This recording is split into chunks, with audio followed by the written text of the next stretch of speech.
send the URL for the YouTube page where, I mean, we don't actually have to check that because they're going to be doing it there, right? But Yeah, are you just texting to them? I haven't yet. Did you start? I've started. Okay. I just did. Told him we're starting. So we're not going to know what's happening unless we look at that page. So, and this is not going to work for that. So. Is the link to that page on the notes? Is that on? Yeah, it's on the what I sent you. I think I sent you that, didn't I? Yeah, I don't have that with me. Yeah, I have another question. But Oh, the registration page. I think it's already on the Wi-Fi or the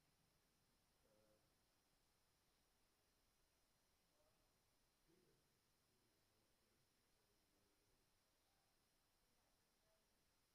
it. But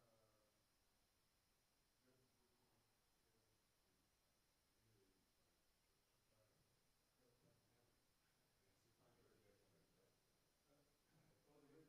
Yeah, right. So Yeah, so probably we won't get to it. It'll still be good to have it. yeah. I found it.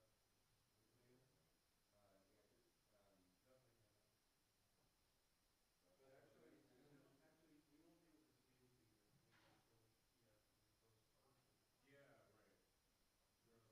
and watch it every 15 minutes. Yeah. Okay. We don't know if they have them. We don't know. Ask them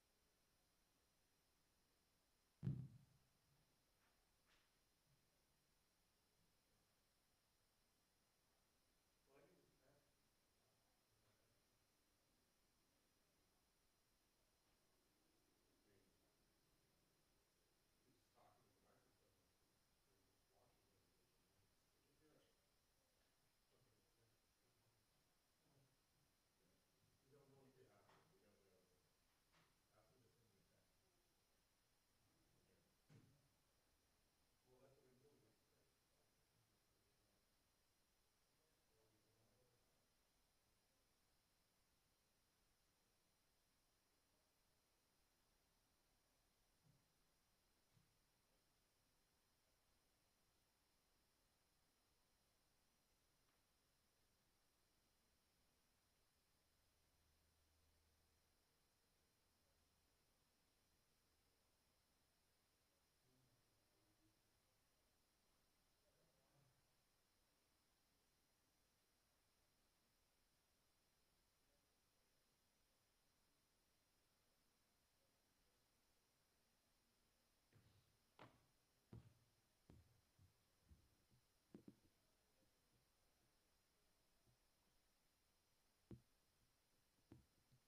Okay, I'm getting texts here. I'm seeing your desktop, I think. Tell him, yeah, that's, okay, here's the URL, but it's too long for me to.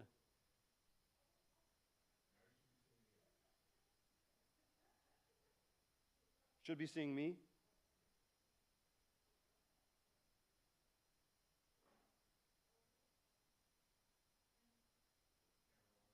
Yeah.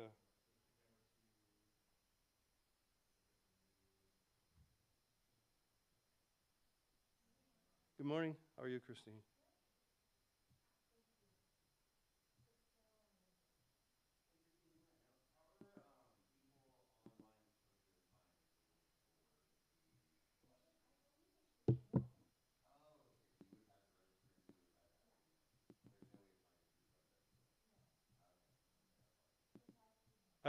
I've got the link, but it's complicated.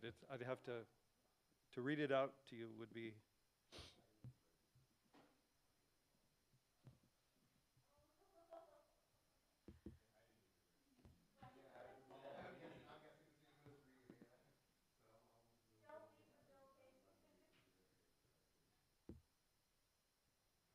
Hmm.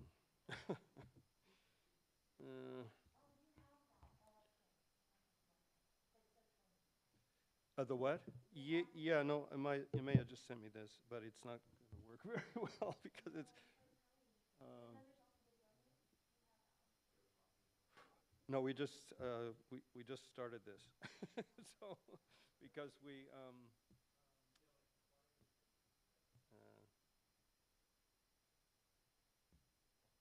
so maybe you can, Testing this one. Still pretty quiet.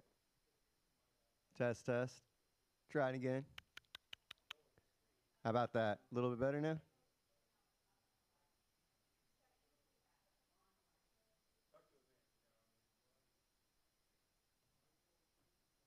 huh? Yeah, this is, this, yeah, that's what they should be looking at, yeah. But, I'm sorry, but I'm kinda, it's gonna be really hard for me to go switching back and forth. That image you sent is too tiny. It's like you know, like, and check with Christine, because maybe Christine has some ideas about what should be up there. Christine was talking about a donor page or a sponsor page. Yeah, okay, good.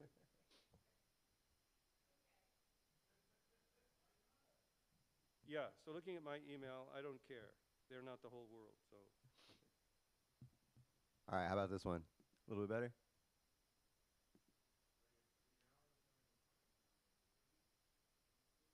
Showing what? Right there.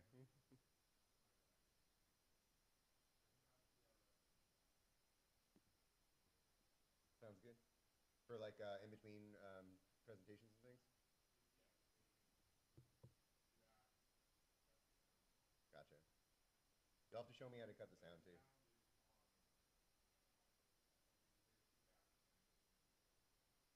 I haven't heard anything sound really bad, but these ones are still a little bit quieter than the rest of them, Okay, so I'm especially if you seeing now compare that it to like this side.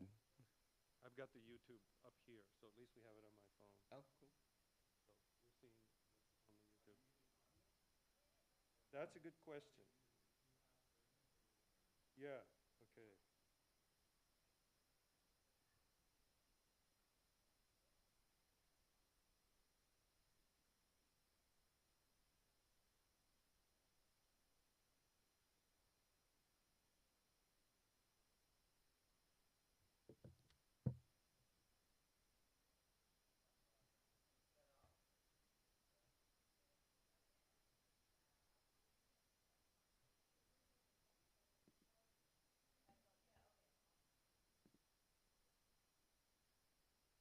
He says yes, they're getting audio.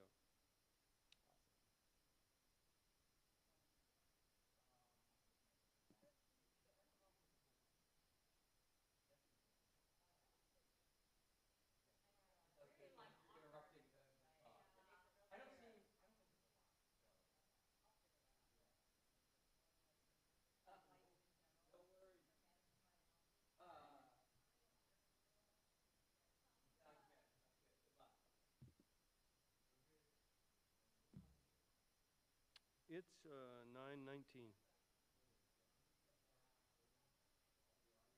I would do that, yeah.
showing back there now, just out of curiosity?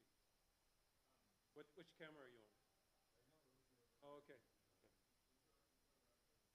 Okay. So do we need an estimate of what we spent?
institute website or something.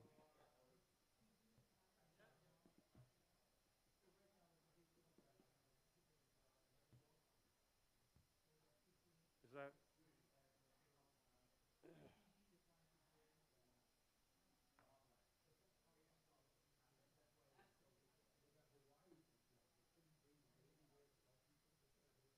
All these militarization, why, they couldn't go there to have a conversation? Amazing.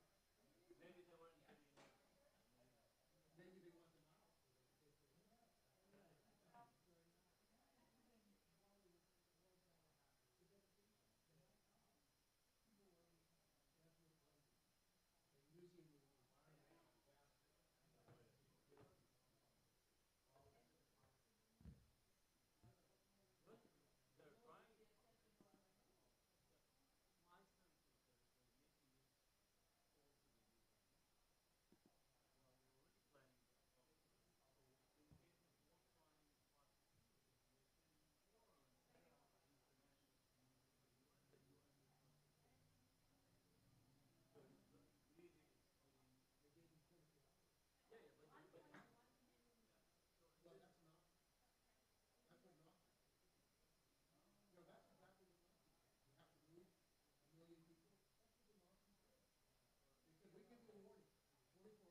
I'll appreciate that.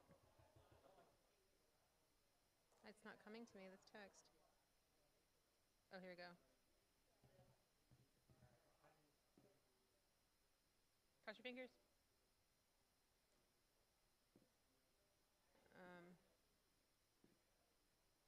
Nope. Let's start with the video. We're trying. Oh, but also Try the one it here, thinks it's the one a up different top. email. I'm just gonna request access. Yeah, if you Click on it again. you Just for a click on second. it again, see if it's actually me or you. Oh, It's yeah. No, it's me, yeah. But I'm gonna need that for all of them. That's the problem. yep, that is a problem. Yeah. You have access, right? If we were on there. Not to the video. Oh, You don't? Oh, yeah. Can you make it public? No, absolutely no photo. Can you actually just change the settings so that it's viewable by anyone instead of sharing it? anyone with the Can I link, help? yeah.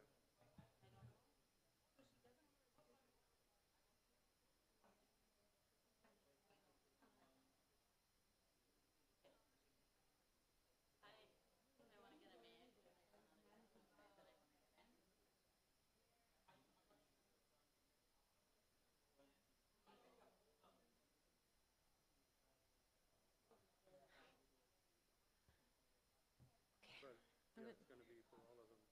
I'm gonna try and log in as me. My problem is I don't remember my password. Are you okay? Can we get some tape, maybe? Yeah, I didn't go far enough with the tape, oh no. I think can you just say no? Can you just say no, sorry? Like, yeah, but I sent her a registration email. Um,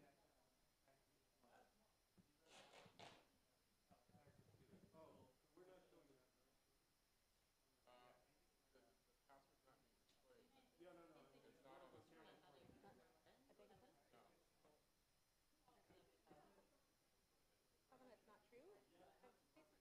It's not true, but it doesn't matter. I mean, honestly, at this point, like, it's not safe. So we should not do that. Oh, then. Oh, okay. Then just do it and cut it off at that point. I don't. Jenny? She has a name tag.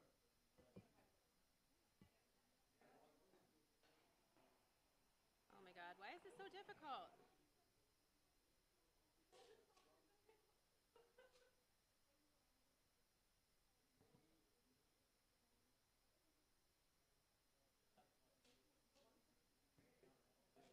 So I have access to this, right?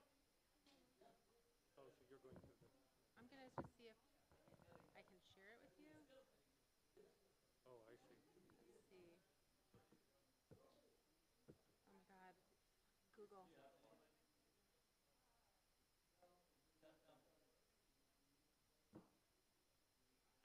can't You share can't it. share, I'm sorry, if you're using my Rise Up account, it won't work. It's No, gotta I'm be trying only to. somebody else. I'm Okay. trying to. Oh, beautiful. Okay. I okay. still need to be able to log into this, but let's give this a go. 'Cause Wait, of why the am I hours? logged in here? That's amazing. How did that happen? Well, oh, Because I don't even know my own password. well, that is really scary, Yeah. yeah? It might be that my phone was next to it. I tell you what, let's just real quick try some of these other links. Yeah, Okay. I I will ask Yep. each you person. have to do a shift click when you get to it, I think. I mean option, control, but, yeah. You're like, Max, I don't know. It's not opening it? I will also make sure. I will ask every Okay, single person. that's good. I'll ask all of them to make Yeah, sure. yeah, that I'll try these. Okay. I'll try these. Yeah.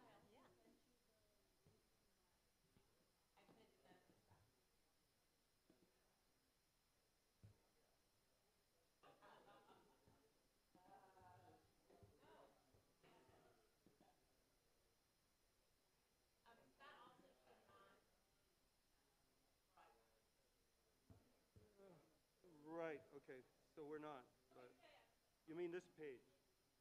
I didn't get, by the way, a new picture, a new email with a new image? I just got the first one. Okay.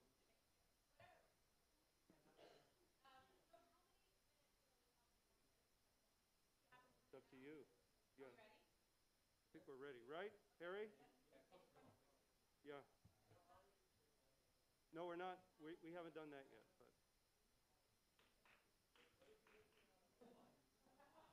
Just a minute, I got it.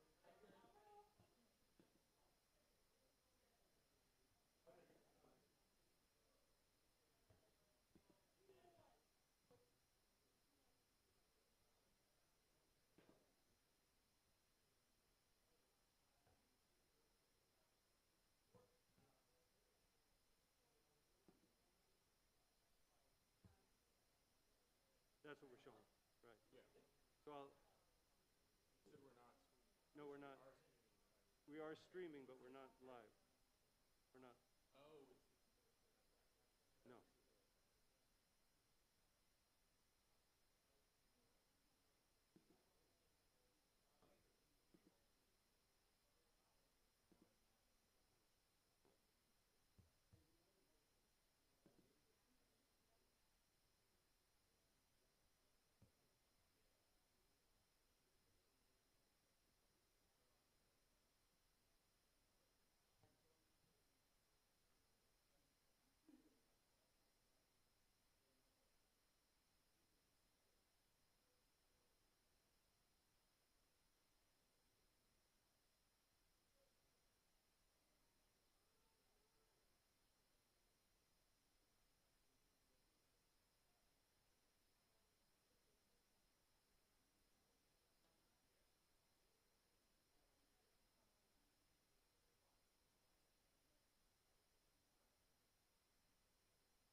I stop? Yeah, because we're gonna play this whole message, but I would say if people can see her face, then they'll know Okay. it's coming.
Yeah.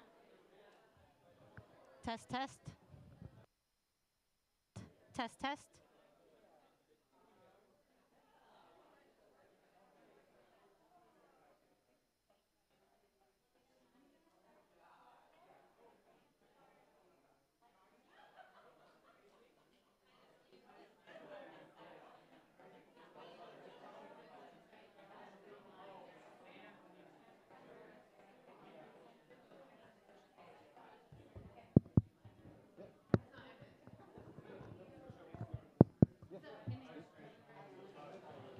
Yeah, you're gonna do the gathering, right?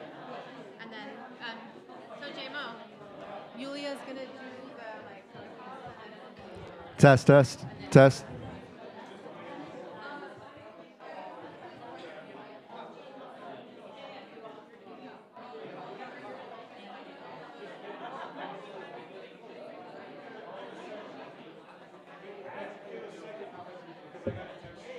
Okay, okay. Hello, hello, and welcome everyone. I'm gonna call everyone to order. We're about to start. Thank you all so much for being here. Thank you for your patience. Thank you for being so organized and getting here so early. And thank you for being with us for this event and for Palestinian solidarity. My name is Yulia. I am one of the organizers for this conference, and I will go over some of the protocols. So first of all, if you see a person in a shirt with a green logo, Kathleen, would you stand up? Like the one in the back. This is one of our heroic volunteers. Thank you all so much. If you have any question, please ping one of the volunteers and we will help you. But some of the protocols and rules that are really important, name tags are your passport for being here, so please make sure you have one when you're inside. If for some reason you are going outside, we would recommend that you hide or remove your name tag. For obvious reasons, but make sure that you don't lose it, and when you come back, you can still present your name tag to the check-in crew. So we are here to keep each other safe, and for that, please do not open any doors if anyone is trying to come in from the outside. It can be a friend, it can be your mother. Please do not open the door. There is one entrance. It's the entrance that you use to come in. Please direct everyone through that entrance. So that's the most important for my purposes. But, okay, so for social media and media considerations, please do not post to social media during the conference. There is no photography or videography during the conference apart from the official AV crew that we got. But please post after the conference. We want to generate conversation about this event and about the work that we're collectively doing. If you need assistance, as I mentioned, ping one of the volunteers or me. So we will have 4 panels.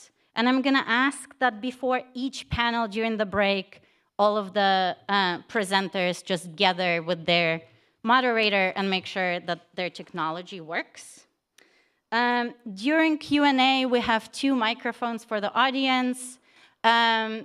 If for folks with mobility issues, if you just raise your hand, we have a person who will bring the microphone to you, and we will take a few questions at a time.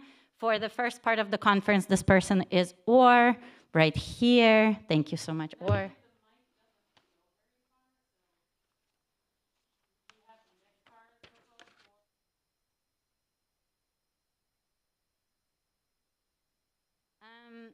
Okay, that's the panel.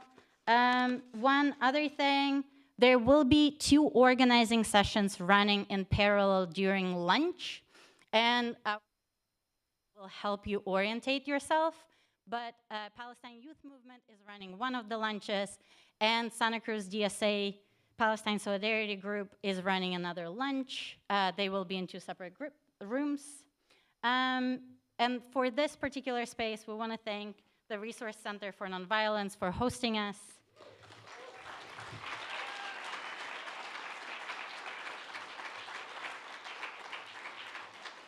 Thank you so much, Sylvia, the director of the center, right here.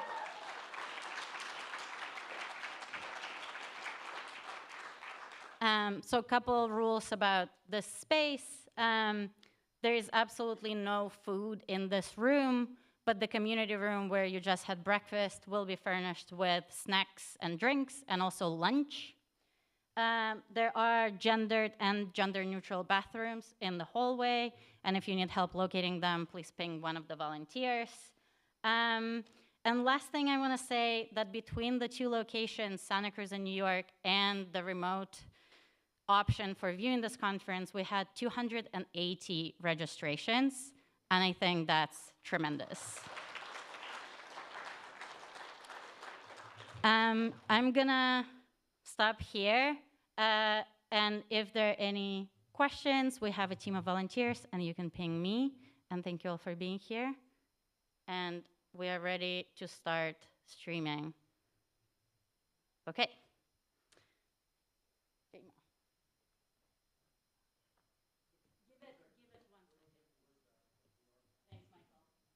We are streaming.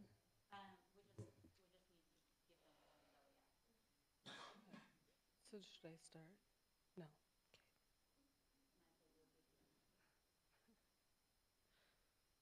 Okay. Hi, everyone. You know, I am not a performer. However, my name is Jennifer. When we get ready, I'm going to give you a little rundown for the day.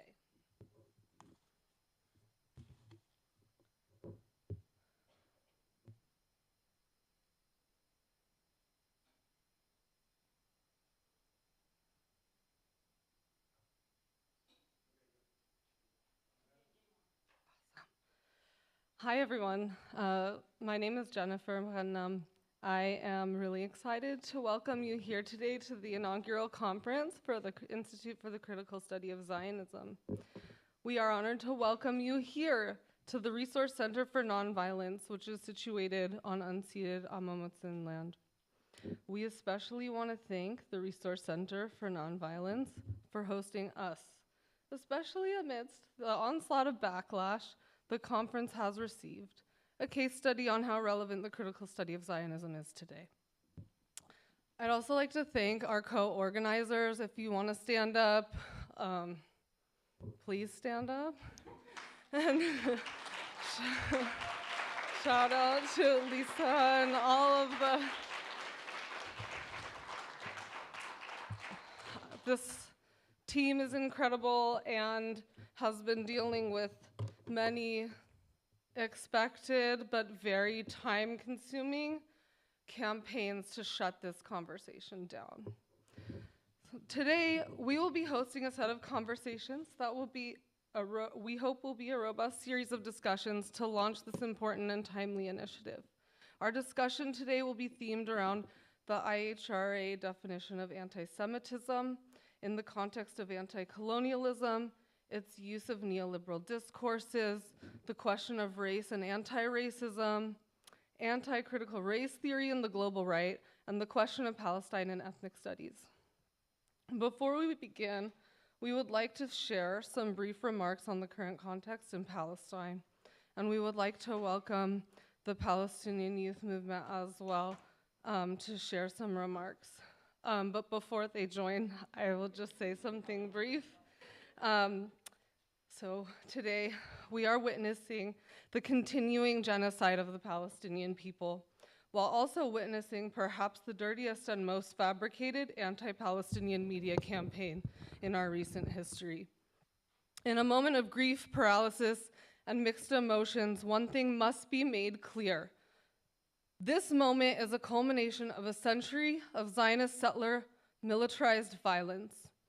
The notion that this moment is one of unprovoked aggression feeds into a racialized and dehumanizing manipulation of Palestinian daily reality. The reality is that Zionist settler colonialism has conditioned a climate of violence through daily death, destruction, and militarized control. The Palestinian population has been in a daily stranglehold by air, land, and sea, and has been subjected to Zionist militarism longer than the Israeli state's existence. The inability to recognize the Palestinian freedom struggle as a struggle for basic needs and to live a life of dignity and free from the military stranglehold further indicates the racialized double standard being applied to Palestinians. 17 years of siege and continued bombing on the open-air prison of Gaza, with a population of 2.3 million within a fully enclosed 140 square miles, not only creates unlivable conditions, but is an indication of genocidal collective punishment. As homes are being continually destroyed, and the use of white phosphorus has become a recurring reality and was just used this morning or this evening over there, Palestinians have been cut off from materials to rebuild, access to food, clean water, shelter, medical treatment, or an exit strategy. Schools, hospitals, and United Nations buildings are not safe as they have been targets of air raids for 15 years. These recent years have each been the deadliest in the killing of Palestinians in the West Bank, Jerusalem, and elsewhere outside of the recurring air raids, air bombardments, and home demolitions and displacement in Jerusalem are at an all-time high. Prior to the events of October, and since October 7th, an average of 2 Palestinians have been killed per day this year. The deadliest, what people are calling the deadliest year in the West Bank in 20 years.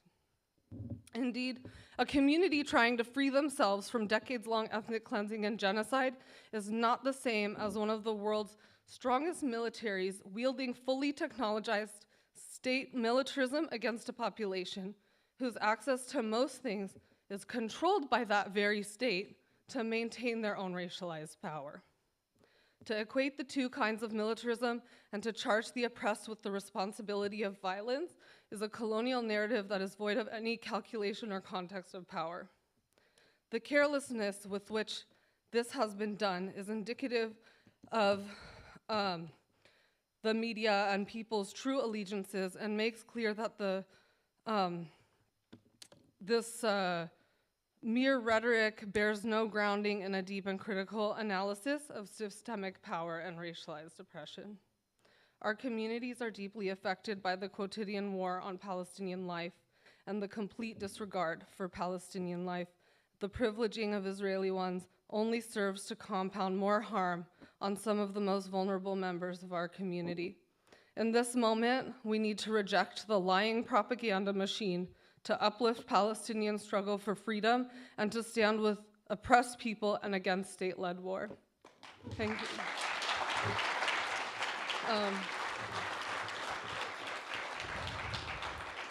I would like to welcome Chris from the PYM to share a brief statement.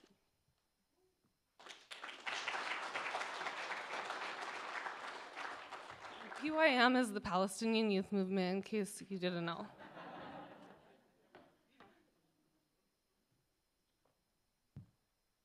Hi, everybody. Thank you so much for having us here today. I'm a representative of the Palestinian Youth Movement. We are an international and grassroots organization dedicated to raising political consciousness and supporting the liberation of Palestine, which for 75 years has faced a brutal battle against the grips of the Zionist settler colonial regime. Today, we are gathered in unprecedented times. Last night, the Zionist state gave emergency orders for all Gazans in the north of Gaza to immediately evacuate. More than 1.1 million Palestinians in Gaza to leave the north to the south. How are 1.1 million people supposed to move across a densely populated war zone? There's no electricity. There's no gas for cars. It's impossible. The psychological warfare against the Palestinian people is intense. Had this been true, and if it's proves to be true, it would mean that in 24 hours, the Zionists ask of us to move more people, to exile more people that were exiled in the entire Nakba. We are seeing a continuation of the Nakba in real time. We're watching a genocide happen before our eyes. The Zionist entity has conducted aerial operations, bombing. In the past few days, more bombs than the U.S. dropped in all of their operations in Afghanistan. The Israeli defense minister has called for the genocide of Palestinians living in Gaza, ordering a full siege with no electricity, no water, and no food. They think we're animals.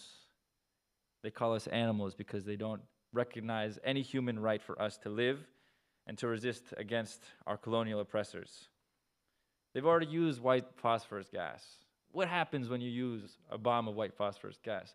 The moment that it touches air, it burns at 1,500 degrees, immediately burning anybody in the near vicinity. Those lucky enough to be far away are spending the rest of their lives brutalized by the toxins that enter into their bodies. There's no humanitarian aid that's allowed to enter, and the Zionist regime is even bombing away at the Egyptian border after they told us to leave through the Egyptian border. We're witnessing a mass orchestrated genocide of our people. Let's talk about hostages. The 2.3 million Palestinians in Gaza are being held as hostages. They're not allowed to leave by air. We have no airports. We cannot leave by the sea. The sea is controlled by the Israeli army. We cannot leave by land because the borders are protected. If we even come close to the borders, we're killed by snipers. Even in our most peaceful protests, we've seen Palestinians rise in thousands and thousands and thousands in the Great March of Return just to be killed mercilessly by our Zionist oppressors. We have nowhere to go. We are here today, we gathered today because the Palestinians of Gaza deserve to live. They deserve to live without the endless fear of their own erasure. The U.S. is directly complicit in our suffering. They've sent Israel billions of dollars directly for military aid. They've mobilized massive warships. And they've promoted a racist propaganda in an attempt to manufacture global consent through the spreading of Israeli propaganda. We oppose any Western involvement and all U.S., Canadian, and EU aid to Israel. This moment serves as a reminder of the very nature of Zionism. Zionism is predicated on the violent dispossession and the murder of Palestinians in order to preserve its character as an expansionist settler colonial regime. And it's nothing more than that. All attempts to say it is not are blatant lies. And we, as people of conscience, as intellectuals, we understand this to be true. We're hearing the constant line that these events are unprovoked. We also know this to be a lie. Occupation itself is a provocation. Colonization inherits a natural state of violence. These events are a direct response to the decades of violence under colonialism and military rule. They're in a direct response to attacks on our holiest sites, on the Al-Aqsa Mosque, on the attacks of our own, will to resist. But this is what Zionism is most afraid of. They're most afraid of Palestinians expressing their will to live. They're most afraid of our unshakable will. Whatever tools we have, whether it be spoons or just our voices, we will break out of these colonial chains.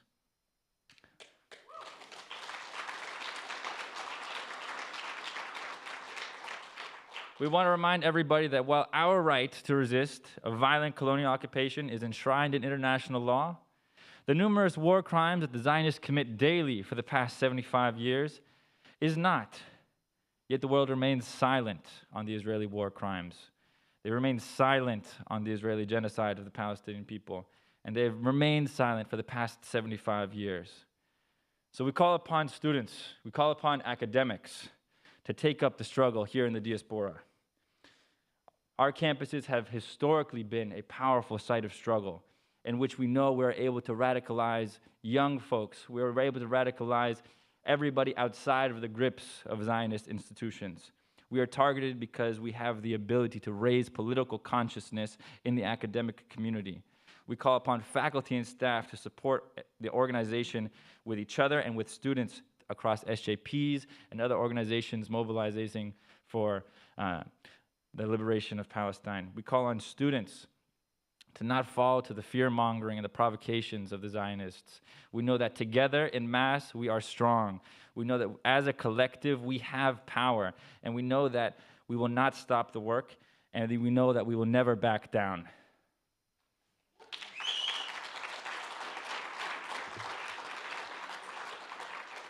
It's the strength of our people back home that fuels us with an unwavering spirit to resist Zionism. For our thousands of brothers and sisters who have fell in their fight against colonialism, we in the far diaspora have a role to play here in the struggle for liberation. Our martyrs, our ancestors, our families, they have all planted the seeds for liberation, and it's our turn to call up and to affirm our commitment to the struggle. We will not stand down until the siege on Gaza ends. We will not stand down until all prisoners are free, until all refugees are granted their right of return, until my grandparents are able to touch the land they were born on, not until Palestine is free from the river to the sea, until total liberation.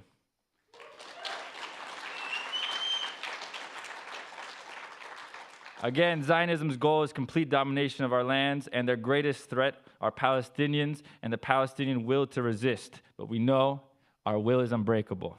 Thank you.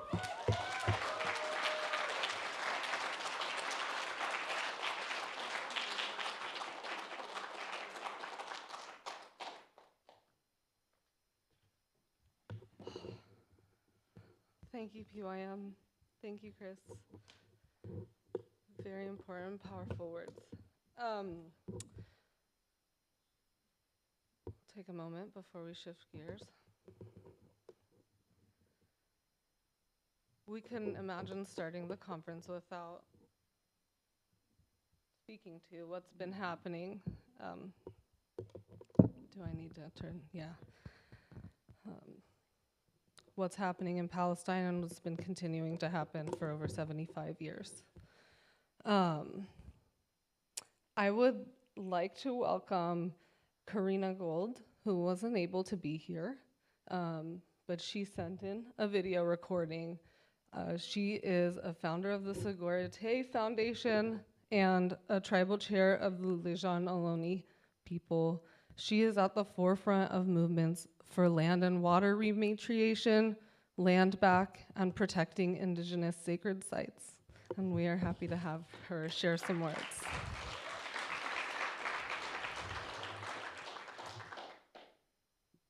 sending this message from my... Do we need a speaker to be attached? It's coming from the computer. Okay. Put the mic to it.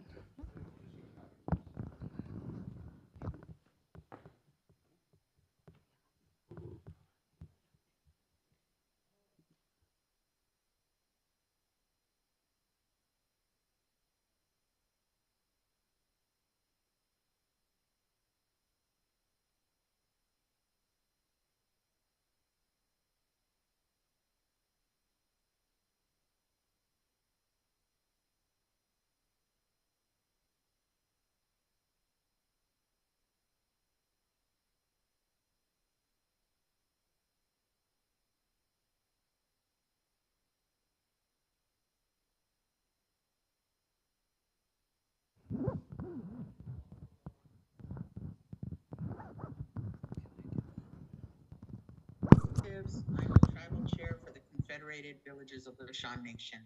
I'm sending this message from my traditional territory of Huchum. While I'm here in my territory, you all are meeting in the traditional territory of the Waswas people, who no longer exist because of settler colonial violence. I think that this is especially important to reflect on today, as you all get ready to embark on the critical conversations that are before all of us. That of fascism, genocide, apartheid, and Zionism. Like much of the world, we have all witnessed the horror of what has happened in Palestine over the last 75 years, and recently in Israel and Gaza over the last few days.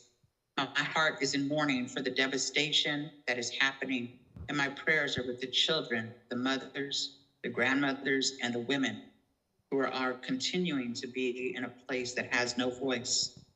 I'm in mourning for our Mother Earth that is also the victim of the catastrophe of war, being bombed and poisoned. I'm in mourning for the airs that are not clean because of the fires and rubble of buildings falling.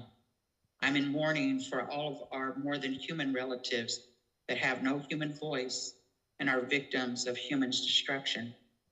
I'm in mourning for the waters that are left unclean and are brutally kept from all living things. For thousands of years, we have watched as men create war, prisons, and violence on one another at the expense of all other living beings. The systems of oppression that is used does not matter.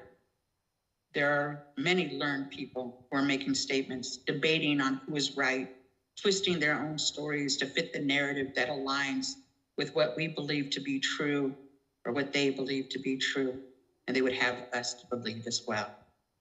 Leaders of the free world making statements that would have us believe that Palestinians are terrorists, much like the words that they used against us as savages when our world was being torn apart by colonization. As human beings, we all understand the point of when enough is enough. We cannot say that enslaved people did not fight their oppressors, that peons did not take up the rake, that those that are pushed out and boxed in do not find ways to stand up. The United States does a poor job in educating its own people about other people in this world, let alone speaking the truth about their own atrocities created on land that is stolen.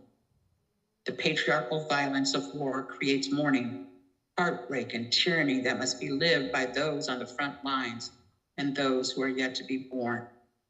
My prayer for today is that we can see each other as human beings again, that we can hear the hearts, the sorrow of the mothers that have lost their children, and to stand in solidarity with all of those that are oppressed wherever they are in the world. Thank you, relatives. Please be safe and know that you are loved.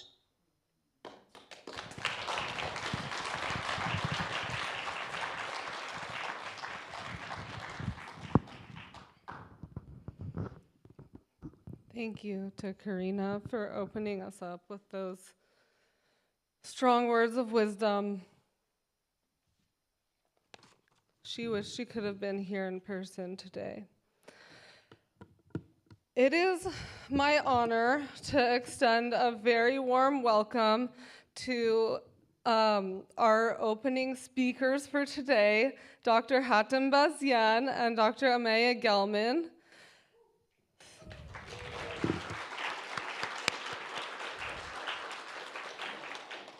Dr. Hatem Bazian is a decolonial Islamic scholar that centers Islam's epistemology in all of his work and examines the contemporary world through a global South lens. Dr. Bazian is known as an organic intellectual, a term used for scholars who directly connect their work and scholarship to people and not confined to academia's constructed walls of separation. Dr. Bazian is an author of 5 books, numerous chapters, peer-reviewed journal articles, hundreds of press articles, and constant academic contributions and engagement across the globe. Dr. Bazian is a leading scholar in the Islamophobia Studies field, having founded the Islamophobia Studies Center, editor-in-chief of the Islamophobia Studies Journal, and co-founder and current president of the International Islamophobia Studies and Research Association, IISRA. Dr. Bazian co-founded Zaytuna College, the first accredited Muslim liberal arts college in the United States. He is a lecturer in the Department of Middle East Languages and Cultures and Asian Diaspora Studies at the University of California, Berkeley. Dr. Bazian, between 2002 to 2007, also served as an adjunct professor of law at Boltz Hall School of Law at UC Berkeley. In addition to Berkeley, Professor Bazian served as a visiting professor in religious studies at St. Mary's College of California from 2001 to 2007, an advisor to the Religion, Politics, and Globalization Center at Berkeley. At the community level, Dr. Bazian is the president of the Northern California Islamic Council, co-founder of American Muslims for Palestine, and board member of the Muslim Legal Fund for America. And he's also just always showing up. All the years he's been at Berkeley and beyond in the community. So please, warm welcome for Hatem.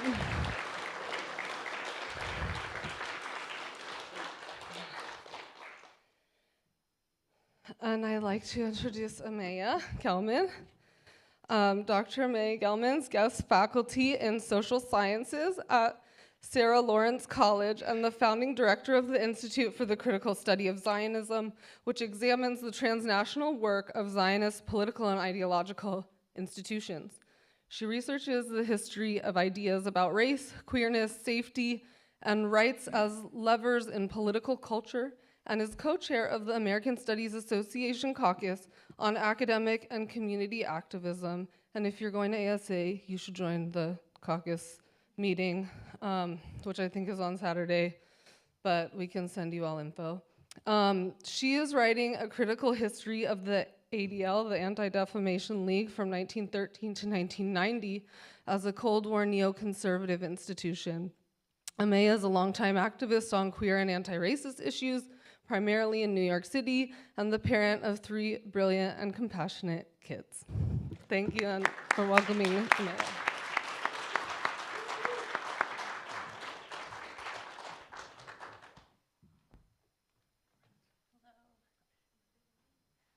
So a strange way to have a conversation. I know. But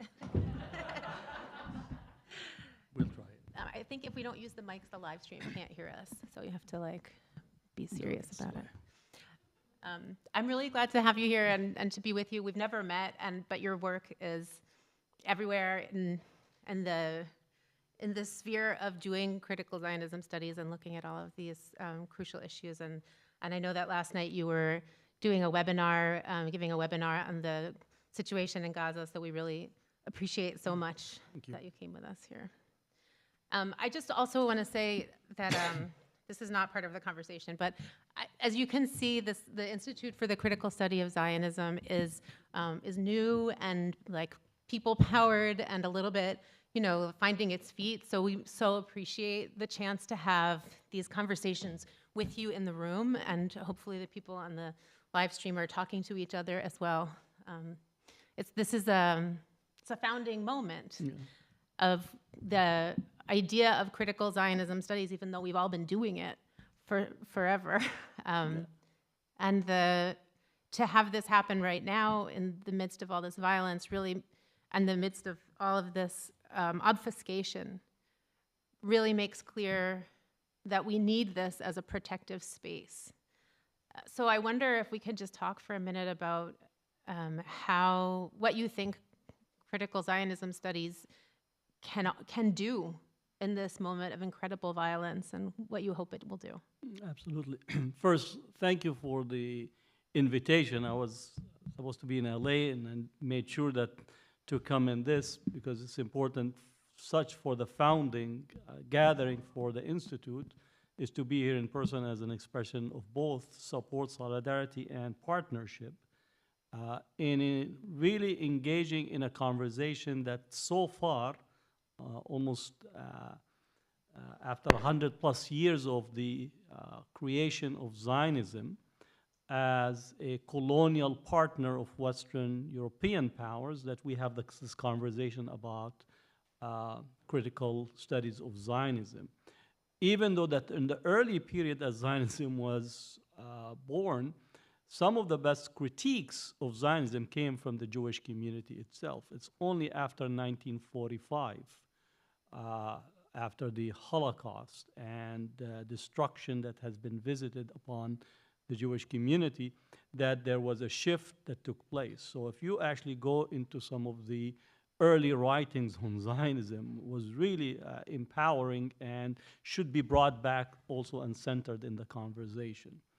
And the second is that as we are looking at what is taking place today in Gaza, and I just was following the information from last night to today, I think Israel call upon the United Nations to evacuate the Palestinians or take them out, I see it as an effort that comes out directly from their legal department, which to provide Israel the plausible deniability of having the intent and deliberate effort to engage in genocide.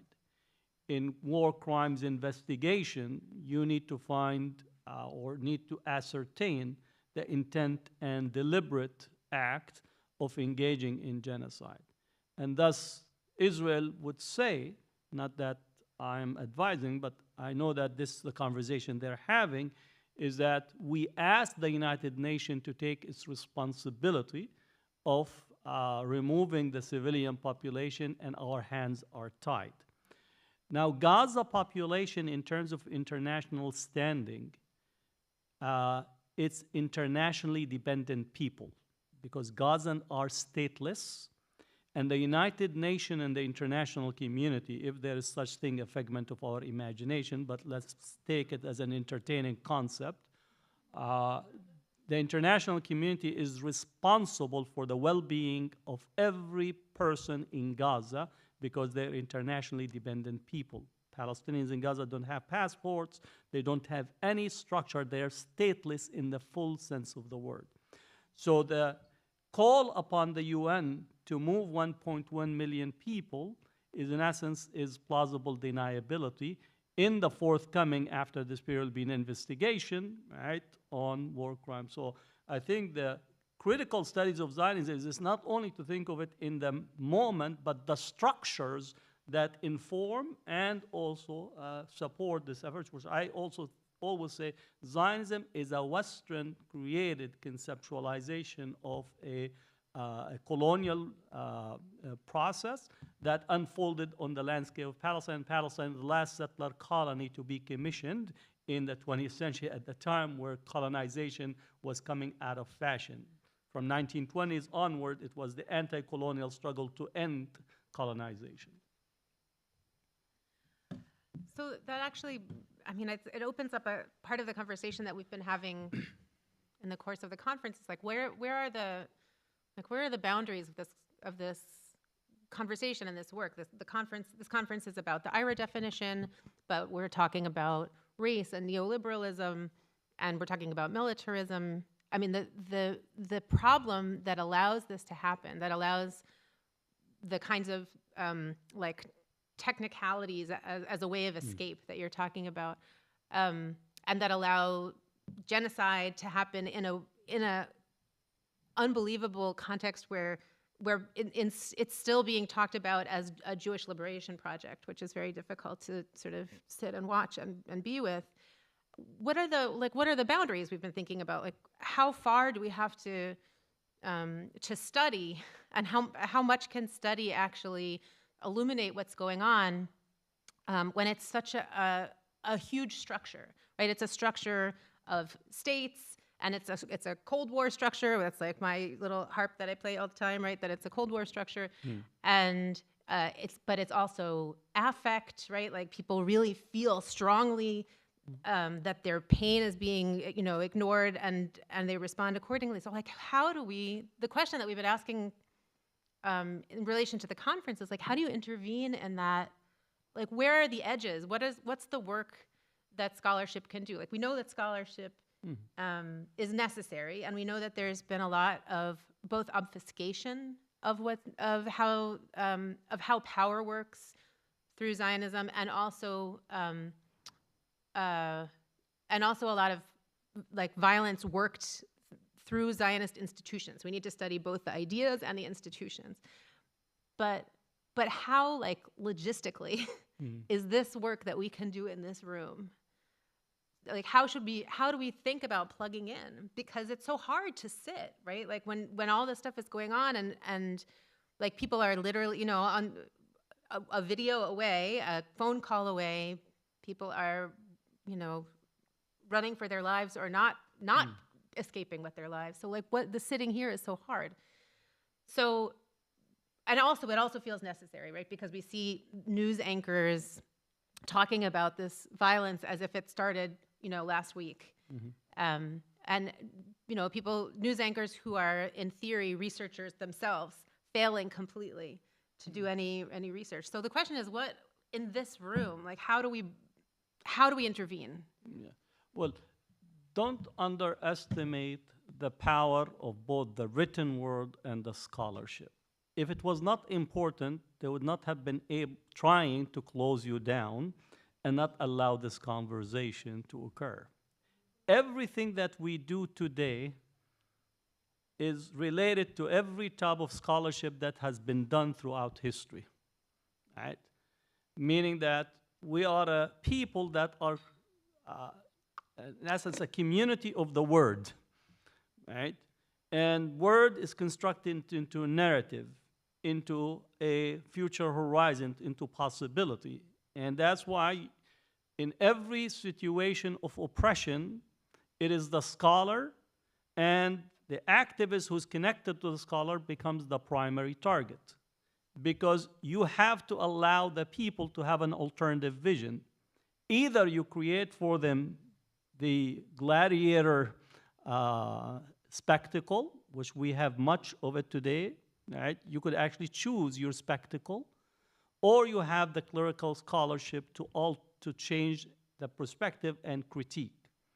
Today, the critique is being squeezed closer and closer to snuff out the one or two voices. I don't even put it in the one-hand voices in our campuses and in real scholarship, because we have many pseudo-scholars that comes out every once in a while, just on the side. I don't know why would anyone listen to Jordan Peterson. I don't know why would anyone share a pontification from Jordan Peterson, thinking that he's actually given us deep thoughts. Maybe in his own shower that's deep thoughts, but I don't think a pseudoscientist like this, who is deeply anti-black, right? And the fact that he found what you call an avenue just to deal with the pronouns, all of a sudden he became famous because he became a utilitarian function to those with power. And unfortunately, some people who have some confusion begins to think that, wow, they discovered the new arrival of Aristotle in our day, right? Or Bill Maher or the rest of these crowds. Pseudo scholarship is vogue these days, and just you get a grant and you get what you call a book with a nice cover, and immediately you are the thinking, walking Aristotle of the age. So I think it's very important to understand the moment that we are in and why such an assault on sound scholarship, critical scholarship, scholarship that asks the right questions. Now, where the borders are at, I think scholars should not worry about the borders. That's not your role as a scholar.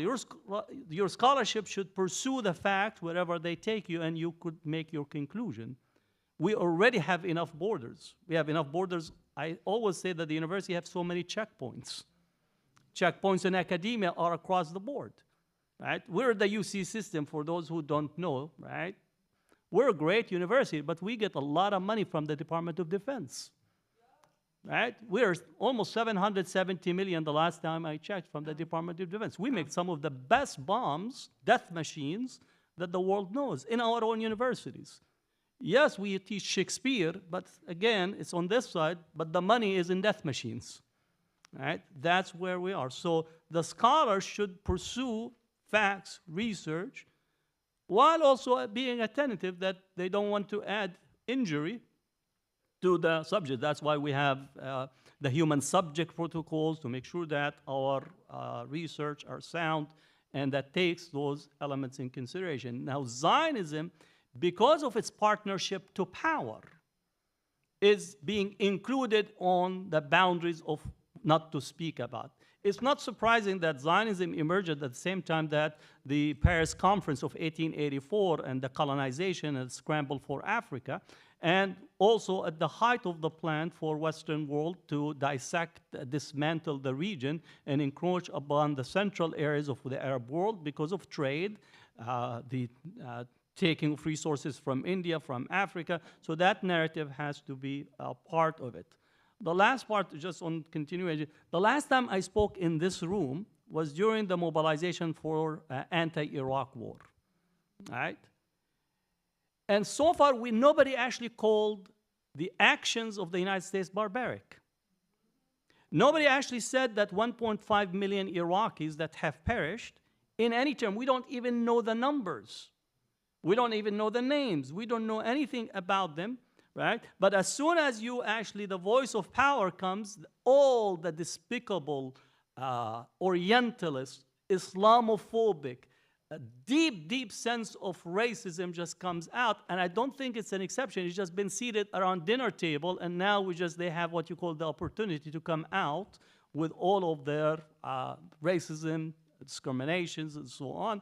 And since I spoke in this room, the Duke University research on death estimated 12 million in the Arab and Muslim world died since 9/11, right?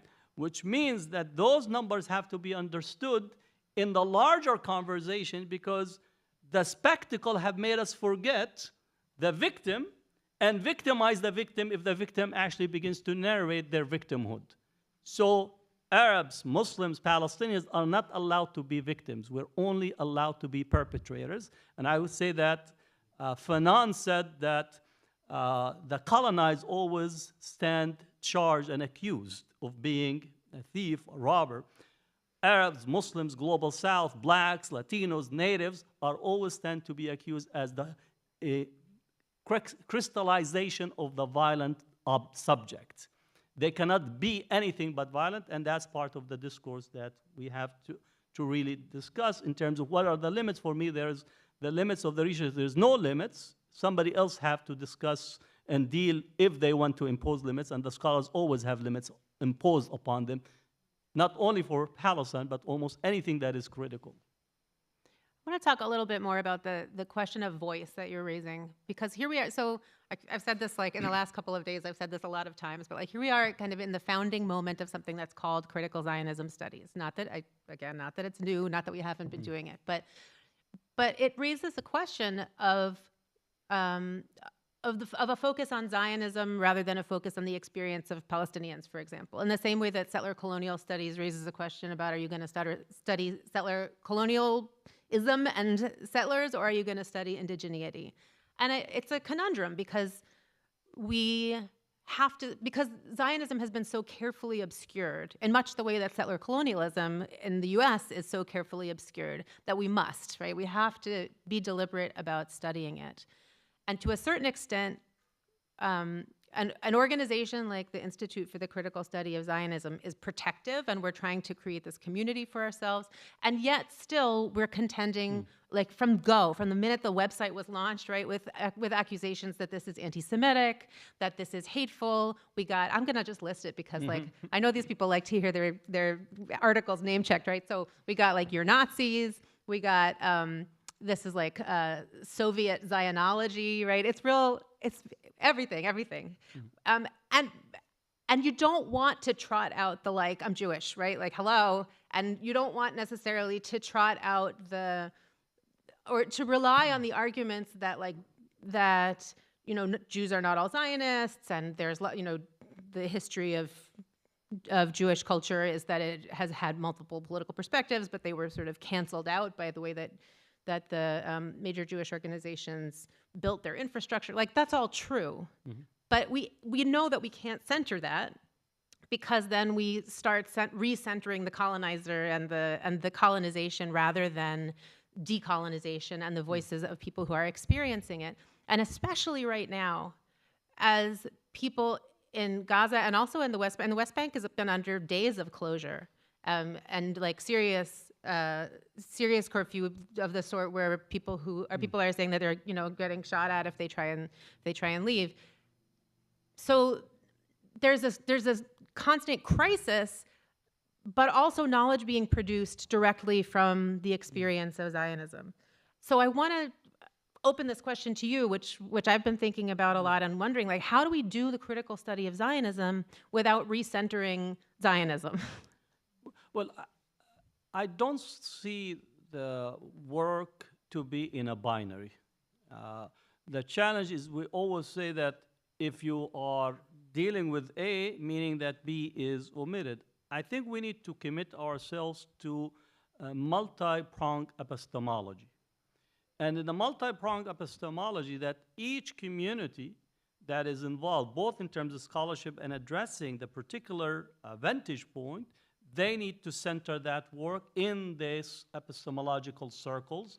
And then the question of how those conversations among multi-pronged epistemology can take place. Because we got accustomed in a zero-sum epistemology, Eurocentricity only works in a zero-sum epistemology. And contrary to our university claims, which they always do by putting pictures of darker complexion people, like with Fair and Lovely on the side, right? That's their idea of actually thinking that we're engaging in multi-epistemology. We're not. We're a Eurocentric-centered educational enterprise that everything has to answer, relate, reflect, and produce within that lens. The challenge for us is to actually think of how to create the multi-pronged epistemology. There is a Jewish epistemology that is liberatory, right? That we need to center in that conversation.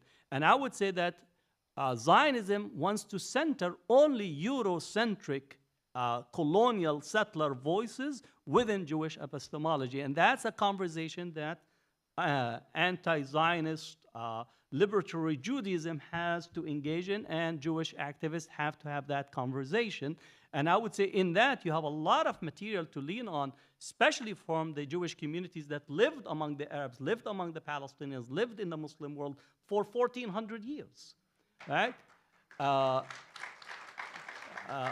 Maqdisi yesterday in our panel conversation, he said his first point, he said, we need to understand that Zionism emerged in Europe, not among the Muslim world Jewish populations that were in partnership, that were engaging in businesses, living with the Muslim community. Again, everybody mentions like the couple of instances that they had tension, but those tensions, if you look in 1,400 years, and I would recommend for people to read maybe When Asia Was the World, where to look at those conversations, or some of the writings about the trade networks that existed from Cairo, Spain, to Yemen, to India, where Jewish communities were centered. The Jewish community in Iraq that was vibrant, that was engaged in all kinds of relationships. That's an important epistemological point of departure, right?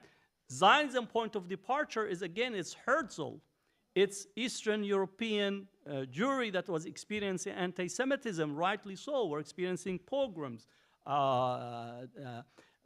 Europeans who were deeply anti-Semitic, Balfour, all of the leadership within the British circles were deeply anti-Semitic. If you center this, then the conclusion will be that we need to find a safe haven away from European anti-Semitism. And that conversation only can make sense if you center Eurocentricity in that conversation. So the challenge for us is to how to re-narrate our history where Herzl narration of Judenstaat is not the beginning and the trajectory by which we analyze our positionality. That's the challenge for us in terms of how to do scholarship and to create this larger center of conversation. The second point, we cannot engage in this conversation without understanding our positionality within the Eurocentric world, right? Meaning that much of what is being taken place, and I think Lindsey Graham was what you call in a moment of unthinking, which often comes from him. He says that this is a religious war. Maybe he was on his Sunday, or he attended a Sunday Mass, which was a millenarian that Jesus is coming, right? But that's worldview of thinking of the conflict in Palestine in a millenarian type, end of time scenario, evangelical, where both Muslims, Arab, Palestinian Jews, we are only what you call supporting cast in a story that does not belong to us. We're supposed to come and bring the halal kosher food to the real narration of world history, which is the European Eurocentric world. Now, notice I did not say the Christian churches of the East, the Coptic, the Ethiopians, the Christians in Palestine, Christians in Iraq, they don't belong. Their role, again, they're actually stand accused because they're living with the wrong people, all right? So we need to understand also that we're part of this larger conversation that is taking place, which means to bring about the second coming. If he doesn't come, Jesus, we're going to force him to come by bombing everything in the world until he comes, right? This is the world that we are part of, and in this sense, we're forgetting that nod that actually can connect us both to our own narrations, our own circles, but also connects us to the global south, because the global south in general has been part of this conversation and experience it almost on a daily basis. So we have to be able to do a multi-pronged epistemology. If we don't, then we actually enter into Eurocentric epistemology, and that we have no space other than being a sideshow or a supporting cast in our own stories. And that is destructive, both inwardly and outwardly.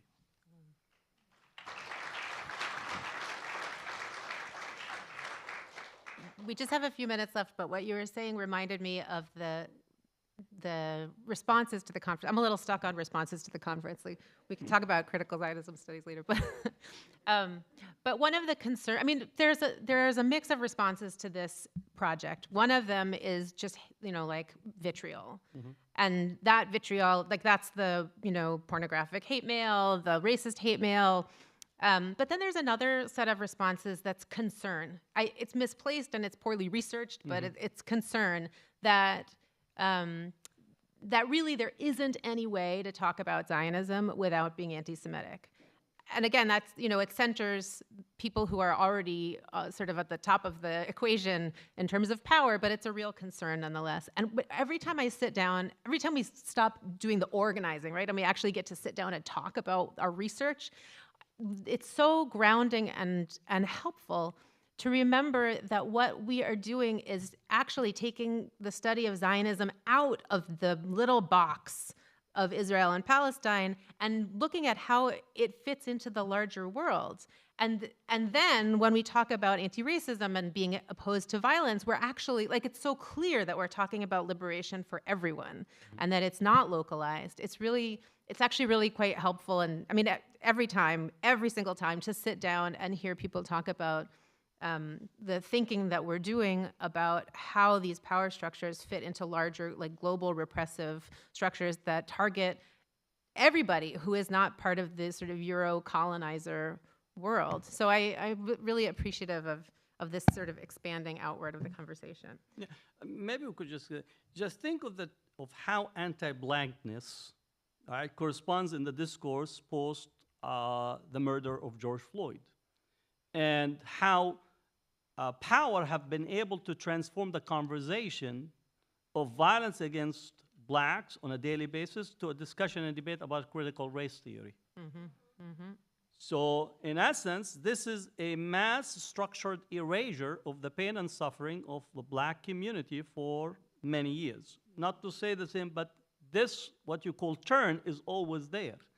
In essence of how this erasure about secondary, tangential issues become the conversation. And I'm not downplaying that there is, attempts to demonize and so on. And I do think there is a organized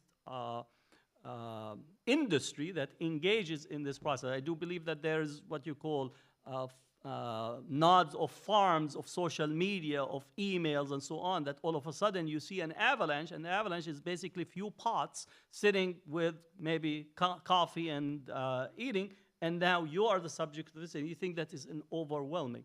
And I think we need to be very knowledgeable of this landscape while simultaneously taking some serious critiques that is coming, because again, if we don't take serious critiques, you can't actually progress in the scholarship overall.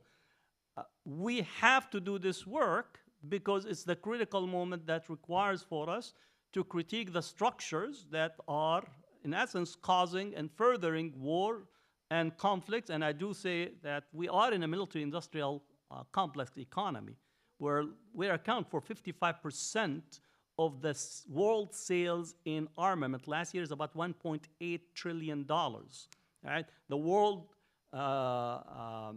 the UN Food Program says we need 50 billion to address global poverty. We're spending 1.8 trillion on armament.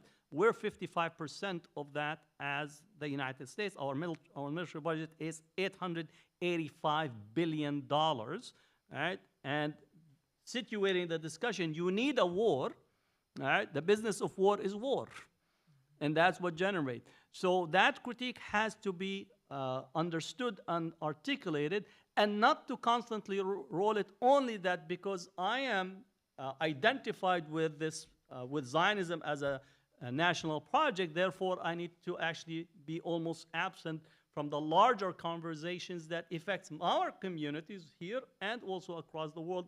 And first and foremost with is the global world structure that we are major participant in its constant derailment and constant, I would say, abuse to the world as a body.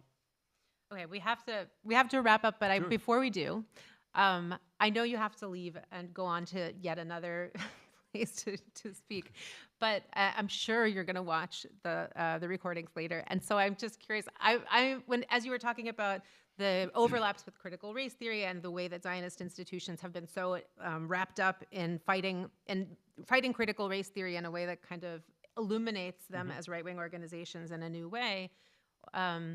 I'm excited about the panel's discussions on ethnic studies and the attacks on critical race theory. I feel like that's going to be really illuminating. And I'm wondering what conversation you might sort of name check as a conversation that you'd like to follow in the thread of critical Zionism studies after this conference.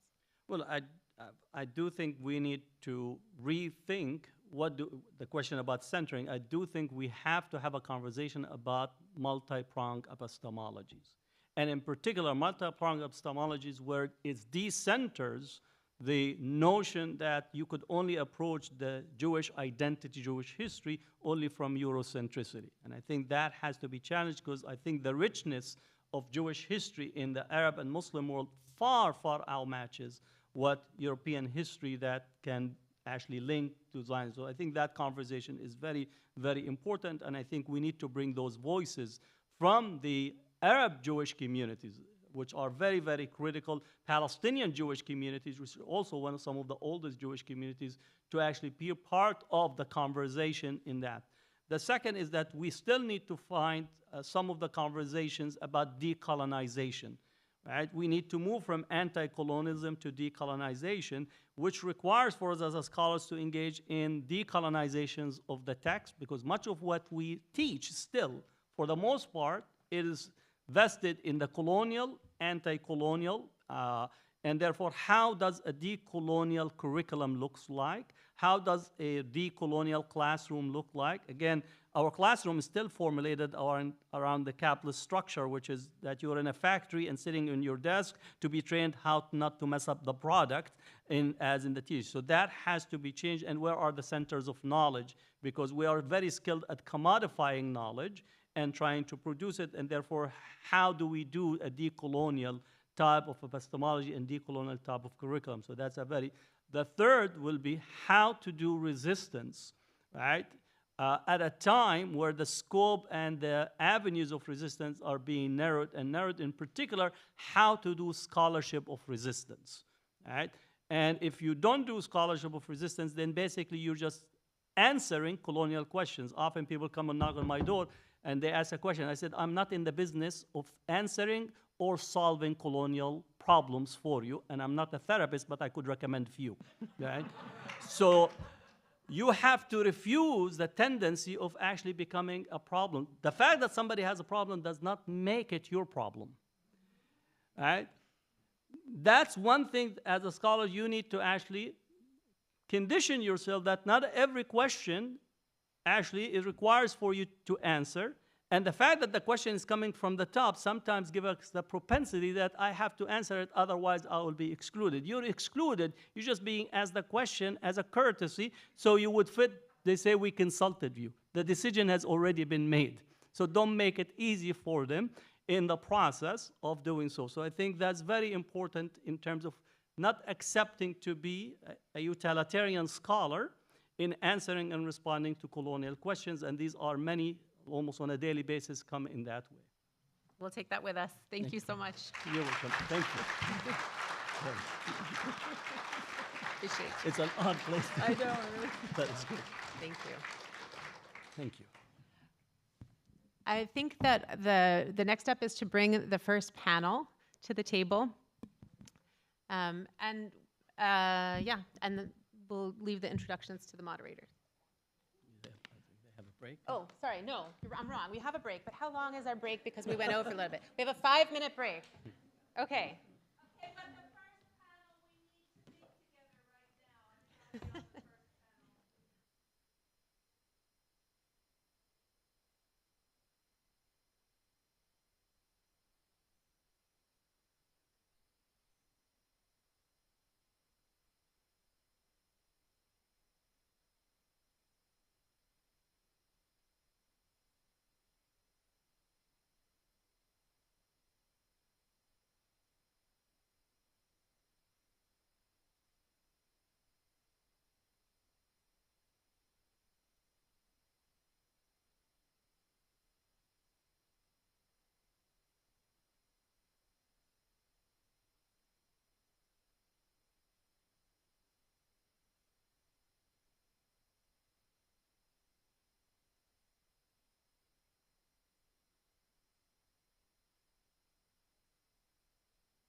There might be.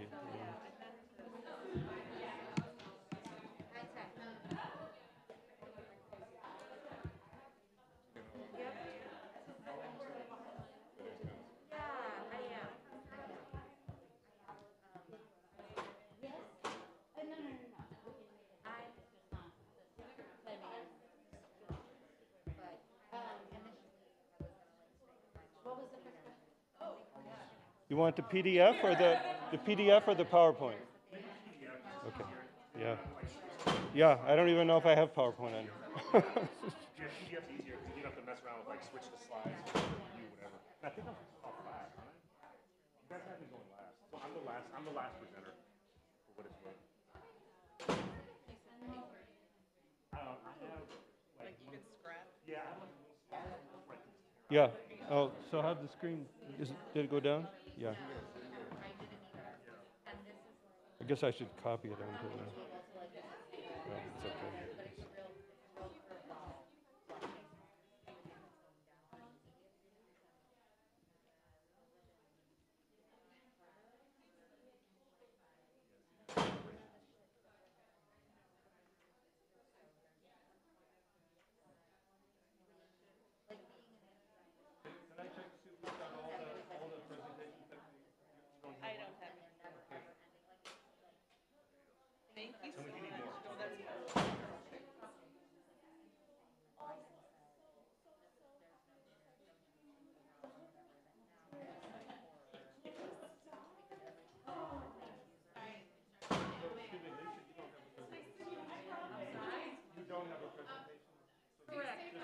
moderator chair. You're the moderator, okay.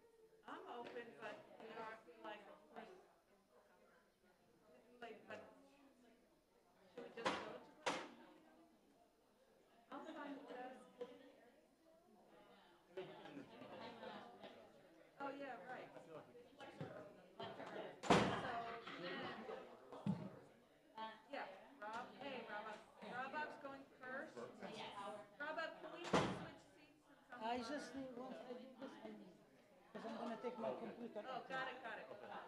Robots first, then Julie, then you. Because we thought you would have the kind of artist context for presentation. No, I mean. Yeah, I remember. These two microphones tend to be a little bit quieter than the other three, but these ones are a little bit on the lower side. Yeah, either that or kind of like bring it a little closer to your ear. Yeah, and that's important because apparently the people who are watching the Wi-Fi. streaming cannot hear. They need to, so you need to like with them, you need to boost it up. Okay, so Rob, Julie. Thank you so much. Yeah, I'm like 15 Wrap up, try to keep people to 15 minutes. When I'm 10 minutes, give me a note, so then whatever I can summarize. I think that, and Rob, I'm sorry to keep interrupting you. Yeah, no. We decided maybe to skip, originally we thought we would ask each other questions first. We originally, we were talking about originally we were going to ask each other questions at the end. I think we decided we're just going to open it up. Yeah, And then if we, yes, that's exactly what I said. And if we feel like it would have asked each other questions. Yes. I'm going to go to the restroom real They quick. all have the same password, right? Oh, what is the password here? Oh, I missed that. I'm sorry. It's like R2D2 and then Oh, that's hilarious. I think it's like flipped. Respect to the Star Wars, man. I thought I was the only nerd here. That's great. And all capital letters. I love it. Okay.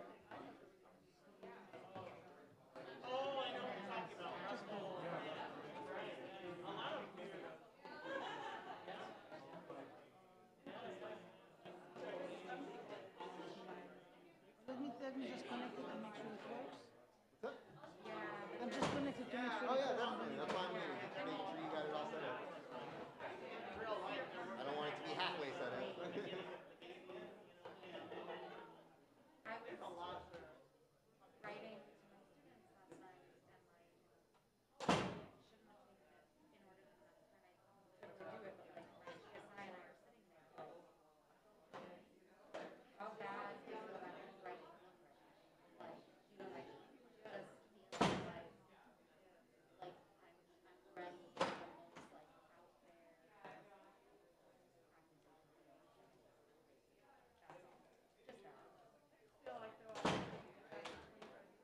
good.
Can I show that screen when I have my computer? I I assume, can but put it on top. Can you ask him so it doesn't slide? Because I'm gonna be, can you ask him? you're showing slides? No, no, I'm just because I have to read from Yeah, oh, to move this, yeah. Whose is this? Is this you? Oh, this is theirs? I think it's theirs. So can we shut it down and then open it? I'm just worried about what will, because I'm worried Can I, about oh, how my computer sliding. can I move this? Can I move this? What is this? Oh, no, but it's not, oh, nobody's talking from this, though? Yeah, those are my slides, Lisa. What? Oh, Those are my slides. This is your slides? Yeah, but as long is it okay to shut it down and then we can, okay. Is that okay? Okay.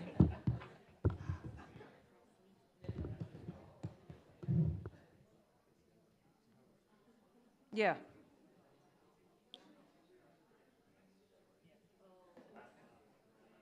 What is the name of our panel?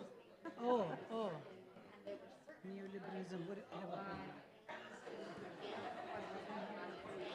Wait a minute. Ask Imaya, it's in the. What? What's the name of the panel? Let me, oh, I did have it at one point. Here. Let's see. Battling the IHR, no, that's the whole conference. IHRA, Critical Zionism Studies and Anti-Colonialism. Critical Zionism Studies. Oh. Which one? Where? I'm not seeing it on your. Oh, I just saw it, yeah. IHR's uses of neoliberal rights discourse.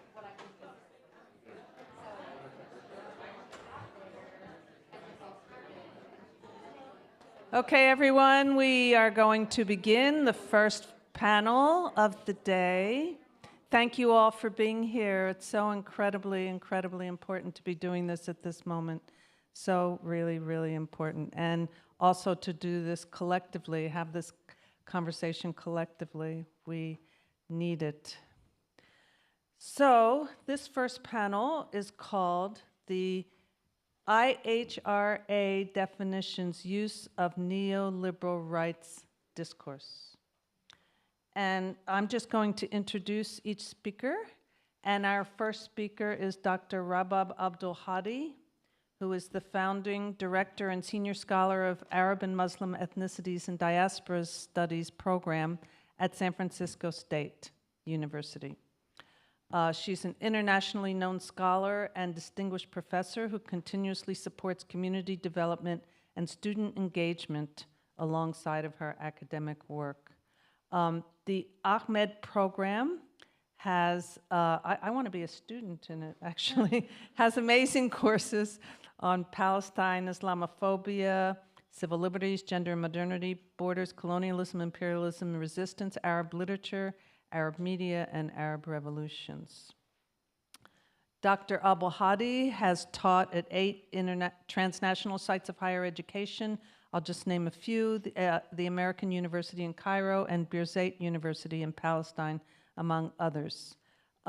She's very widely published, very well known, and I'll just mention one article that has been widely cited, the Palestinian Women's Autonomous Movement, among others. I don't know when Rabab sleeps. I've known her for many years. She is an activist, full-time activist, as well as a full-time scholar. And so she's she's co-founding editorial board member of Islamophobia Studies Journal, and also of other Chicana Latina Studies Journal of Mujeres Activas, and Letras y Cambio Social, and others as well. And she has initiated numerous innovative scholarly projects and pedagogical curriculum on Islamophobia and something called Living Archives, Third World Indigenous and Anti-Colonial Queer and Feminist International Solidarities, among others. She also has co-founded California Scholars for Academic Freedom and the U.S. Campaign for the Academic and Cultural Boycott of Israel, and various BDS campaigns. And recently, she has, not recently, but I mean, she has been awarded numerous awards, but most recently, the Jerry L. Bacharach Service Award from the Middle East Studies Association, as well as the Georgina Smith Award by the American Association of University Professors. So please welcome Rabab Abdul Hadi.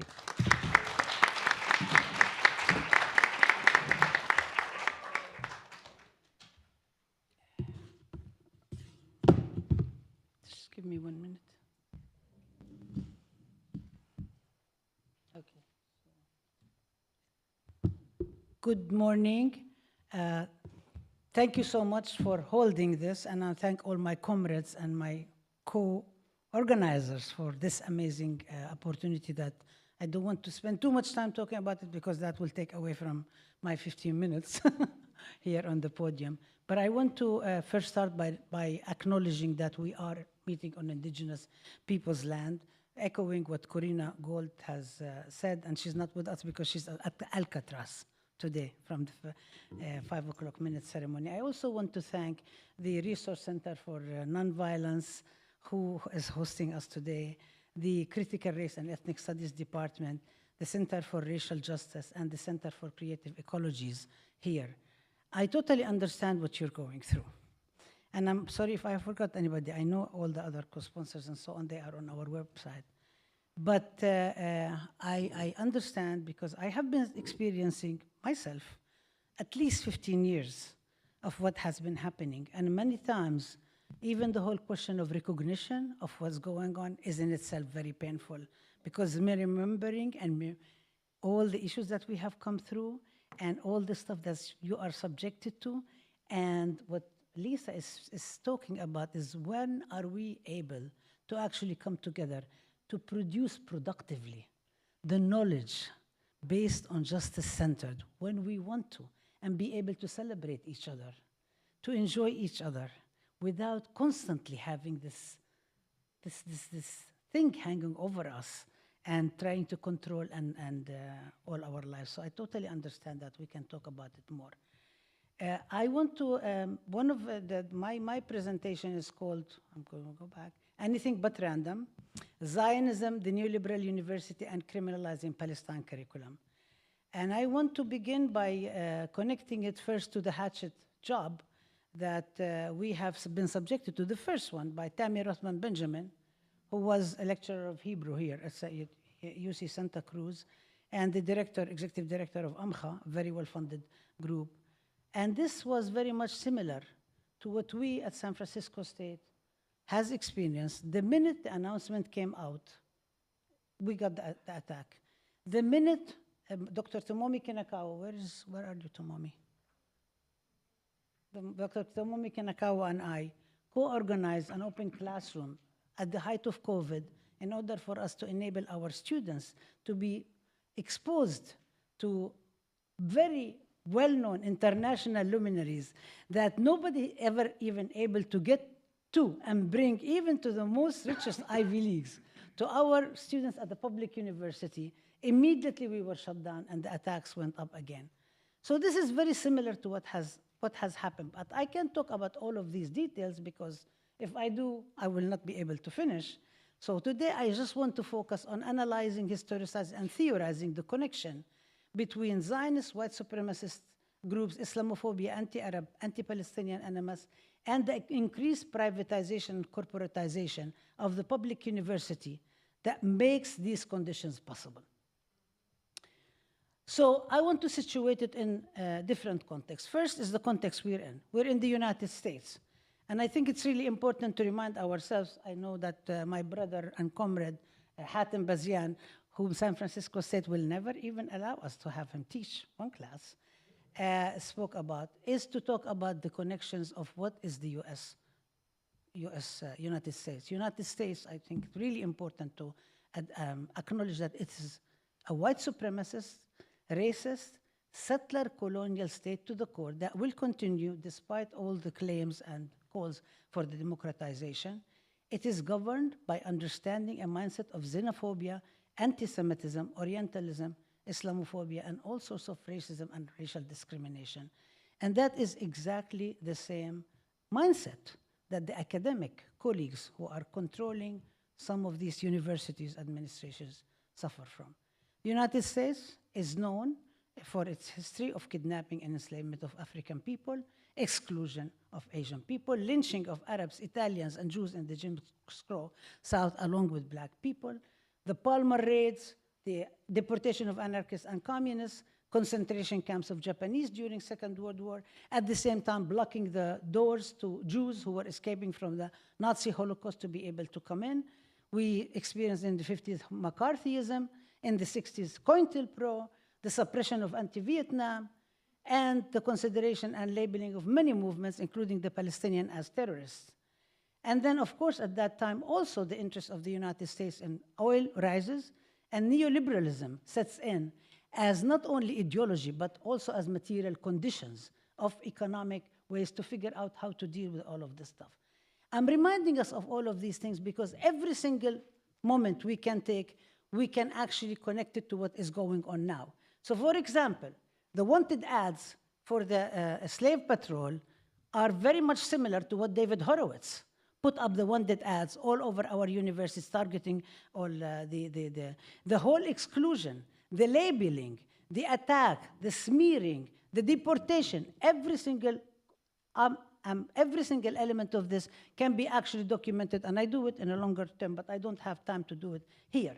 But I want to start here from the whole question of what happened in the 60s, and come back to that when I talk about the neoliberal university, and how that moment of anti-Vietnam War activism organizing on campus, and the rise of movements, of third world movements, of ethnic studies, of women, of all the movements that have risen, how it was very necessary for neoliberalism to snap and get rid of, and also reverse all the gains that have been made, which leads us to the neoliberal university. But I'll come back to that because I want to talk about the second element, which is Zionism, and the connection of why is it that Palestine is targeted. I think we really need to agree that there is Zionist desperation because there is lessening of public sympathy on the grassroots. I'm not talking public. Lack of public sympathy that is going on, and that's every single thing that happens connects with what happened in Palestine. So if we actually track all the attacks and the extreme attacks, I'm not talking about the academy in particular, because we could talk about it in public space. Every single time there is a battle on Palestine, 2008, 2009, and before that, every single time in 1982, every time this happens, we will see an escalation. And it increasingly becomes so when Zionists are become much more desperate. But it is really also important to acknowledge that public relations is a very, very important thing for Israel. Israel cannot function without having a very strong public relation campaign. And this is why also the Zionist movement starts churning the Hasbara machine in order for it to do what it wants to do. And this has been always part, since the Israeli state was counted, it has always been part of that security state. I'm going to skip some of the things and move on.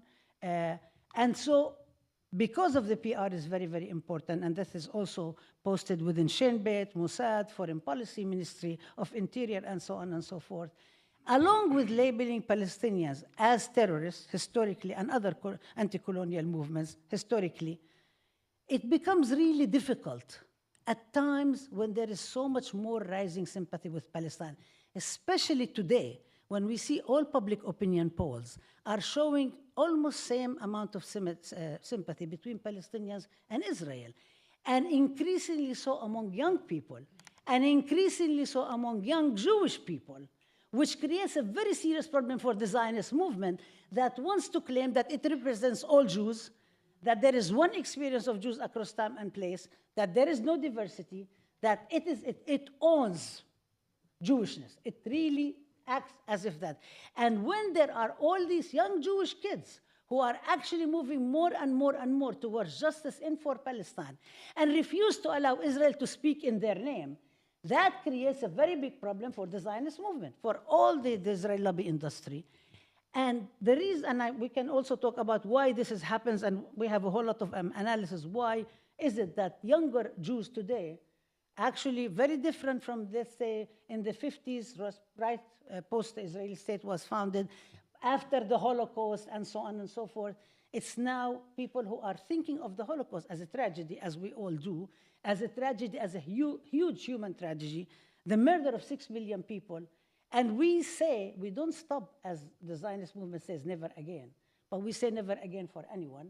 And I don't know where Sarah Kirshner is, because this was also one of the projects of the International Jewish Anti-Zionist Network, when there were all the attacks and the conversations around ICE, Muslim ban, anti-immigrants, and so on. So I think it's really, so this becomes a very, very important problem for the Zionist movement. The other important problem is that in the news, as we see today, we see Palestinians being slaughtered, and people cannot help but have sympathy. So what happens? Yes. So what happens in this process? It becomes really necessary for the Zionist movement to shift the interest and the focus from what is going on and center it on Zionism, decentering what happens in Palestine. And when you do something of this sort, and it's not about, by the way, confronting neo-Nazis, Holocaust deniers, white supremacists. We know that Spencer said that he is a white Zionist. Yair Netanyahu said that the left and Antifa were worse than the Charlottesville Unite the White and so on. All of them, the alliances with Kufi and Christian Zionists, which I think some of my colleagues will speak about. But once anti-Semitism is invoked, Palestinian struggle and resistance becomes sidelined and impossible to talk about. The space for this conversation shrinks so much that we are unable to discuss it. Because then, once you focus on anti-Semitism, how else can you speak except to talk about that there is a need to protect Jews from attacks, and there is justification for Israel as the safe haven for the Jewish people. Notice this, it decenters Palestine, it flips it around, and that becomes, the discussion becomes then on the terms of Zionism, whether critics of Israel, whether anti-Zionists and so on, are we anti-Semitic, are we not anti-Semitic? And everybody forgets about what's going on, about Palestinians. This becomes the major issue of happening, and this continues going on. So, okay, the last point, and I'm going to skip a whole bunch of things about Israel being modern and treatment of women and so on. We can speak about that later on. But what happens at the university then? What's the connection with the university? First, we know that the university administration, as I said before, and the academia and the conventional wisdom is already marred by Orientalism, Islamophobia, racism, the belief that Arabs are backwards, that we are excessively homophobic and misogynist, that Israel has made the desert bloom. A lot of these things, by the way, continue, even though we know they're not true, they continue. And the whole modernization of Israel, the hegemonic discourses. The second aspect of it is that there is, as I said before, they are not going to allow another 60s to happen. And at least, for example, for us at San Francisco State, there is a very deliberate policy that we will never, ever let the strike of 1968 to happen again. We're going to make sure it doesn't happen. The strikers wanted third world studies. They were given ethnic studies in order to think about it in ethnic terms instead of thinking about it in third world terms. This experimental college was stopped. Faculty were fired who were advising the students and so on. But I think one of the maybe important conversations that we don't pay enough attention to is the transformation of the public university to privatization on corporate university. In this sense, it becomes the funding of the university becomes donor-driven. Yeah, donor-driven, thank you. Donor-driven, oh my God, this is great. The funding is donor-driven. The policies of funding is not actually unconditional funding, it's donor-driven. What donors want, and I can talk about each one detail on that. Secondly, it is no longer accountable to public scrutiny because it's being channeled through the university foundation, the university corporation, so it doesn't have to be public, and it's not subject to public record. Even if you ask them, you don't really get public record, and I can explain, give a whole lot of examples in our experience in trying to get public records, even by court and not be. And the only time we got public record, by the way, is because the Lawfare Project that was suing us and failed asked for public record. The university gave it to them, so we were able to get a copy of what Lawfare has. But we have never, ever been able to get full public records of what we wanted. And on top of that also, now the university corporation takes over certain things like the Cesar Chavez Student Center. So now it's owned by the University Corporation.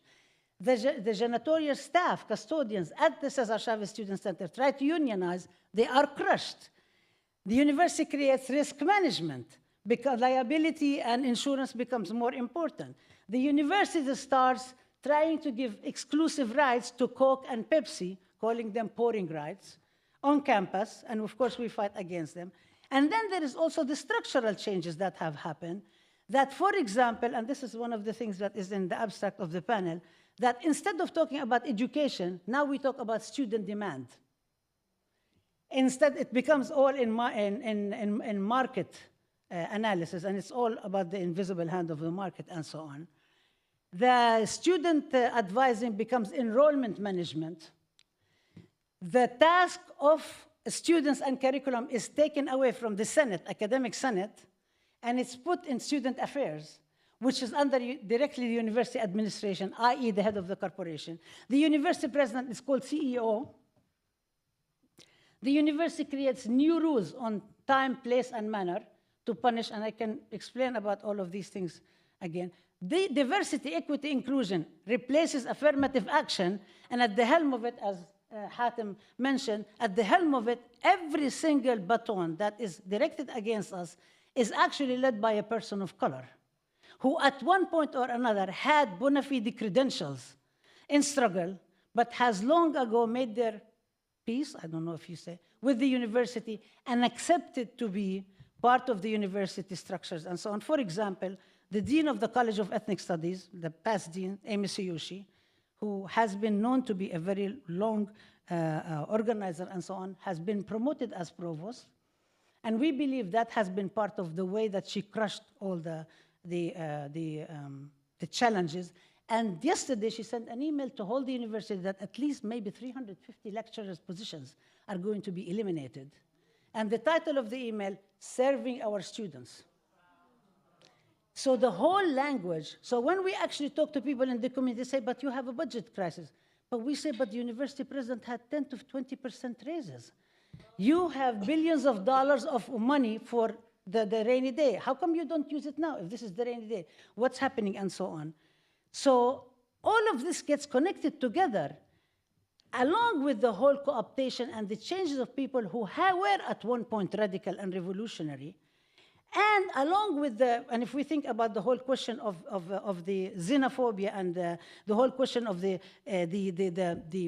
demonization of quote-unquote foreign, and instilling the foreign-domestic divide, and domestication of the curriculum and the projects that used to be very third world. So now everything is in study is Americocentric, is directed towards Washington. You can't talk about anything outside of the United States because that becomes foreign, including within the union leadership. And so today, so now everybody has been silenced.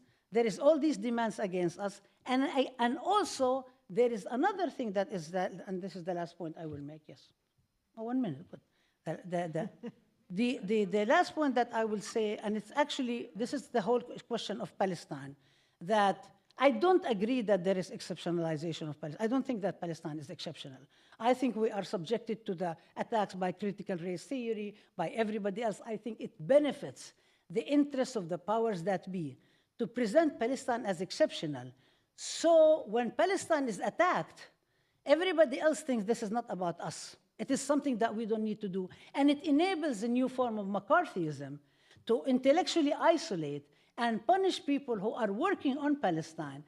So there is two issues happening at the same time. One is intensive efforts using bureaucracy, weaponizing the bureaucracy, weaponizing academic freedom, weaponizing freedom of speech in order to shut down anything about Palestine curriculum. So courses are not offered, courses are hidden during COVID. There is misunderstanding about certain courses. There are unfounded rumors that we have low enrollment and so on. That's one thing happening within the university. The second thing is happening is that people are being punished every single day with all of the stuff that's happening. And third is isolating Palestine and making it separate. Now, the last one I will end up with is that We, in the Ahmed Studies program, as Lisa has said, we actually have accomplished multiple victories. Every single accusation we've been confronted with, we not only came out of it so-so, but very squeaky clean. We defeated lawfare. We accomplished 3 decisive victories by our faculty hearing panels, our colleagues, and so on. Do you think that will change anything? No. The university president vetoed. The university has come to more and more and more bureaucratic and technical ways in order to shut down the program, because the project is to silence and criminalize Palestine in the curriculum. So we will not be able to produce the kind of knowledge that we want to be able to produce. And we will not be able to connect with our colleagues, separate us from our colleagues. And we will not be able to do the engagement scholarship that is also engaged with the community towards the indivisibility of justice. Thank you.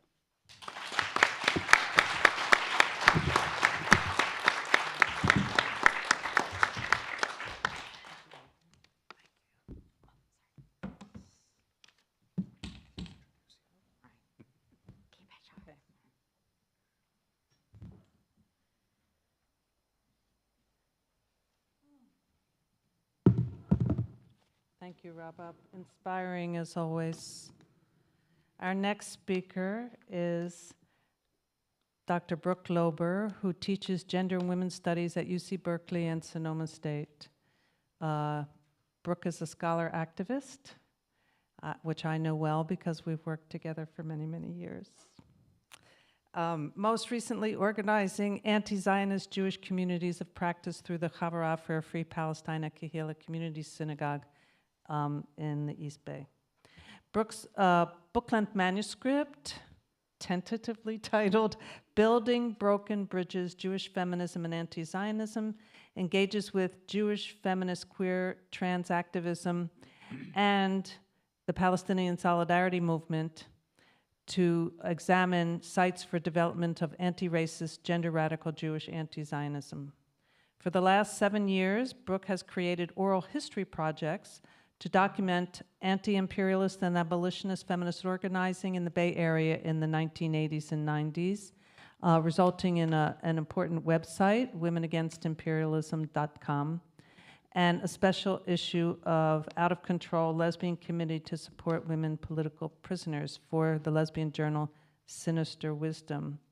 Brooke is a co-editor of the 2-volume collection Abolition Feminisms, published by Haymarket Press in 2022, and a contributor to the anti-Zionist book Questions to Ask Before Your Bat Mitzvah. I love that title. Brooke's essays have been published in Feminist Formations, Women's Studies, Journal of Lesbian Studies, Meridians, Feminism, Race, Transnationalism, and numerous websites of radical culture. Welcome, Brooke Lober.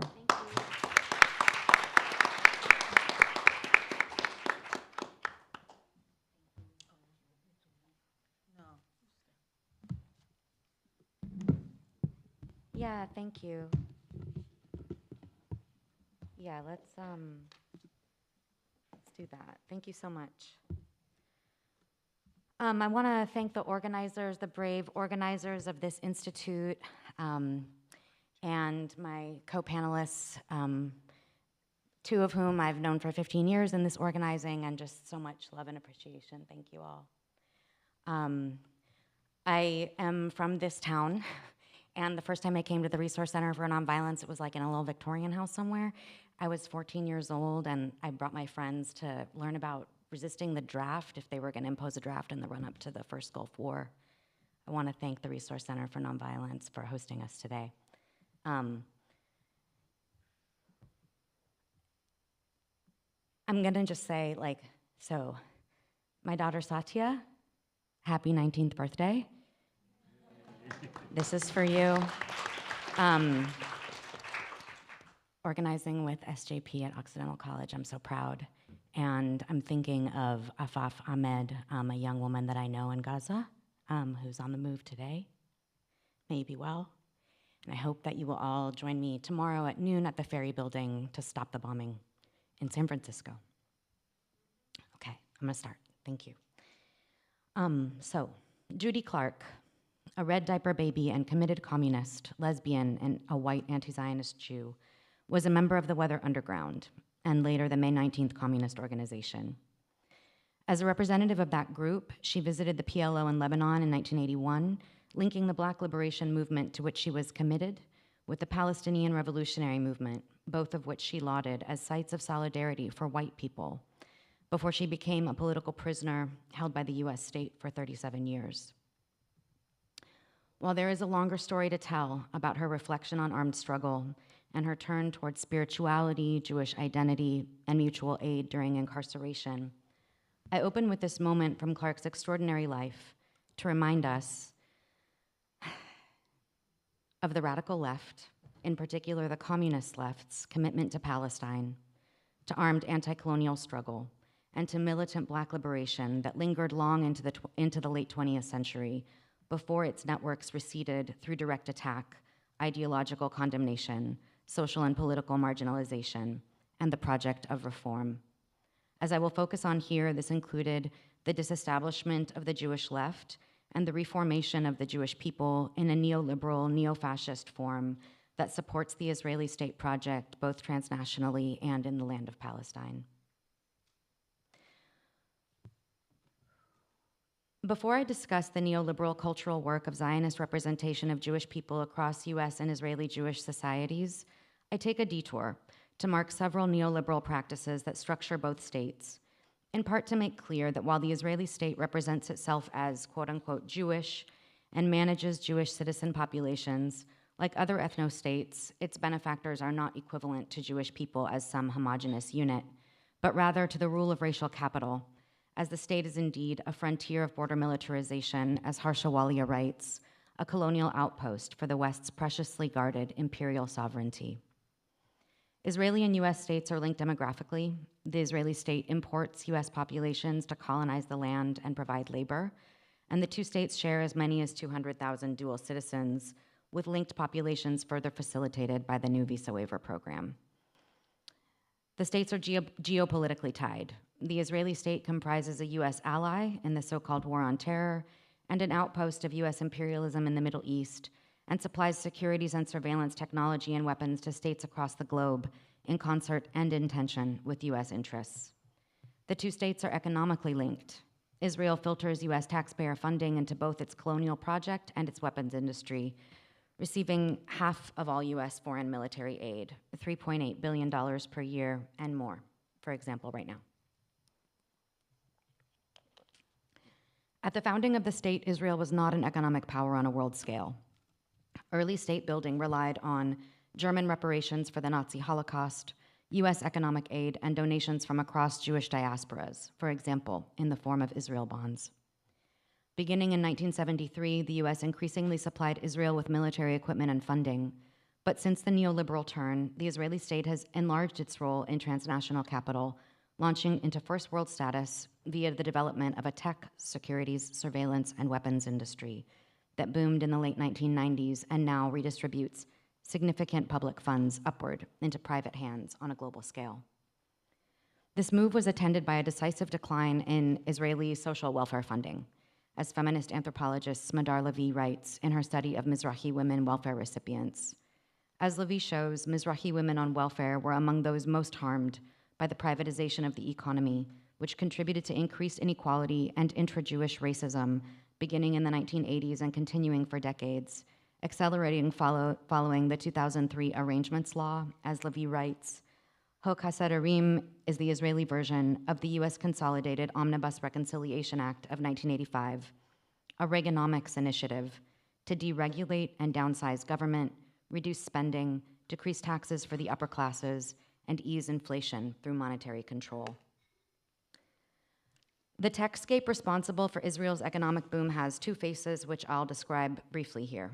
First, as reported on the putatively multicultural but transparently racist, even in name, Israeli innovation news website, No Camels, Israeli startups combine progressive politics, environmentalism, and tech innovation. Cybersecurity cuts down on food waste. Electrified water reduces cancer risk. AI cars link with human intelligence. Indoor drones provide security. Tech is environmental. Online gaming can save the planet. a newfangled compost drum reduces Israeli landfills.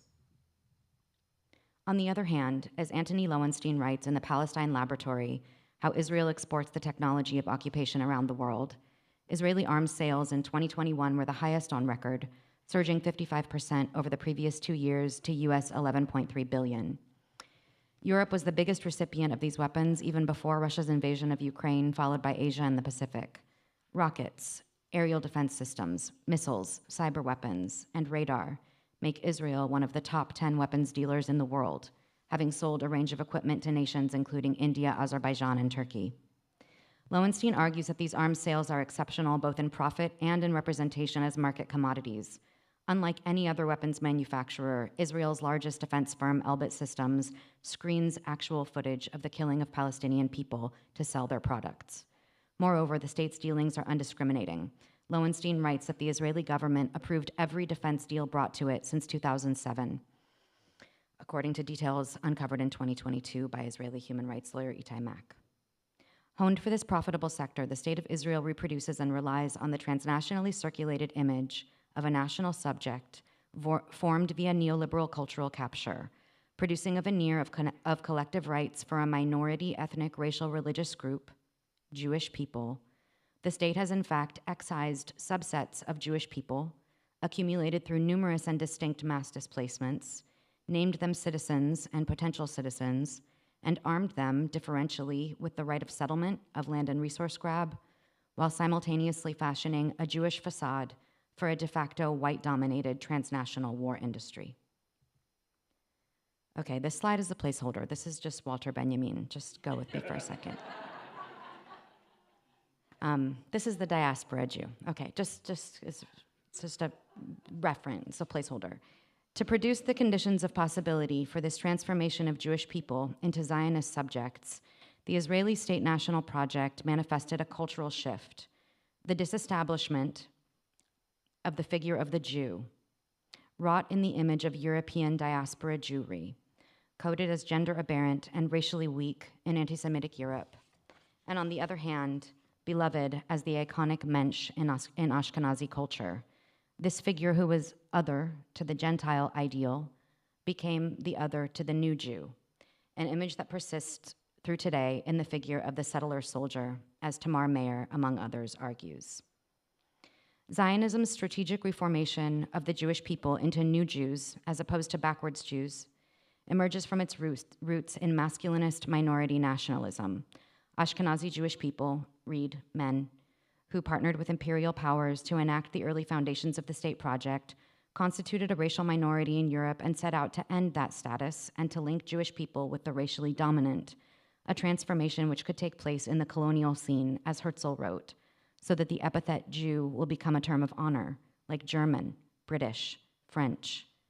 This maneuver began before Zionist colonization institutionalized in earnest in the construction of the new Jew, a figure associated with Max Nordau's project of racial regeneration and the production of a new masculinity crafted to match a European ideal. As Daniel Boyarin writes of the early State National Project, Zionism was considered by many to be as much a cure for the disease of Jewish gendering as a solution to economic and political problems of the Jewish people, agreeing with George Moss that Zionists and assimilationists shared the same ideal of manliness. Boyarin declares an equivalence of Zionism and assimilation. Further, as Amy Kaplan argues, after the establishment of the state, a transnational cultural exchange carved an image of Israeli Jewish masculinity in US terms. The Western gunslinging hero, rewritten as Zionist colonial in Leon Uris's massively popular book and film Exodus, fashioned the prototype of the tough Jew as an amalgam of American and Israeli masculine archetypes. And I'll leave this with a current image from the Israeli Defense Forces. While this historical discourse is androcentric, the Jewess also appears as a non-normatively gendered figure in anti-Semitic discourse. While Ashkenazi women's gender-sexual dissidence is both celebrated and stigmatized in Jewish cultural sources across the last century and more, Jewish feminists have engaged in resistant and reparative practices to navigate sexist webs of control within and beyond Jewish social space, producing a plethora of representations of Jewish feminist empowerment. Meanwhile, as Nira Yuval Davis writes, Zionism as a state national project makes particular demands on Israeli Jewish women as reproducers, as soldiers and state figures, and as symbols of the nation. Additionally, a transnational Zionist project has produced a cultural ideal for Jewish women that relies on Israeli state discourse, and increasingly, since the launch of Brand Israel in 2005, state funds. While queerly gendered representations of Jewish women continue to proliferate, the neoliberal Zionist refashioning of Jewish representation has delivered a state nationalist archetype of militarized, patriotic, sexy post-feminist empowerment for contemporary Jewish life. The shift in Jewish gender-race status ushered in by Zionism has cemented the state of Israel as a project of Jewish uplift, producing the Jewish people as natural masters of an imperial colonial scene, and yet always already potential victims of racial prejudice. In this way, Jewish peoples are integrated into white supremacy on a global scale via a shift in civilizationist discourse. This maneuver from zero to hero, as Mayer writes, comprises an adaptation of gendered white supremacy. Here I consider this change as white reconstruction, in Dylan Rodriguez's terms. As Rodriguez writes, the notion of white reconstruction references a historically persistent, continuous, and periodically acute logic of reform, rearticulation, adaptation, and revitalization that shapes white social and ontological self and world-making within the aspirational present tense and violently future-oriented humanist projects of civilization, manifest destiny, progress, and so on. To these, let us add Zionism as settler colonialism on Palestinian land, and also its extended transnational reach that makes the Jews into a nation and the Jew into a colonizer, and with the apparatus of the state attached to white supremacy, or Rodriguez's term, white being, in a global anti-Black and colonial schema.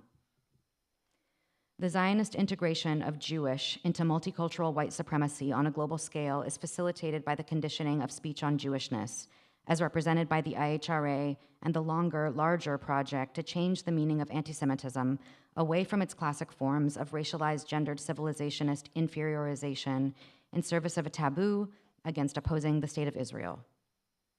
Anthony Lerman has meticulously historicized the emergence of this project in the 1980s, largely in response to the internationalist declaration that Zionism equals racism, lauded in the UN and far beyond. The effects of demoting the old anti-Semitism in favor of the new anti-Semitism include the disciplining of Palestinian people, the silencing of political speech transnationally, and the disarticulation of anti-Jewish racism and what is defined as anti-Semitic action, including an inability to define support for Nazism as anti-Semitism. For example, when the Canadian Parliament recently gave a former SS officer a standing ovation, they did not violate the terms of the IHRA.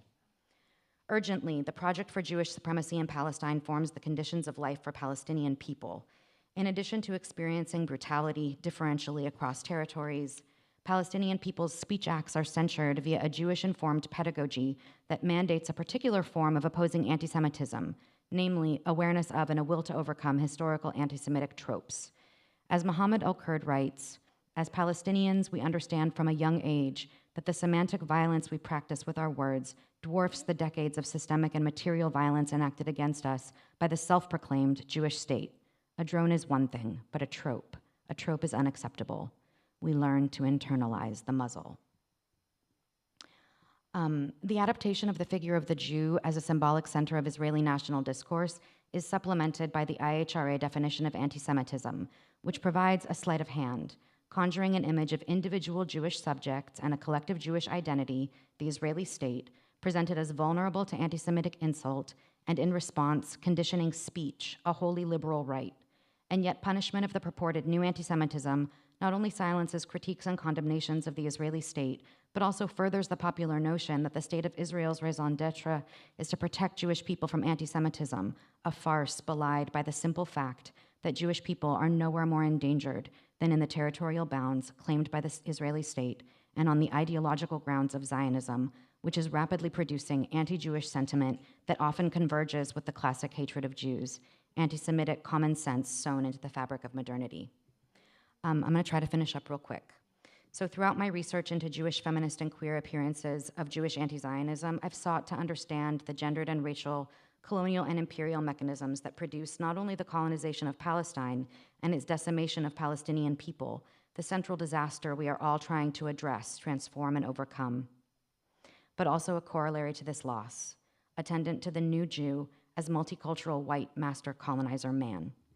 To better understand the historical roots of today's grassroots Jewish anti-Zionist movements, I have investigated recent histories of individual and collective refusal and creativity when radical queer feminist Jewish people struck out to refashion strands of identity into solidarities that counter racism, imperialism, and militarism, all the while objecting to Israeli state practice and opposing Zionist claims to ownership of Jewish life. So this slide is an image from a poster that was created for the Jewish Alliance Against Zionism in 1978. The artist Lisa Koken is pictured in a recent photo on the right, while the original, with the original batik she created before the poster was made. The Jewish Alliance Against Zionism, in their remarkable statement of principles, writes, "We believe that Palestinian people have the right to national self-determination. While the specific form that this may take remains to be determined by Palestinians themselves, it is crystal clear that there cannot be peace in the Middle East until genuine Palestinian self-determination is a reality. As Jews, we feel a deep responsibility to speak out against the ideology and practices of Zionism." In the book, Getting Home Alive, co-authored by mother and daughter Aurora Levens Morales and Rosario Morales, the book concludes with this poem, extended poem, "If I Forget Thee, O Jerusalem." Levens Morales' elaboration of a response to the Israeli invasion of Lebanon in 1982. Invoking a history of colonization and imperial statecraft in Latin America, she considers solidarity with Palestinian people from a third worldist vantage point, and then, turning to the history of her Ashkenazi ancestors in Ukraine, Levens Morales invokes a Jewish-specific solidarity with Palestinian people under fire. In this final image I'll share, artist Hosina Manu, a radical genderqueer, feminist, and anti-Zionist Jewish organizer and artist, links histories of resistance via images of the First Intifada, resistance fighter Leila Khaled, and the women partisans of the Warsaw Ghetto Uprising. The phrase Vegalach for a free Palestine signals that this is a Jewish queer celebration of armed resistance. L'chaim Intifada, the uprising to life. Thank you.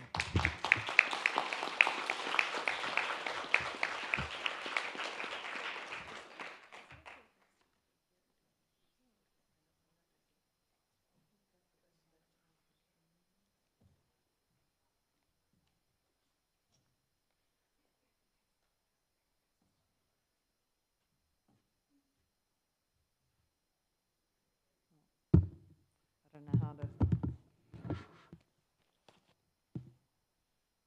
Thank you, Brooke.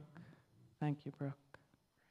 Our next speaker is Jillian Rogan, who is an associate professor at the University of Windsor, Faculty of Law, and a criminal defense lawyer. Her research interests include criminal law, focusing on bail, and critical race anti-colonial theory, including anti-Semitism and anti-Zionism.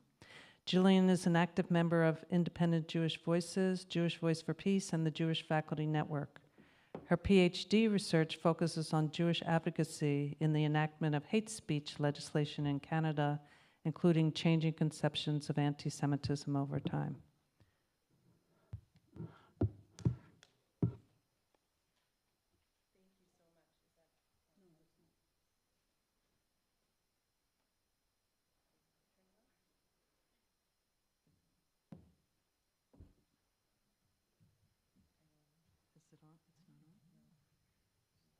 It should be in there. That should be on?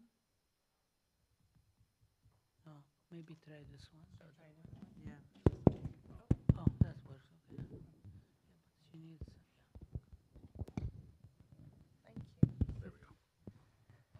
Thank you. So I'm really truly honored to be here today, and so grateful to all of the organizers who have done epic work to ensure that we are in fact here today and that we're able to engage in discussion, debate, solidarity building, exchanges with each other. And this conference is just now needed more than ever.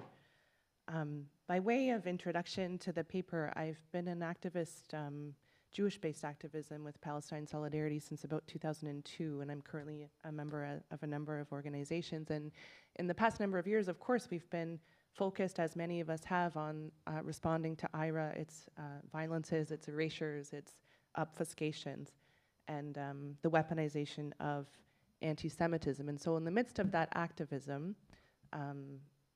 in 2022, the Canadian Parliament enacted a new criminal code offense that criminalizes Holocaust denial. So under the heading, the willful promotion of anti-Semitism, Section 319(2.1) of the Criminal Code in Canada now criminalizes speech that willfully promotes anti-Semitism by condoning, denying, or downplaying the Holocaust. And I want to ask you where you've heard some of that language before. It replicates the language of IRA. The amendment came about as a result of the efforts of several pro-Israel lobby groups, and it was enacted just as I was about to take a leave of absence from my job as a professor to start a PhD. So law professors haven't historically always needed a PhD, and I got in there right under the wire and decided I was going to go do a PhD. So I changed quickly the focus of my proposed research for that PhD to figure out this new Holocaust denial offense. Was it relying on IRA? You know, how did it come about? What is it aimed to, what's the harm that's, we know the harm that it's aiming to target, but how does this fit into my activism, our understanding of IRA generally?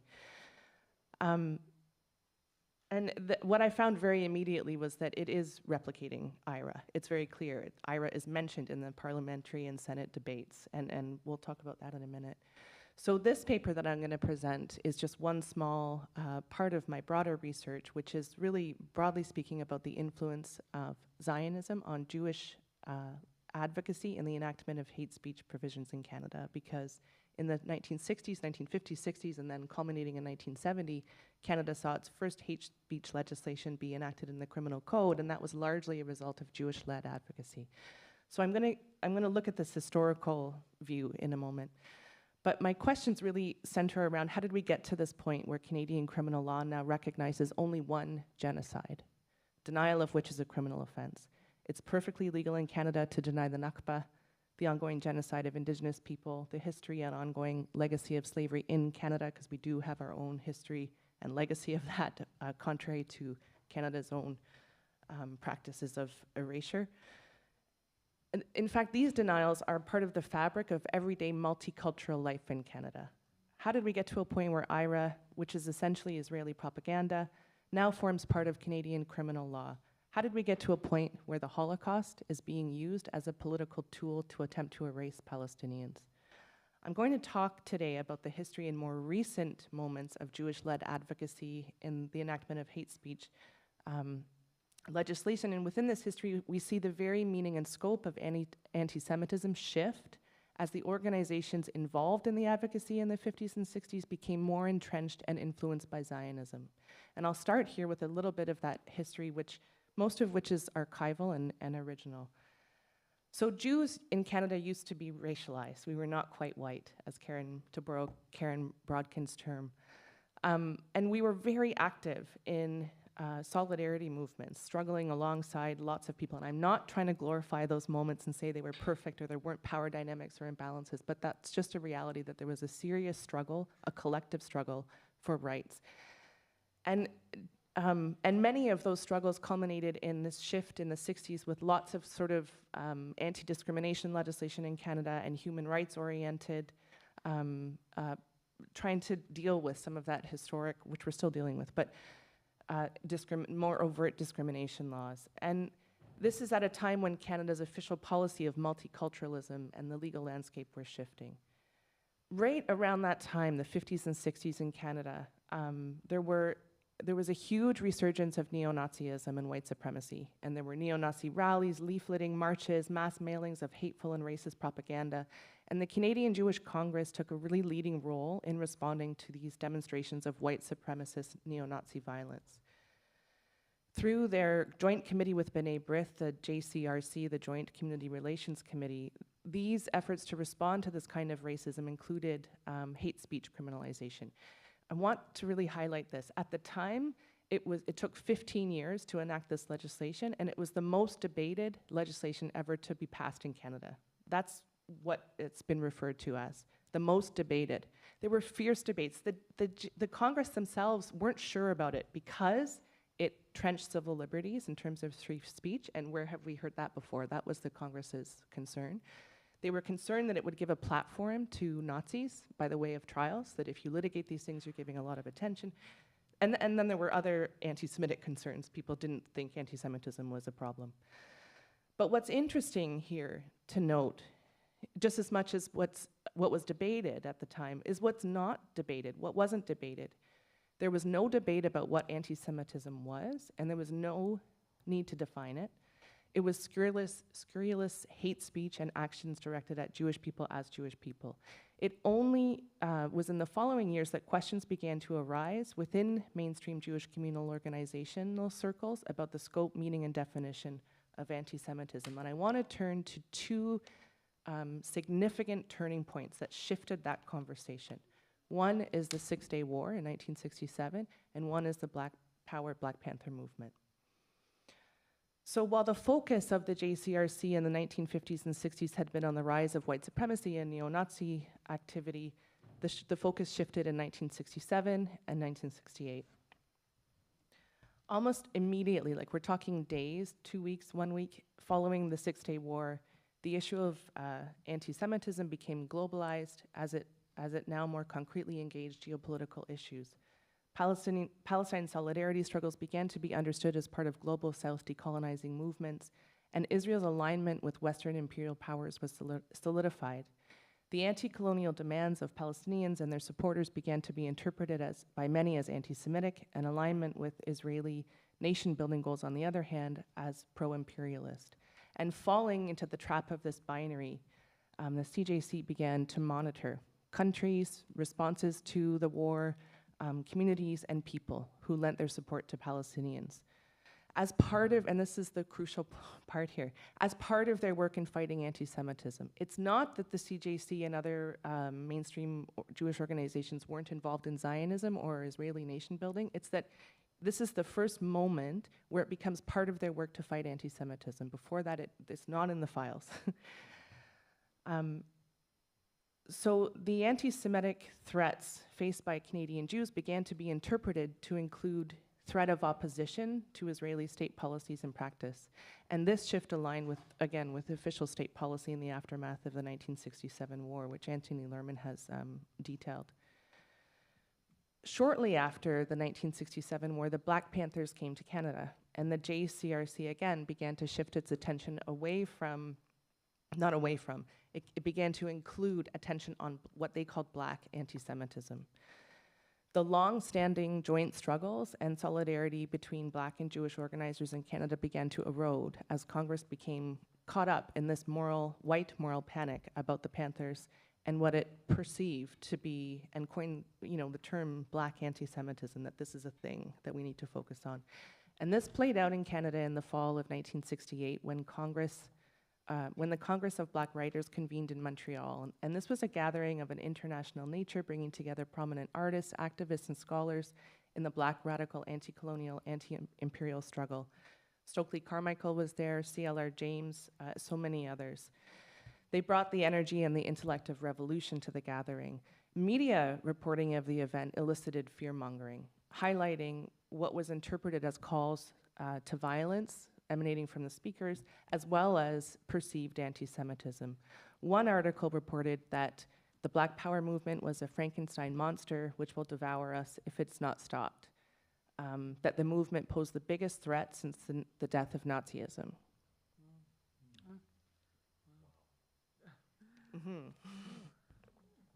So other than Stokely Carmichael, I've read the whole transcript of this Congress. Other than Stokely Carmichael's comments, that he made an impassioned speech about a lot of things, and he talked about Palestine liberation. I couldn't find any other commentary in this whole gathering about Jewish people or even really about Israel. However, there was a huge amount of focus on it, and even the Jewish Congress sent one person to say, attend the Writers' Congress and report back.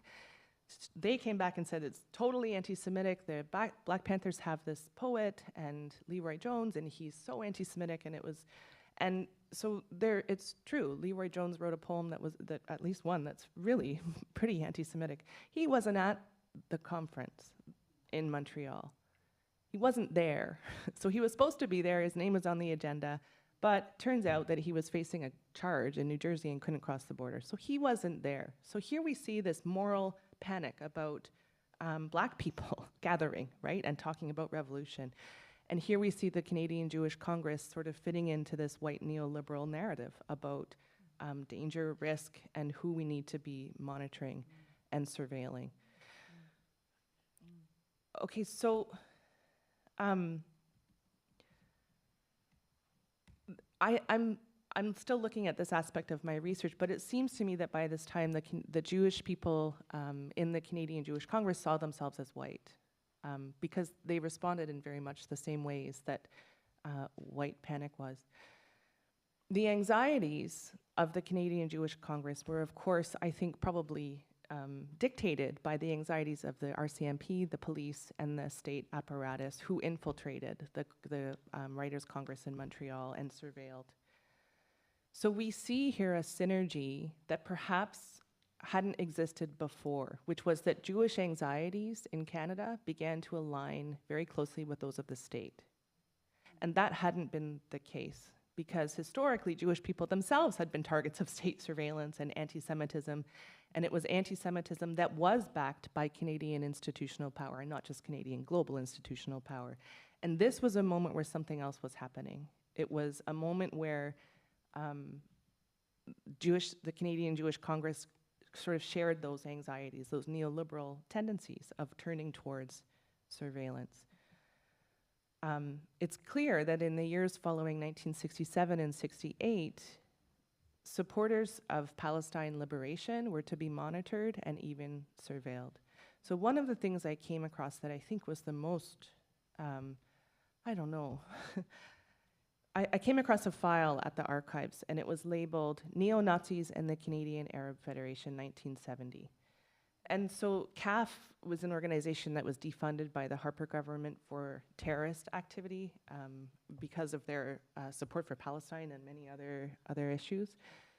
So this file that I found, I was thinking, what do neo-Nazis and CAF have to do with each other? But each file, they were separate files, one for CAF, one for neo-Nazis. Each file was marked confidential, each paper in it was marked confidential, each was unsigned, unaddressed, undated.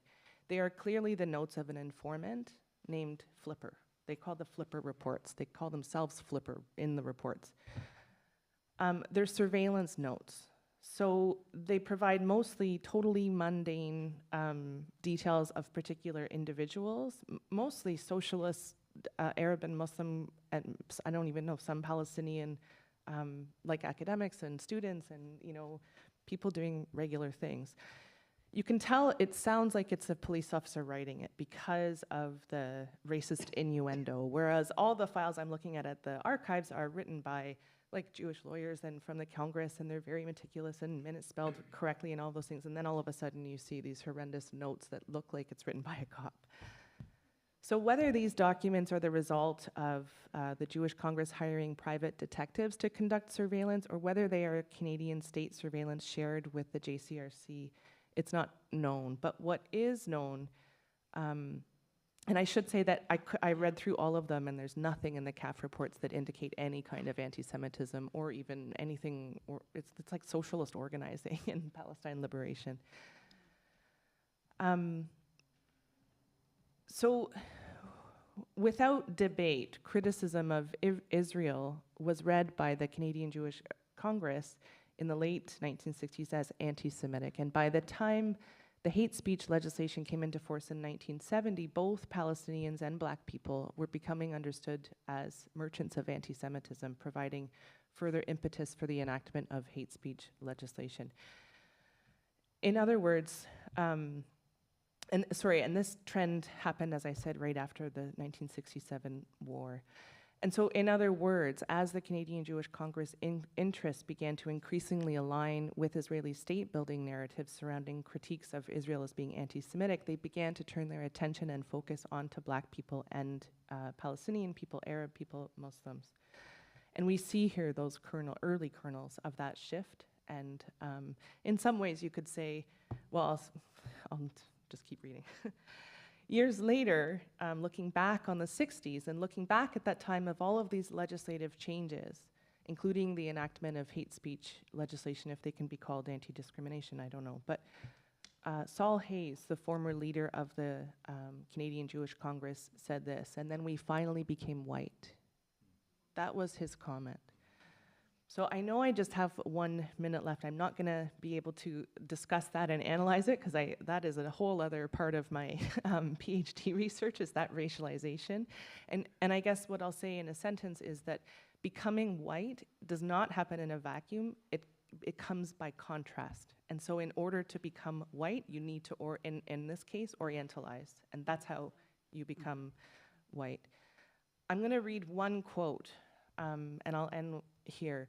This is from the current debate about the Holocaust denial legislation. And this was a Senate debate, actually, and there was CIJA, Center for Israel-Jewish Affairs. One of the spokespersons there was advocating for this Holocaust denial legislation. This is hard to read, but it happened in 2021. The delegitimization of some elements on the extreme left is equally worrisome because it marginalizes and excludes Jews from participating in things that are part of our DNA, including the pursuit of human rights and so forth. Then there are elements within the Muslim world, some of whom have a particular approach to their beliefs that create hospitable territory for that kind of extremism directed at Jews. So here we see, this is, first of all, if there was any doubt in my mind about the need to focus on IRA, because sometimes it seems really futile when there's an occupation happening on the ground and we're getting distracted, and is this the work? And I've struggled with that. We are seeing this play out on the ground right now, this kind of racism and Orientalism. And I actually feel today for the first time that this is important, what I'm thinking about and what we're doing here, because IRA is now playing out on the ground in the most horrendous and violent and horrific of ways. The other thing I'll say here is how anti-Semitic. The idea that Jewish people are a race and have DNA, this is not about Jewish life or safety.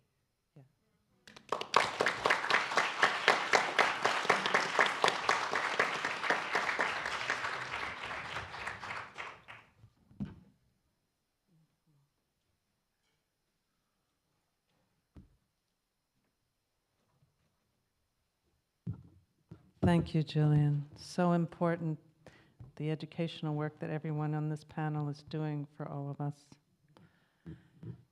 Our next speaker is Dylan Rodriguez, who is a teacher, scholar, organizer, and collaborator, and I love this part, who has maintained a day job as a professor at the University of California, Riverside since 2001. He's a faculty member in the recently created Department of Black Study, as well as the Department of Media and Cultural Studies.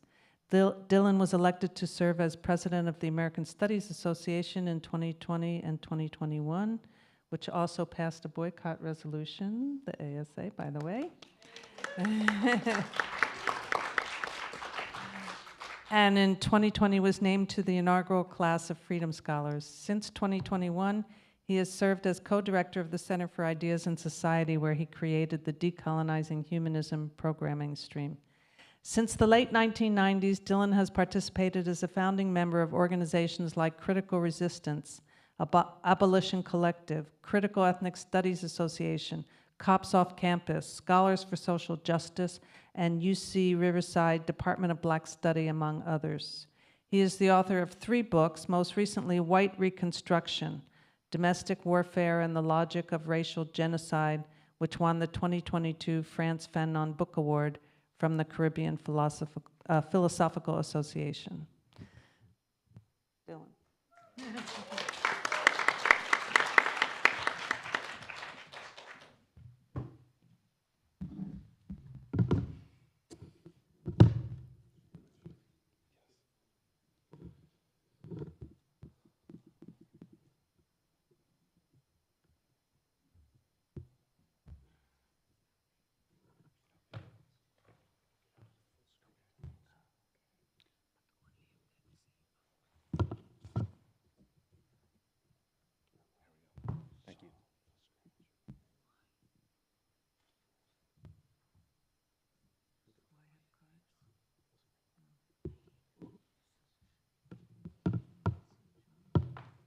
Thank you. Good afternoon. Thank you to Institute for the Critical Study of Zionism, especially my young old friend Christine for inviting me. And I'm here to say I'm going to cede my time to Brooke, Rabab, and Jillian. So I wanted to hear more from them. I feel like an invited guest, and I appreciate being here to fight alongside you.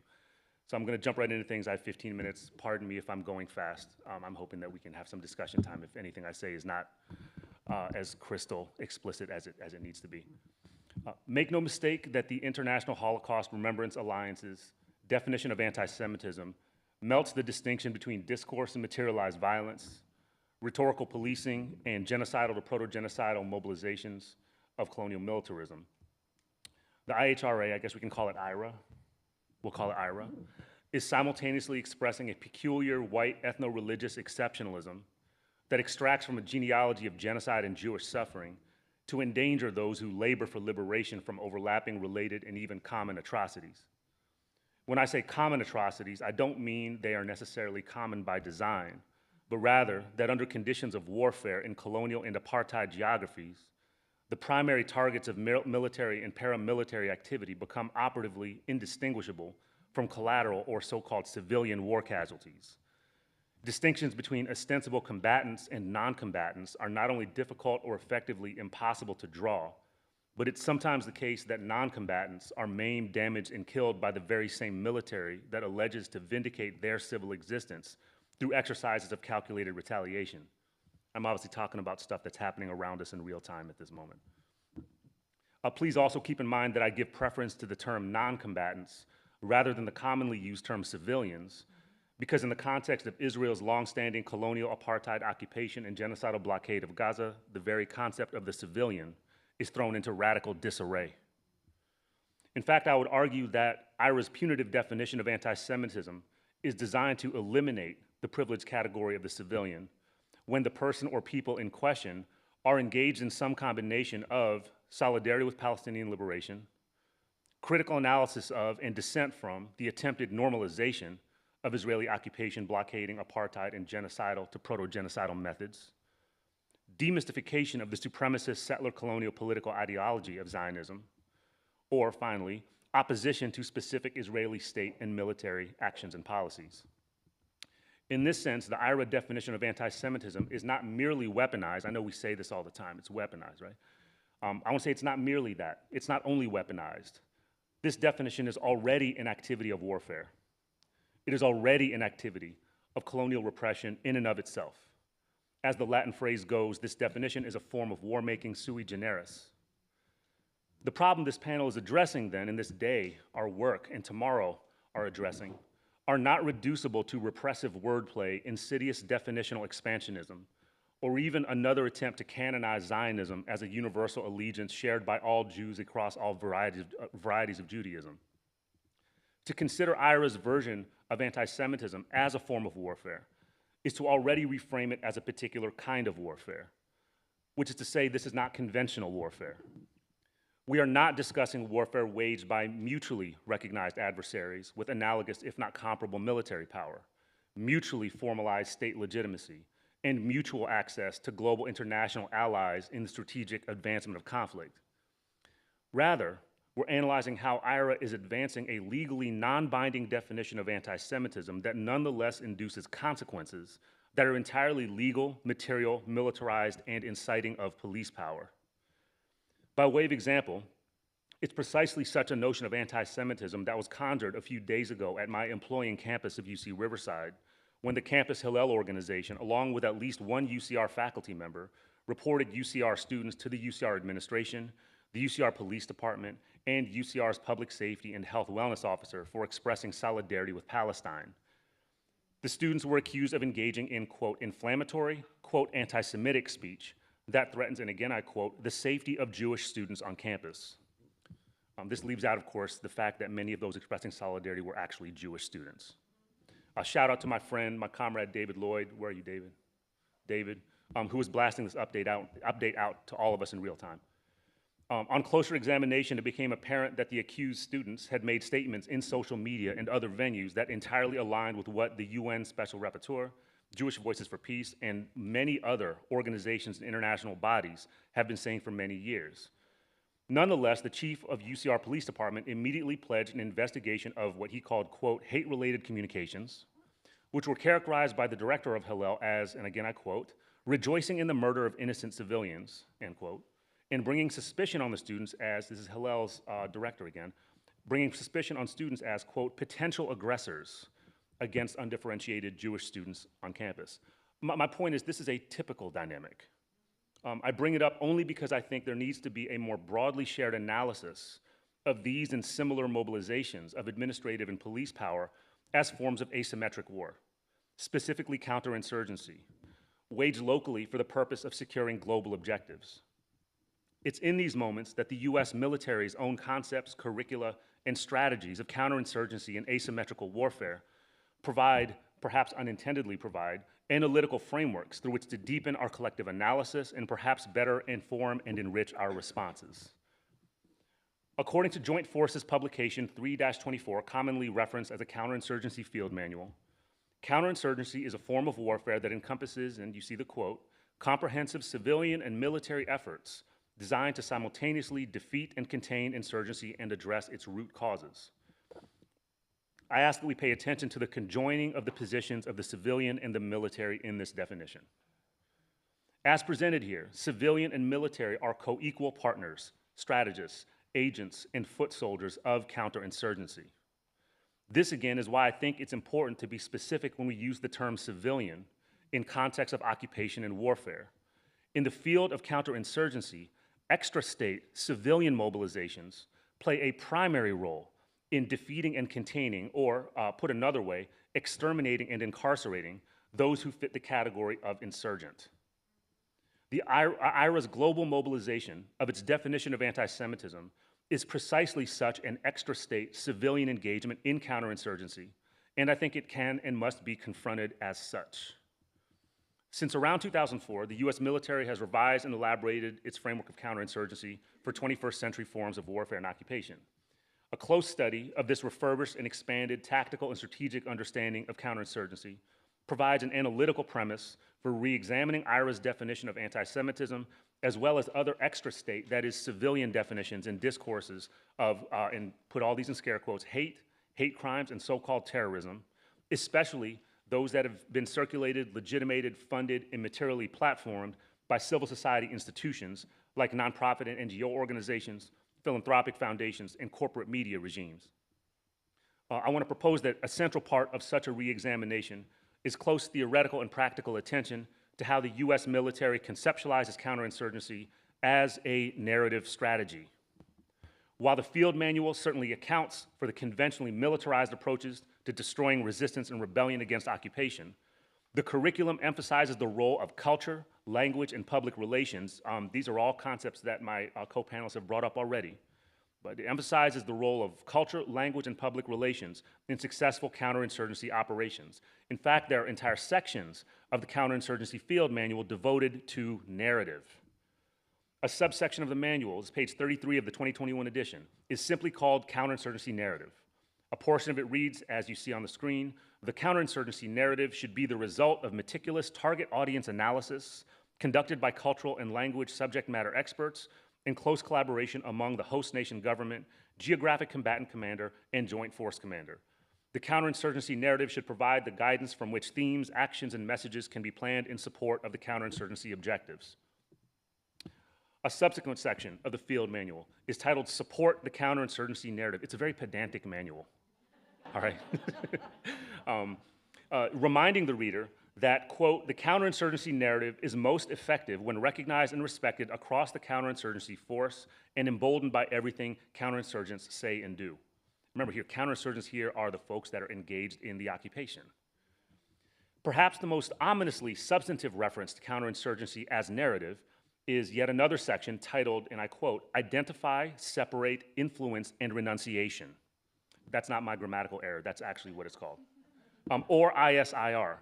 Put concisely, ISIR is what they call an operational approach that attempts to isolate insurgents, that's us, isolate insurgents, or aspirationally us, from a broader population, while convincing them that their cause is not and will never be supported by that population, resulting in the insurgents' defection and surrender. Identify, separate, influence, and renounce. Unsurprisingly, psychological warfare is central to this method, and it's therein that narrative, including contemporary forms of media, plays prominently. Quote, psychological separation can be accomplished by the use of the counterinsurgency narrative, information-related activities, and social media. Aspects of electronic warfare can be effective by psychologically separating the insurgent if they use radio, television, or computers to recruit or win over the neutral population. So, concluding comments as we open into a conversation with each other. It's in the shadow of the counterinsurgency field manual that I'd like to encourage us to collectively and constantly ask the question, what work does IHRA's definition of anti-Semitism do? Most immediately, the definition compartmentalizes various forms of repressive, oppressive, terror, and historical violence, including the Nazi-orchestrated genocide of Jews, Romani, disabled people, queer people, Africans, and others, by reducing such terror and violence to falsely equilibrating notions of hate crimes, hate incidents, extremist hate-based ideology, including but not limited to varieties of so-called terrorism, religious hate, and hate premised on singular and/or exceptional animus against Jewish people. Paradoxically, the IHRA definition actually narrows and simplifies a complex global genealogy of anti-Semitism to a rhetoric of hate that's compatible with punitive policing and juridical measures, guided by the liberal corrective logic that hate is best addressed by surveilling, punishing, isolating, and/or eliminating the hater. The IHRA definition thus fabricates a field of knowledge, what the late great Edward Said calls the Orientalist knowable, as warfare. Field of knowledge as warfare. The definition stokes political and institutional claims, and of course it spreads all matter of repressive activities directed against individuals or identifiable groups of individuals, including demands for institutional censure and termination of employment, death threats, doxing, and reputational destruction. I know there's a lot of people in this room that know exactly what I'm talking about. In this sense, IHRA's version of anti-Semitism is inseparable from old and emergent regimes of corrective liberalism, a technology of racial colonial dominance that constitutes the logics of genocide, apartheid, and occupation. Further, these overlapping, compartmentalized notions of hate and anti-Semitism cohere and project a canonical set of fucking feelings. It makes me so mad when I think about these people's feelings. Okay, a canonical set of feelings that represent a call to arms for a presumptive, now contemporary white European ethnic constituency to seek justice, repair, and security through the mobilization and militarization of both state and civil institutions. In the field of counterinsurgency, occupation, and warfare, these are the only feelings that matter.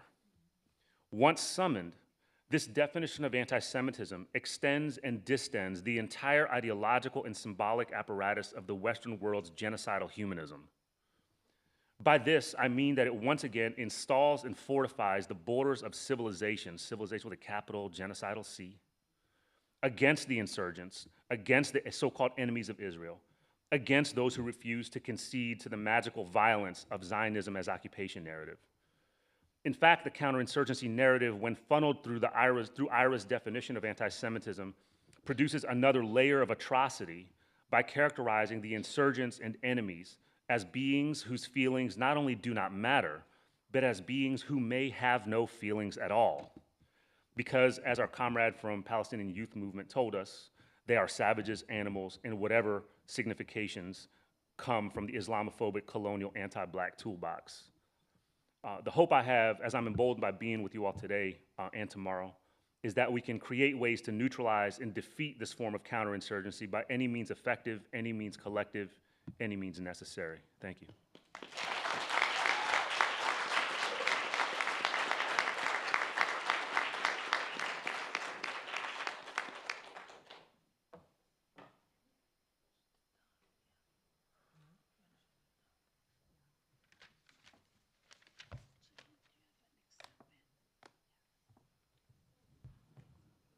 So now we're going to have an open time for questions and discussion.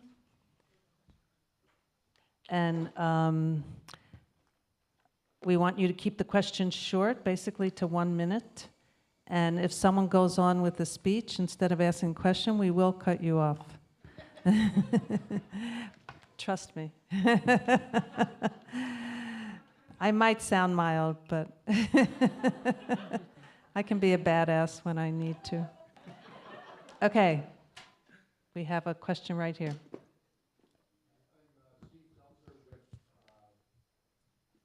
Work Week in Pacifica. My name is Steve Zeltzer, and I'm happy to say that we're taking up a struggle at San Francisco State to defend Ahmed and her program, because that's critical to the defense of Palestinians.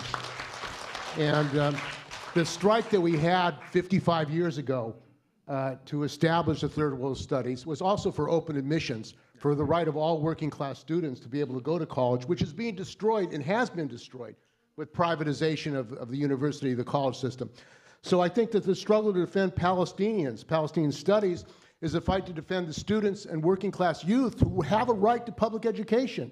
This is critical. And I also think we have to talk about the role of labor Zionism and labor imperialism, because we have a struggle against the AFL-CIO, this trade union bureaucracy, which say that they're Zionist. They support Zionism openly, which is an attack on the working class, which is a racist attack on the working class in this country. So, and they've tried to crush those in the labor movement who fight to defend Palestinian rights, who fight against the attack on Palestinian youth and Palestinian workers. So I think that this has to be addressed, because our unions, there's a struggle in the UAW 2865 to get a resolution passed. We have to go to our unions and demand that they take up the fight of the Palestinians and against U.S. military aid to Israel. And Yes. the ILWU has really made an important step by blockading Zim. I think we have to expand that nationally and internationally of a labor blockade of Israel. Thank you. These points are very important. Do you have a question, or you wanted to just make those points? Maybe the question is labor Zionism and labor imperialism, because there are unionists in Britain who've been fired because they took a position to defend Palestinians. So this struggle inside the labor movement, the relationship of the struggle to defend Palestinians with the struggle of workers and their organizations. Thank you. Do you want to say something? Hello? Yes. Okay, it's working, yes. Thanks so much, Steve. I should say Steve was one of the strikers in 1968, Black Student Union, Third World Liberation Front. So, and continues to come and be part of the alumni that refused to be used by the university for photo ops in order for them to raise money, while the university has completely departed from the social justice mission that was the intent of the students. I think what you are saying, Steve, I just want to comment on one thing in terms of what I was arguing. This is the whole question of anything but random. The ways in which, in Local 2865, back in 2013, when the graduate students in the UC system, in 2013, 2014, graduate students, we have some of the alumni here from that, they passed a resolution. They actually debated for 6 months democratically to pass a resolution in support of BDS. And then they passed it. It was over 66% or something. I don't remember. Then the international, which is really weird in the US, they call the National International, canceled, negated. The same thing happened with the San Francisco Labor Council, when already twice or three times, I remember 2021, when there was all the attacks that was going on. And the San Francisco labor people wanted to pass a resolution in support of Palestine in terms of solidarity, because the ILWU, which actually by the time was the president, Clarence Thomas, was also another graduate, alumni from the 68th strike from San Francisco State University. I mean, anyway, so they wanted to pass a resolution. They received instructions from, I think it was AFL-CIO, right? Telling them, you are not allowed to discuss any foreign issues, which is very interesting. You're not allowed.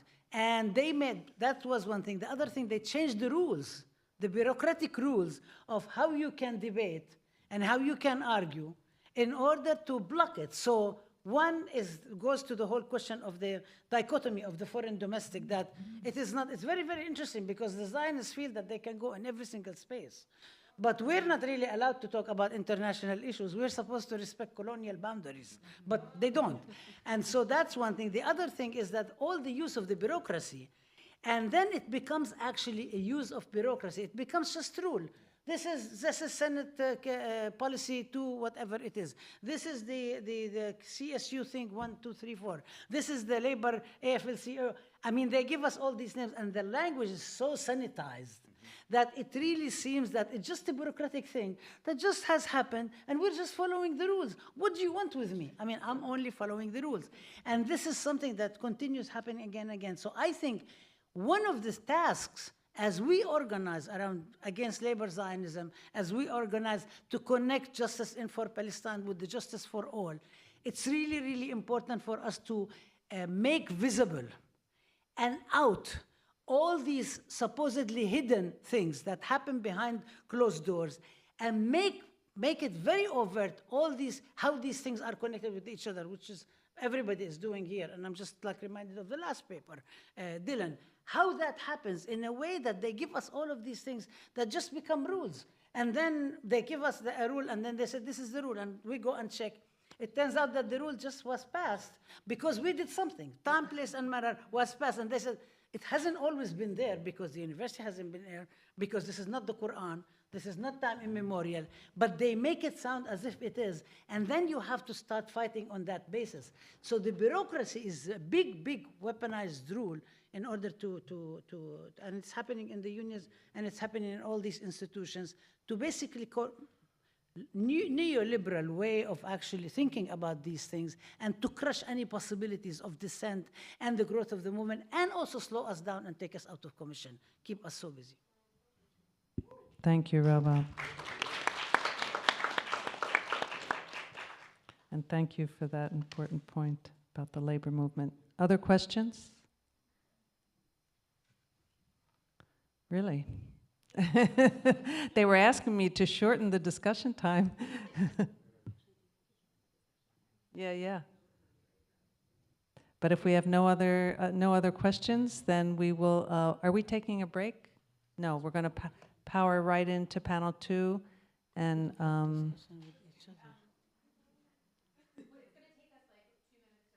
oh.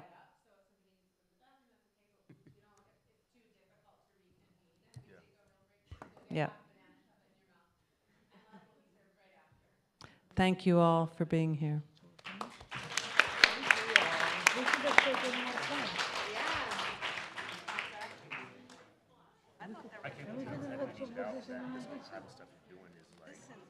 It just like this morning I was like, I just feel so paltry. Everything feels so paltry. There's 1.1, Terra to come and be like, the Jews in 1960, it just feels like, So I'm still sitting with what you said about I have a lot to. all this happened. There's no discussion of what anti-Semitism. I uploaded a presentation. in here, but I haven't. We moved it, it's here now. So we moved this panel. Oh, okay, so you switched them around. We did. Executive privilege. Sure. And then after that, what, that's me? No, that's not you, that's Sarah's. Sarah? Your thing is still not working. Oh, yeah. Well, I mean, make it accessible with the link. I And we did. want Our to- research is really okay, closely well, connected. It seems I you didn't. heard you Since, speaking at the beginning, and I was like, oh, This- yeah. And I let me try read it. that, and Yeah, same request access. Do you mean So, the she online just has to link? change it too. Like putting See what let the me link- just get him my PowerPoint.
No? Oh, there we go. Hello, everyone. Thanks for coming back. We are going to power right into panel 2. If you're following on the program, do not be surprised. You will think this is panel 4, but in fact, it's been updated. So, couple things before we start. Just a quick reminder that there's no food or drink allowed in this room. But after this panel, there will be lunch, and it's provided in the community room. And we got so much extra food that you're welcome to take home and enjoy during lunch. Another plug is just a reminder that the conference has no fee, but we accept donations, and we will share a large portion of the donations with the Resource Center for Nonviolence.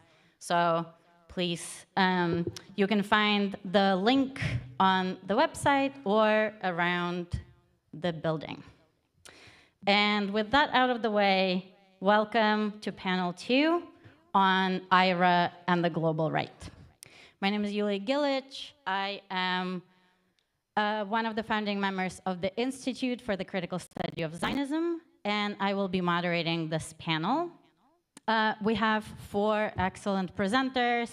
It's Emma Gelman, Sarah Kirshner, Jenny Kelly, and Humad Dar. And this panel will consider the broad implication of the IRA logic and how it is operationalized to establish connections and brutal solidarities between Zionist institutions and the global right in the US, in Israel, and globally. I will get right into it and introduce our first panelist, which is Emma Gelman, who is a guest faculty in social sciences at Sarah Lawrence College and the founding director of the Institute for the Critical Study of Zionism. She researches the history of ideas about race, queerness, safety, and the rights as levers in political culture, and is co-chair of the American Studies Association Caucus on Academic and Community Activism. Emma is writing a critical history of the ADL, the Anti-Defamation League, as a Cold War neoconservative institution. Emma is a longtime activist on queer and anti-racist issues, primarily in New York City, and the parent of 3 brilliant and compassionate kids. And Emma will talk about settler histories, Cold War futures, reading US Zionist organizations as political institutions. Please welcome Emma Gelman.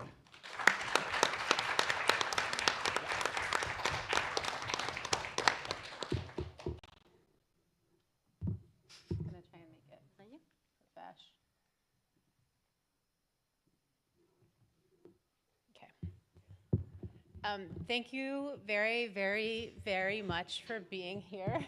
This is just an incredibly important experience for all of the people who organized it, who I just want to point out have spent the last, 3 weeks not sleeping and are now all presenting on panel. So we really so appreciate having everybody here in the room with us.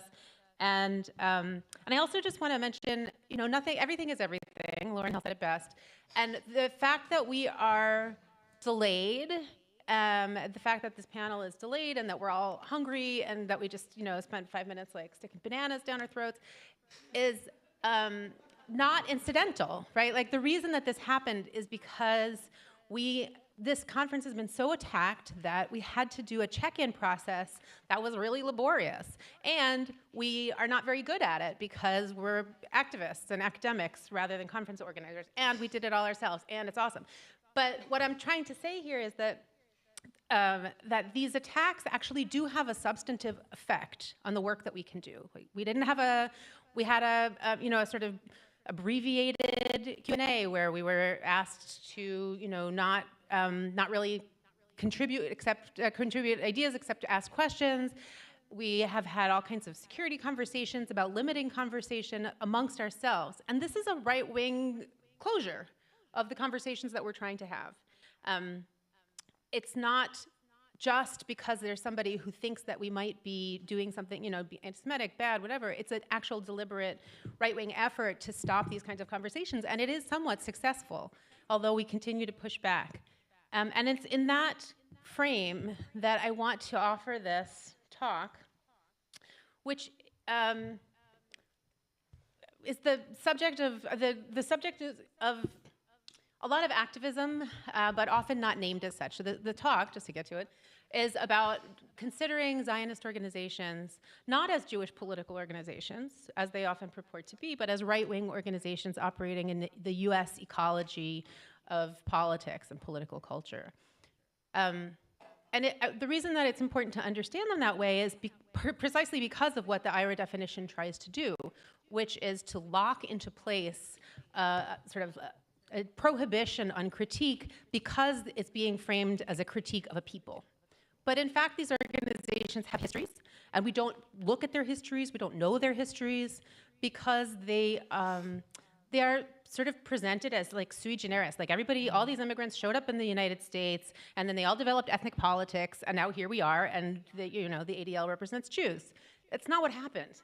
And in fact, not only is it not what happened in the Jewish political sphere, it's also not what happened in the Arab political sphere, because we're not going to talk about it today, but as I have written elsewhere, and I encourage you to look up, the development of Arab politics, Arab representational politics in the US was deliberately stymied, and the idea of having ethnic representation was recast as like being a foreign lobby for oil money.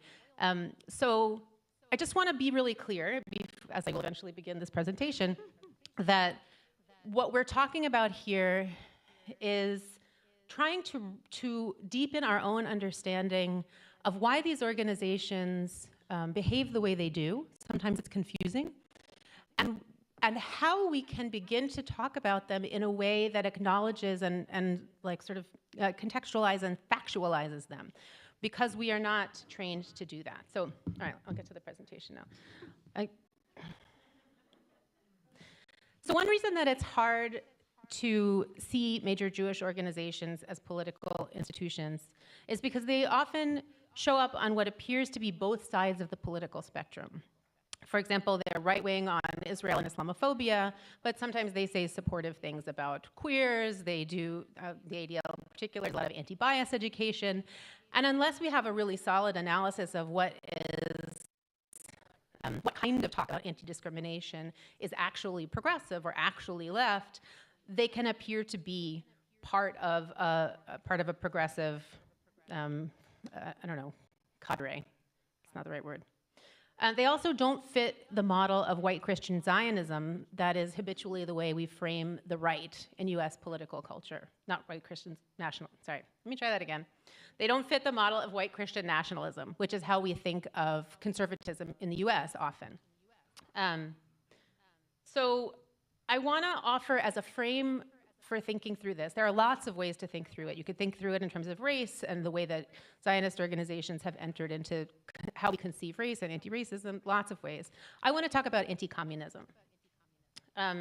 So I'm going to just bookend the idea that major Jewish organizations are fundamentally anti-communist organizations with two examples. And actually, I want to just be clear that I'm talking sort of as a broad category about major Jewish organizations. It's a weird identity. It has a specific history. They're Jewish organizations, like legacy organizations that have been around for. There's not that many organizations called major Jewish organizations. Also other Jewish communal bodies, which are interesting and complicated, but also fundamentally coordinate between them because they have shared interests. So I'm not talking just about any organization that calls itself Jewish. I'm talking about major Jewish organizations, which is a word that has a meaning. And in particular, the two of the oldest ones are the Jewish defense organizations, the sort of anti-Semitism organizations, the Anti-Defamation League, and the American Jewish Committee. So I'm going to, throughout this talk, just talk about major Jewish organizations, and I we'll write this down and we can have a more specific conversation about what that means. But very much so the ADL and the American Jewish Committee. So this is a slide of a sort of handbook, a handbook for teachers that the ADL published in a year that I can't remember, because I'm a terrible historian. And I'm going to look it up, sorry. Anyway, so this is a Cold War document that the ADL published. The ADL was very heavily engaged in fighting communism and in doing sort of egalitarian and anti-discrimination work from the perspective of anti-communism. I literally can't find when it's from. Okay. It's from the late 50s. And this document was delivered to school teachers as a way to help them understand what communism was so that they could speak against it, but specifically, I think I have the text here, specifically so that they could, when students might raise a question about like, well, what about racism in the United States? Or what about the way that communist organizing in my hometown is uniting people against racism in a way that nobody else is doing?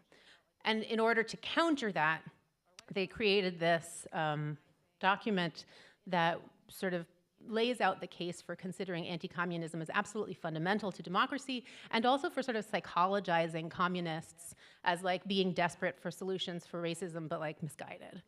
It was written by a PsyOps officer who became a teacher and a Columbia, I believe a Columbia historian. So that was in the 50s. This is actually just a book title, a chapter of a book.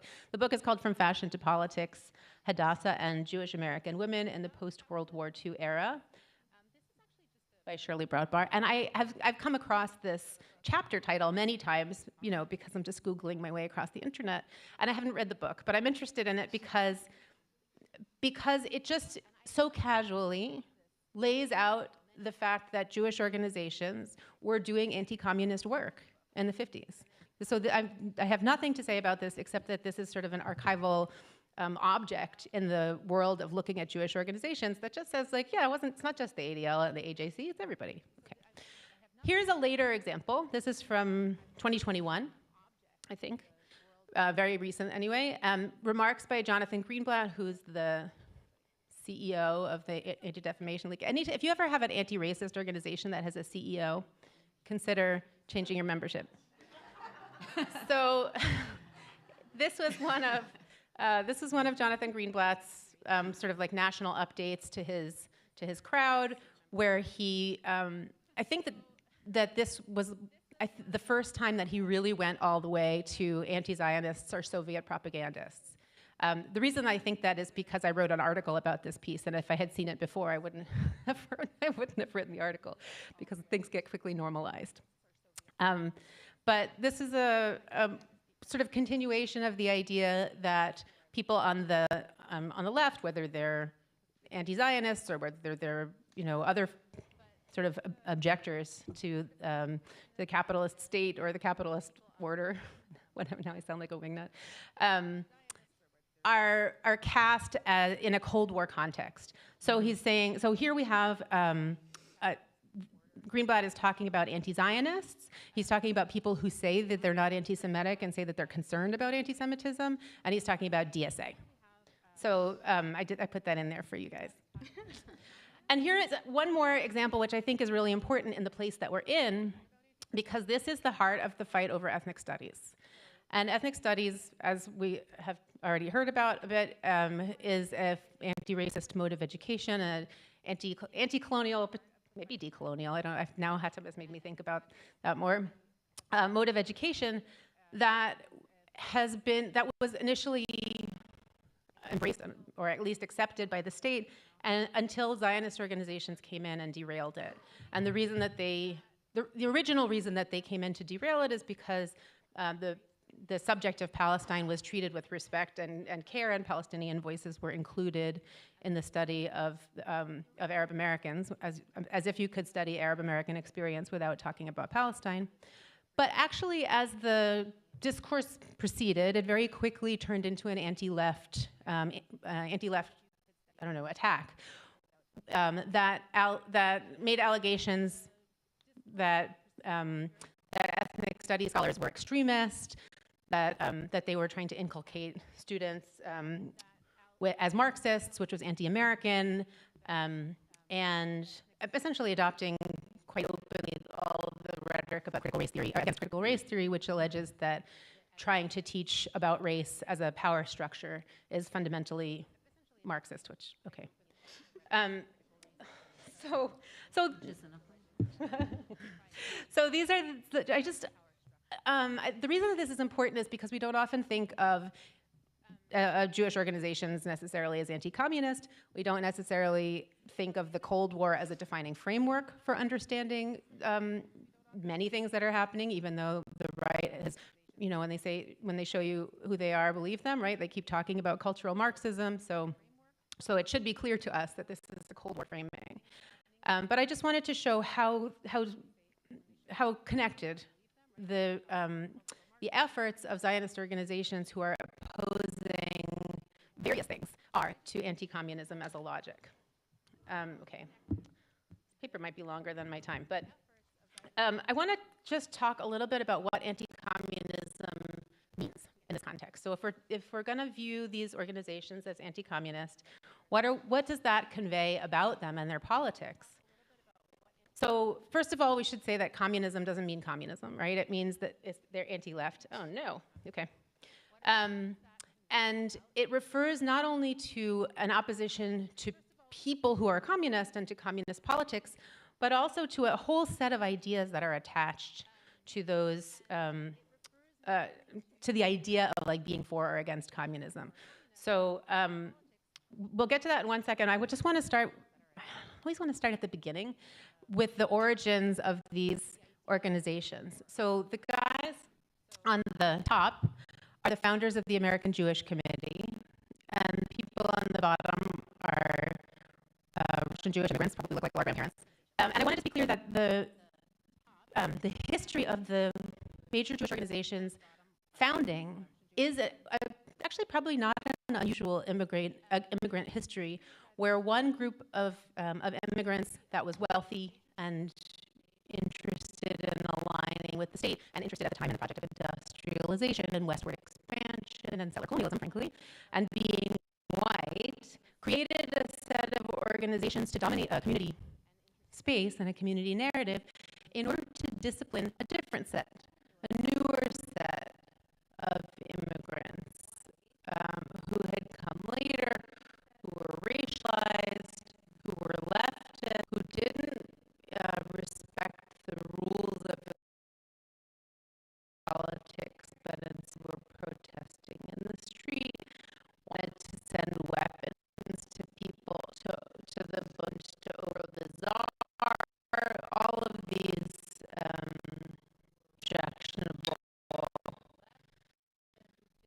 things. So this is the one of these. Palestinian in Los Angeles, where the Reagan administration was trying to target the Palestinians because they were unable to target the movement in solidarity with the people of El Salvador and Central America. There were a lot of big, huge movement. They tried to target CISPES and so on. They failed. So they thought, we'll target the Palestinians, and then they become sort of like an isolated case. Then we can pass it on everybody. And the reaction from the community was amazing. But nonetheless, the laws that they drove from the LA 8 case constitute big parts of Patriot 1 and Patriot 2, post 9/11/2001. So when people think that these things are separated, I'm not only talking about the thing from the Nazi time that when they first came for the Jews, I wasn't a Jew, or the Romas, or the queer people, and so on. It is the same thing. Isolate, because isolate people, then what happens is that there is nobody to defend. But then also what happens, the people who are fighting, who are advocating, then become unable to fight. Even if they want to fight, they get defeated. I mean, this instills the defeat. There is the strategy of defeat, but there is also the practice of defeat that makes it impossible for anybody to participate in kind of like doing this work. And then they come and attack everybody else, because once they've done it and they establish the pattern, they will go after everybody else. Thanks, Rabab. Thanks, Dylan. Yes. Okay. I'll just be really quick. I'll say I think one of the connections that needs to be drawn around these failures to defend, we can just generally say the failure to defend, I don't think it's reducible to just fear or cowardice, right? So I don't think it's just a kind of shrinking back from the inevitable Zionist surge that will come after you. I don't think it's that. I think it has a lot to do with what is happening right now in real time in the discourse surrounding the defense of the indicted Stop Cop City folks, where there's an immediate criminalization of them as violent, right, as refusing to stick to a pacifist, compulsory nonviolence kind of script, and as anarchists, right? So it's a criminalization of people who are engaged in intimacy with violence, including violent activities, and who are anarchist guided by anarchist principles. So I think that there's something that we need to understand. I mean, Fanon said it, right? Decolonization is always a violent phenomenon. The global left across racial, gender, sexual, and other categories does not seem to understand that, right? In a kind of a present tense sense of decolonization, right? So if decolonization is always a violent phenomenon, then it's always complicated, it's always brutal, it's what we see, right? But I think that there's a way that the left is kind of wedded to these discourses of pacifism and humaneness that kind of affects whether or not they're willing to actually defend people who are that they see as implicated in abrogating the script of nonviolence and pacifism. Anyway, that's, yeah.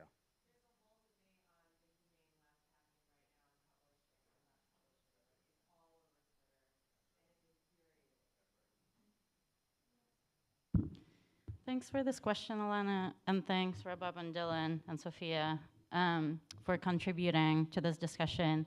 We are ready to continue. Thanks to our AV team for getting us back on track.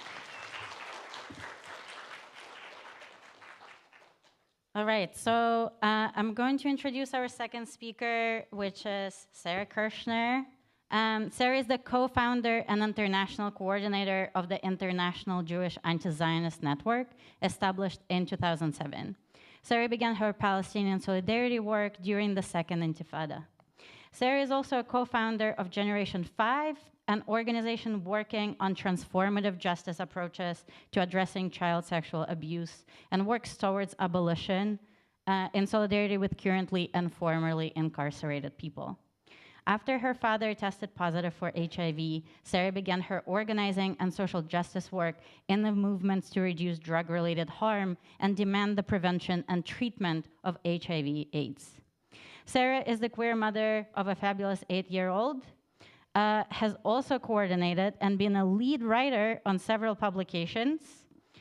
Sarah produced a documentary film, Enduring Roots, over a century of resistance to the Jewish National Fund, and published multiple articles on reducing drug-related harm and on a manual on implementing transformative justice approaches to child sexual abuse. And Sarah will speak on From Zionism is Racism to Anti-Semitism is Racism. Who is counting? Welcome, Sarah Kirshner.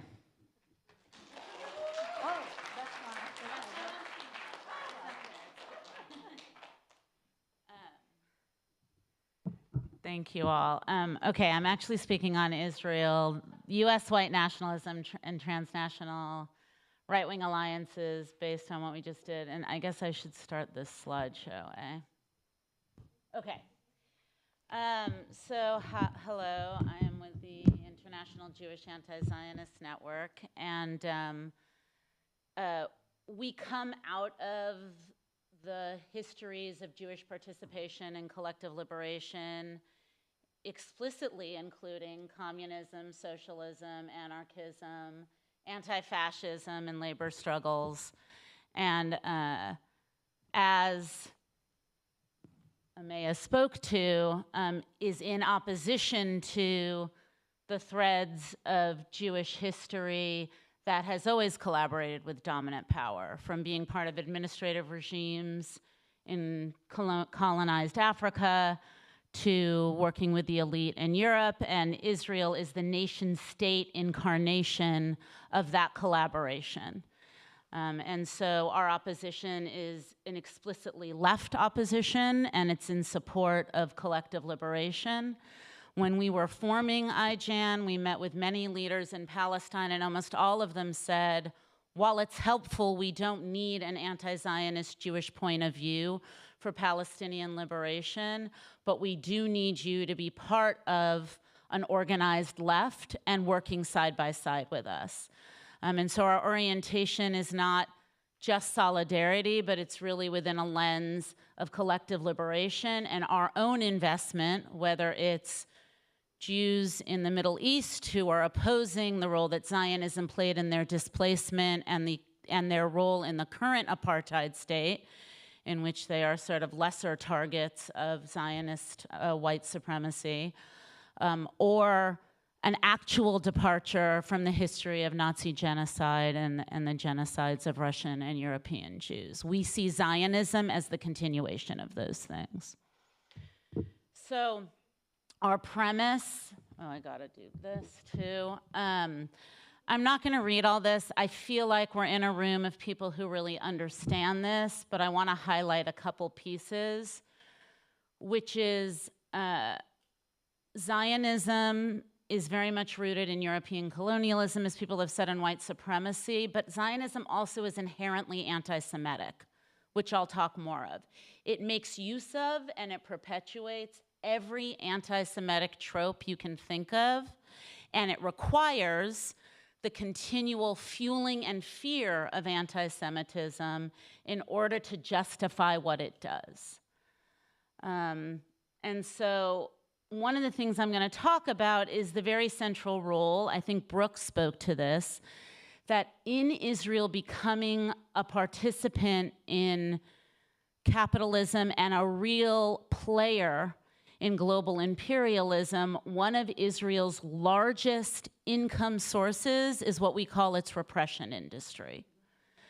And so Israel has historically, which I will get to, targeted people's movements of all kinds in collaboration with the US and Europe. It now does a bigger job at a global scale. So the collaboration with the right has been part of Israel's and the Zionist movement since its founding. And then, you know, as Jewish people, we oppose Zionism because it exploits and betrays our own history of fighting for our own liberation and against genocide, and then using that history in the name of committing genocide. It's an obvious, but it's enraging, and it's our stake in this struggle is we can't allow that to happen. And as the International Jewish Anti-Zionist Network, for us, this is a moment, and it's been a moment that Jewish people need to decide. You're either against that kind of genocide or you're for it. There's not an in-between here. I know I'm speaking to the converted, but so really the punchline of our work is that Zionism is a central part, as Rabab was saying. It is not unique, it is specific, but it is very central to combating fascism, racism, colonialism, imperialism, repression, homophobia, transphobia, sexism, capitalism, and environmental devastation. We don't have time to go into all the ways that's true, but part of why it's true is because the Jewish organizations that Amaya spoke about are being funded by a group of right-wing conservatives that are funding backlash against Palestinian liberation, but are also funding backlash against all the gains made in the past 100 years towards liberation. So how many people here are familiar with Jabotinsky? Okay, so then I will just say, Jabotinsky was a founder, one of the founders of Zionism. He was part of a very extreme, at that time, reactionary Zionist on that end of the spectrum, but he was speaking to other parts of the Zionist movement, particularly the labor Zionists, who were positing that there was some way to colonize Palestine that was kinder and gentler. And Jabotinsky was trained by Mussolini. They wore brown shirts. And this quote is very powerful because what it speaks to is that really Jabotinsky and the founders understood that if you're going to colonize a people, they are going to resist. And the only way to do it is through excessive military force and violence. And he was speaking to liberal Zionists, basically, as we do today, to say there isn't a kinder, gentler colonization. And so I think that follows with Ameya's posit on what organizations like the ADL really are politically, right? And just like Netanyahu, they all follow Jabotinsky as their model. Of course, with the founding of the State of Israel, the distinctions in Zionist ideology collapsed into one colonial military force, and Israel has been called a military with a state, right? So the roots of Zionism, I think most people in here are very familiar with it, but Zionism was actually initially the idea of this German anti-Semite Mar who said, find a place for this Jewish vermin that is not Europe. And then Zionists, talking about how anti-Semitic Zionism was, were like, good idea, let's follow that guy who wants to get rid of us. As people have spoken to since its roots, it's been largely anti-revolutionary, anti-working class, and has collaborated with a lot of anti-Semites. Okay, so I'm gonna go next to that.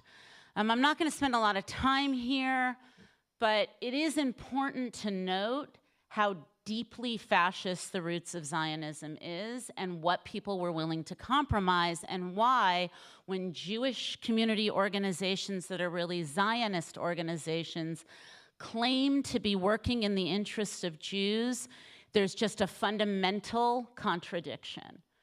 And so basically Herzl and the Zionist movement courted anti-Semites to try to rally their support. And some of the most famous cases, a book by Lenny Brenner was about, and it was very well researched and documented, and some people may know Kasner and the trials at the founding of the State of Israel, about the ways in which Zionists orchestrated transfer agreements in which they would help round up Jews to put them into concentration camps in places like Hungary, if they would let out a few of the Zionist leaders, and also they would get funding for their efforts in Palestine.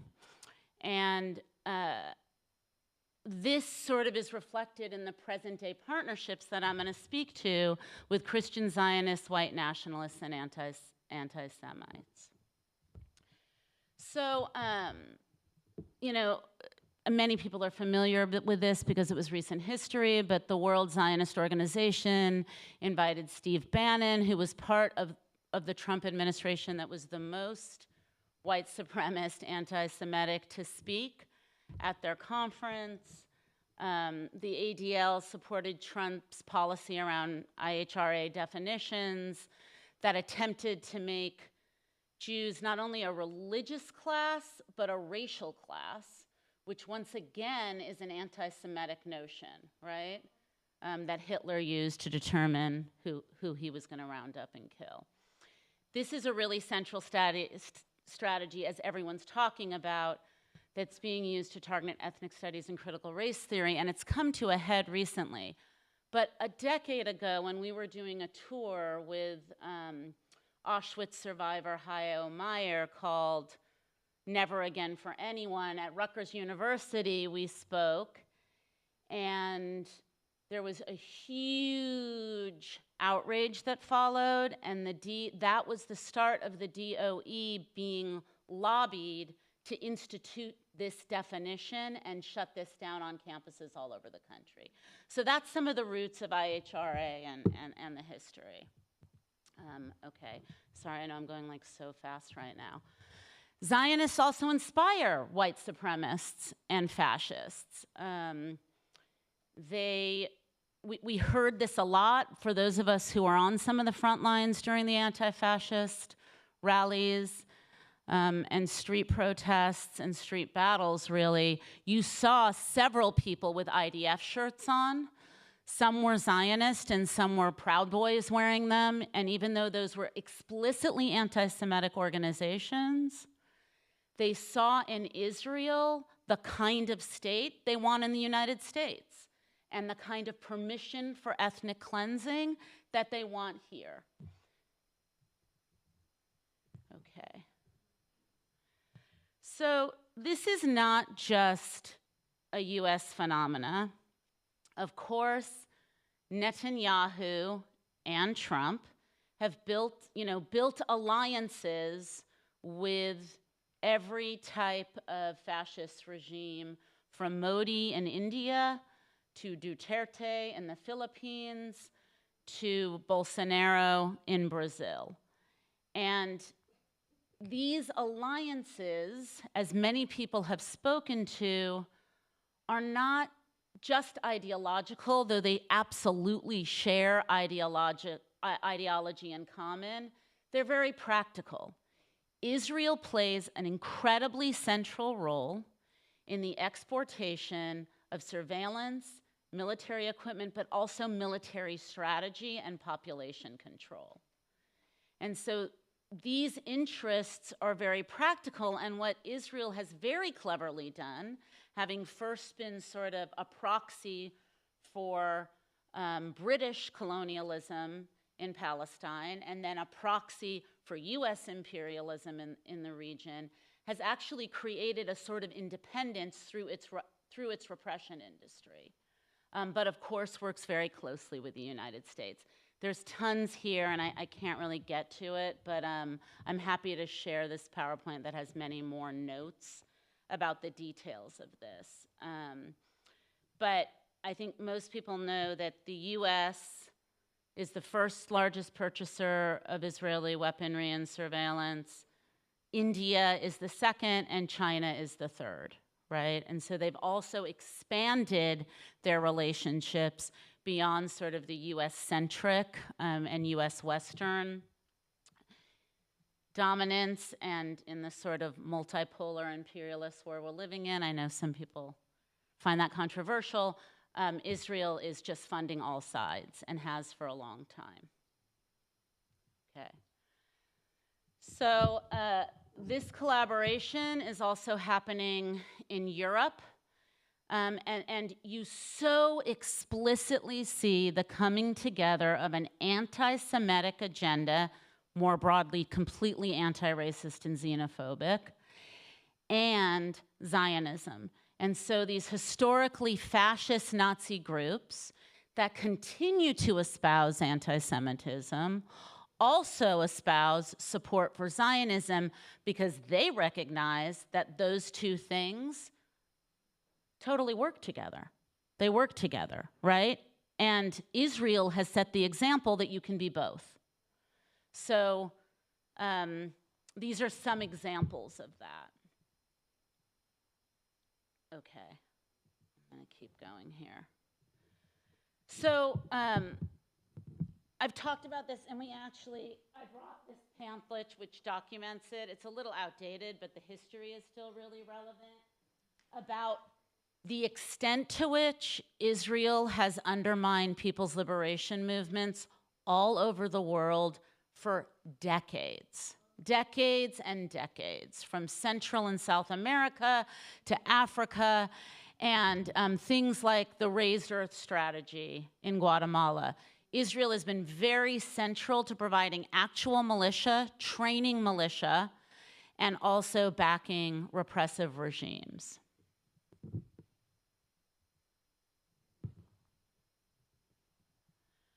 So obviously, Zionists play a very big role in Islamophobia, and these are just some of the places of overlap with white supremacist agendas. I think most people in here know that Israel does a lot of training of police forces here. Israel has by their own admittance, has a repression industry that they say they field test in live time against Palestinians and sell all over the world to the United States, who then field tests that on Black and immigrant communities here. And Israel produces 65% of drone technology in the world. And so, again, these alliances are ideological, and they're also very material. They also targeted the Women's March for having Palestinian speakers. Like, you'll see Zionist organizations targeting a lot of the same groups that explicitly white supremacist organizations target.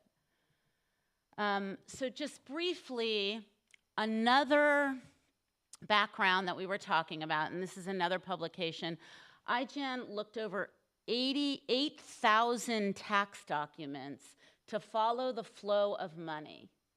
So the Koch brothers, like some of the most reactionary capitalists in this country, are funding backlash not only against the Palestinian movement, but also against climate change organizing, gay marriage, whether or not that's the most important front of queer struggle. It's an example of how they go after left or progressive work. And this is a very well-organized opposition that is very, very well-funded. Canary Mission, JCRC, Stand With Us, all of these organizations work with each other and in relationship to each other. So what does that mean for us? What it means for us is that anti-Zionism is only winnable within a broader fight for liberation, against repression, for human rights, however you want to frame it. We need to be part of that to win, and they need us to win, because Israel and Zionism play a very central role.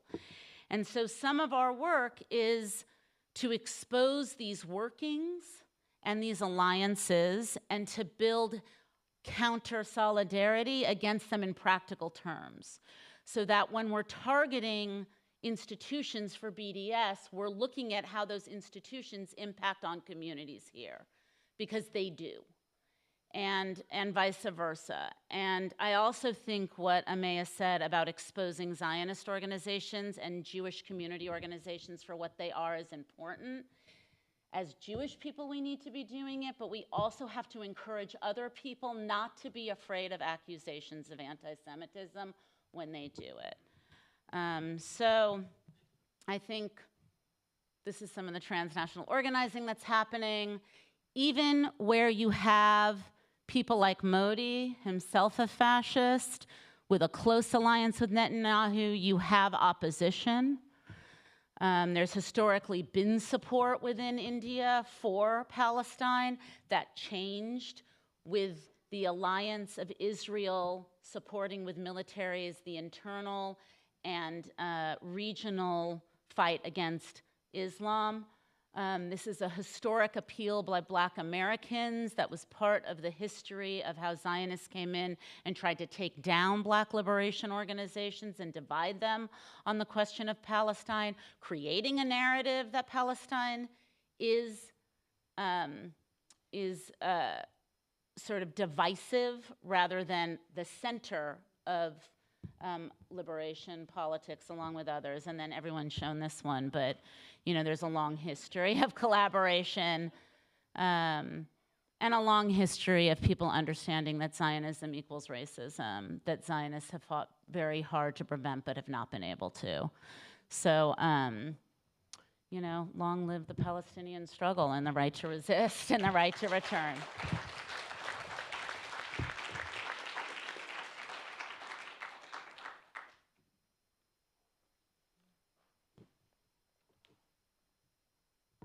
Thank you so much, Sarah, for this presentation and for your work.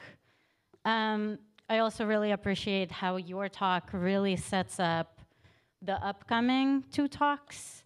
And the one next is the talk by Jenny Kelly who is an associate professor of feminist studies and critical race and ethnic studies at the University of California, Santa Cruz, and my former co-dissertation co-advisor.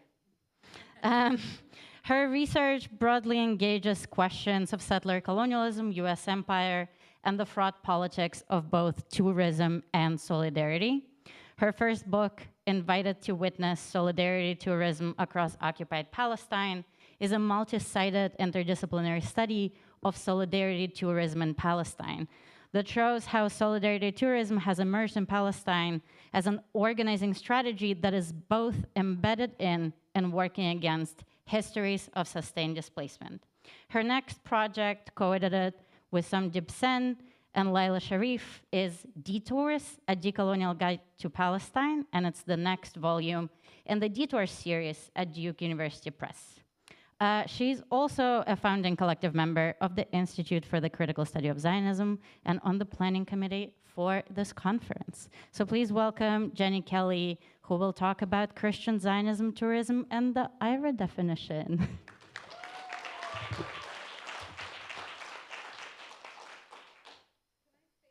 I'm so short. It's okay.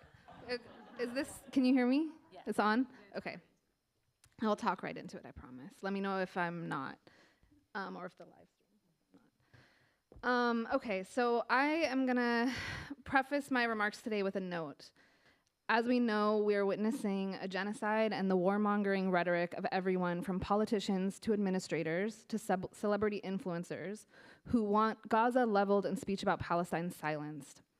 It's an impossible ask to expect those subjected to this violence to formulate thoughtful, research-based responses, yet that's what Palestinians everywhere are doing, as always, constantly educating everyone else while the death toll rises. It is up to everyone, as we know, who cares about this work, or cares about this, colonialism, racist state violence, genocide, liberation, to do this work. This work is also study. As the Critical Race and Ethnic Studies Department wrote in our statement of support for the Institute's work against the sea of attacks, in this moment when we are grieving lives lost, fearing the many more to come, and witnessing Israel once again retaliate against a trapped Palestinian population in Gaza, we want to underscore the need for study. What we are witnessing needs to be understood in the context of over 75 years of settler colonial displacement, military occupation, and enclosure. As in the past, racialized media coverage dehumanizes Palestinians, delegitimizing their aspirations for freedom from militarism, colonial rule, and incarceration. We are again witnessing the circulation of technologies that are weaponized against Palestinians first, and subsequently our most vulnerable populations in the US, on our borders, and globally. It is for this reason that we support the critical study of Zionism. The study of Zionism in the context of power is more imperative than ever. A spectrum of actors, including right-wing racists, craven, and as Dylan points out, not just craven administrators, liberal Zionists, and many who very publicly position themselves pro-Palestine yet balk at the suggestion that Israel is a racial settler colonial state and that Zionism needs to be studied transnationally, have made every effort to silence the study of Zionism in the context of power. Ever since we launched the Institute, we've been met with harassing, racist hate mail, defamatory public smear campaigns full of misinformation and entirely fabricated quotes, condescending demands from our colleagues to cancel our programming, rewrite our points of unity, or dissolve the Institute. Attempts to malign us and our work by the usual suspects like AMCA and Stand With Us and beyond. We've also experienced UCSC's efforts to distance themselves from the work they celebrate in every other context in order to appease outside and, most importantly, inside demands to censor our work and intimidate us into silence. While this panel is on the global right, I want to take a moment to underscore two things. First, these are not all right-wing campaigns. Liberal Zionists, even especially those who profess to be in solidarity with Palestine and Palestinian freedom struggles, have been at the helm of the most harmful campaigns against us and our work. I also want to say that these campaigns are meant to distract us from our work, but we will not be distracted. We remain committed to doing the work, however partial and piecemeal it is, having been done in moments stolen away between crises. What I will share with you today is divided into three parts. I first detail some of the history and narrative logics of US Christian Zionism. I then explore the role Christian Zionist travel plays in entrenching Israeli state violence, focusing specifically on the King David theme park in Jerusalem and the planned and in-progress displacement of 130 Palestinian families, 1,500 people, in Sihwan for its construction. Finally, I connect the Christian Zionist travel and displacement to Christian Zionist support for the IRA definition, revealing the entrenchment of Christian Zionism in global right discourse. Christians United for Israel, which of course most progressives would denounce as a far-right organization, entire platform is predicated on stamping out any and all criticism of Israel, quashing international pressure on Israel to comply with international law, and opposing the BDS movement as economic anti-Semitism. Central to this is their support for the IRA definition. Christians United for Israel boasts that they have worked to see the IRA definition adopted at the federal level and targets each state capital to see it adopted across the country. In this way, through a focus on Christian Zionist organizing in the US, its use of tourism to both galvanize its followers and simultaneously displace Palestinians, and its support for the IRA definition, I argue that Christian Zionism is a central player in the displacement of Palestinians in Palestine and the suppression of academic freedom in the US. Christian Zionism has a deep and pervasive US history. In the early 20th century, Christian Zionism began to have a strong purchase in the US through the American dispensational movement and became ubiquitous with evangelical denominations.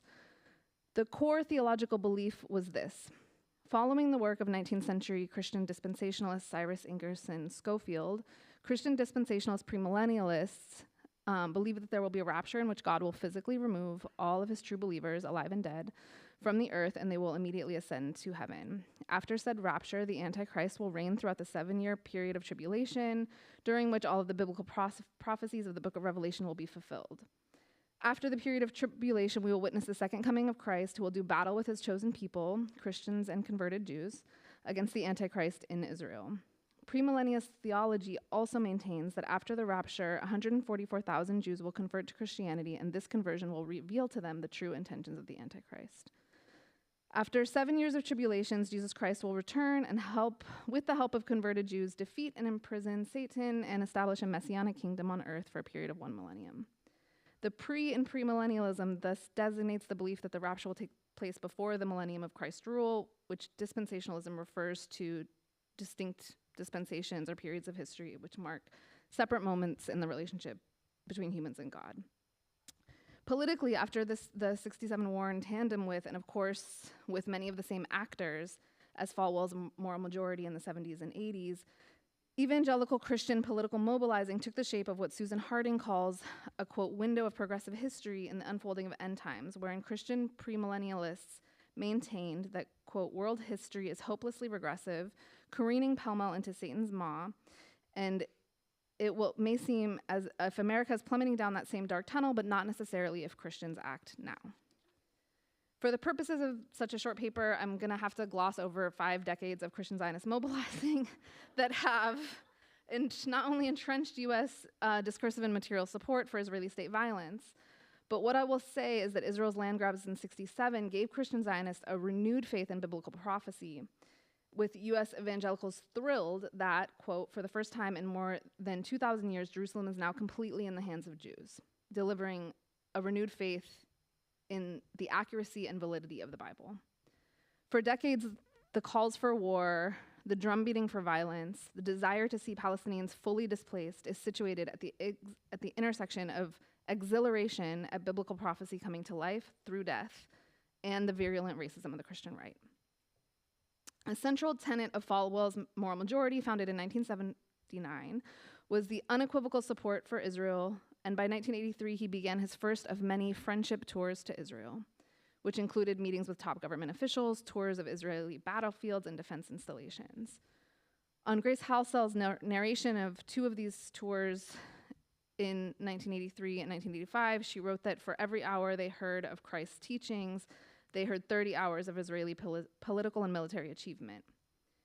Today, Christian Zionist tours follow this template, pairing pilgrimage with celebration of Israel's sustained displacement of Palestinians. I will share with you just one example.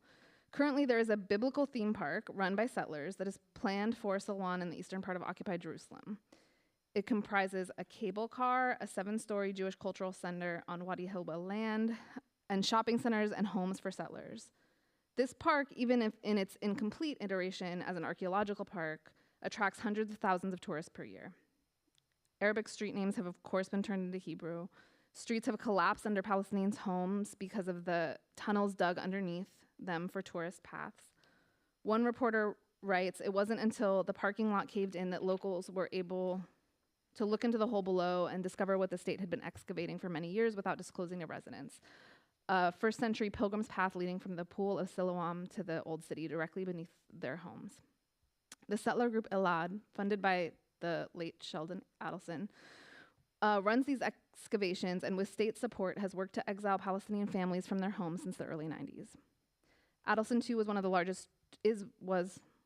largest donors to Birthright, right? The state-sanctioned Zionist tourism initiatives for free for Jewish youth that erase Palestinian presence and not only erase Israeli military state violence, but celebrate it.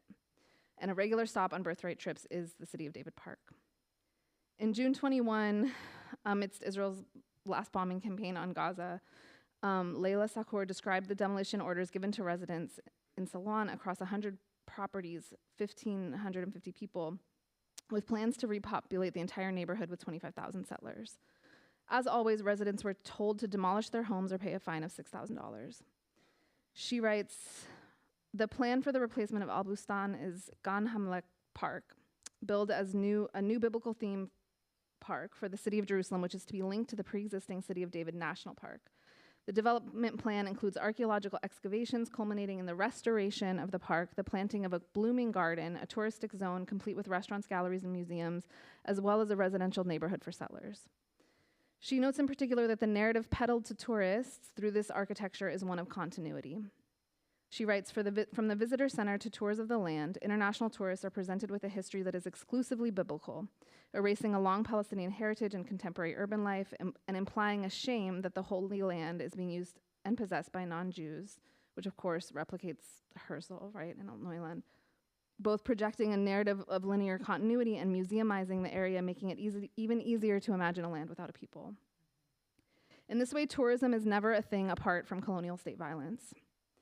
As countless scholars in colonial studies have shown, tourism often follows the path of colonial state violence or precipitates it, paving the way for the justificatory logic of colonialism. The archaeological site is not only a tourist attraction for Christian Zionist tourists, it is also an extension of Sheldon Adelson's and other investments in Christian Zionism. Indeed, Adelson, who funneled money into Elad, who famously said he's a one-issue person and that person is Israel, donated $4.6 million to Christians United for Israel between 2012 and his death in 2021. Christians United for Israel, the flagship Christian Zionist organization in the US, was founded by conservative evangelical pastor John Hagee. I started writing about Christians United for Israel as a graduate student, writing a master's thesis on US Christian Zionism in 2008, shortly after their inception in 2006. There I wrote, through its Exodus 2 program alone, Kufi writes that it has donated $19,981,240 to the various causes that support Jewish people. These causes include education, helping orphans, the end gathering of exiles from around the world who wish to relocate to Israel, and many other humanitarian causes. Hagee's use of the words end gathering here clearly connotes his profoundly eschatological support for Israel, which supports the state predominantly for its role it will play in end times. Hagee also stresses that these causes include education, repatriation, rebuilding, and relocating children, Israeli children, to safe zones, as well as providing medical equipment and supplies for the Jewish people injured in terrorist attacks. Thus, in keeping with Christian Zionist's consistent solicitation of donations, specifically within the context of the war on terror, Hagee reminds his American audience of the enduring threat of terrorism they share with Israel. This is strikingly resonant now, 15 years later, as the drums of war beat, as this weekend is being called Israel's 9/11, as Israel is raining terror on Gaza and blaming them for it, and as the Western media is justifying the state violence through Islamophobic tropes, fabricated reporting, and the rampant dehumanization of Palestinians. Since its inception, CUFI, in steps with scores of other Christian Zionist organizations, have beat the drum for war. In March 11, 2007, in a speech to AIPAC, a speech made possible by the then 2-decade-old alliance between the Christian right and AIPAC, founder John Hagee referred to the United Nations as a political brothel and called for a preemptive strike on Iran. In November 2007, they sent out a congratulatory action alert missive that CUFI activists sent over 14,500 emails to the White House and placed thousands more calls asking President Bush not to pressure Israel to make concessions at Annapolis. We are pleased to report, they wrote, that the Annapolis summit ended without any pressure being placed on Israel. In fact, the summit was little more than an extended photo opportunity. This calls to mind the moment when at the first Christian Zionist Congress held in Basel in 1985, Christian Zionists urged Israel to annex the West Bank, and an Israeli Jew in the audience protested that an Israeli poll showed that 1/3 of Israelis would be willing to trade territory seized in '67 for peace with the Palestinians. Immediately, International Christian Embassy of Jerusalem, which for 20 years was housed in Edward Said's stolen family home. Founder Willem van der Hoeven exclaimed, "We don't care what the Israelis vote, we care what God says, and God gave the land to the Jews." After which Christian Zionists nearly unanimously passed the resolution.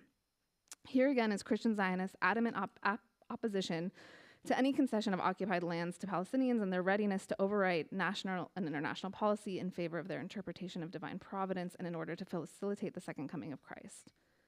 My grandmother, a Christian Zionist Southern Baptist who would never have the terms to call herself that, whose license plate read, "In case of rapture, this car will be unmanned," when alive would shrug and say, "Peace in Palestine, there will never be peace until Jesus comes."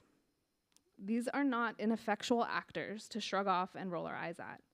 These are warmongering zealots with an enormous amount of political power in the US.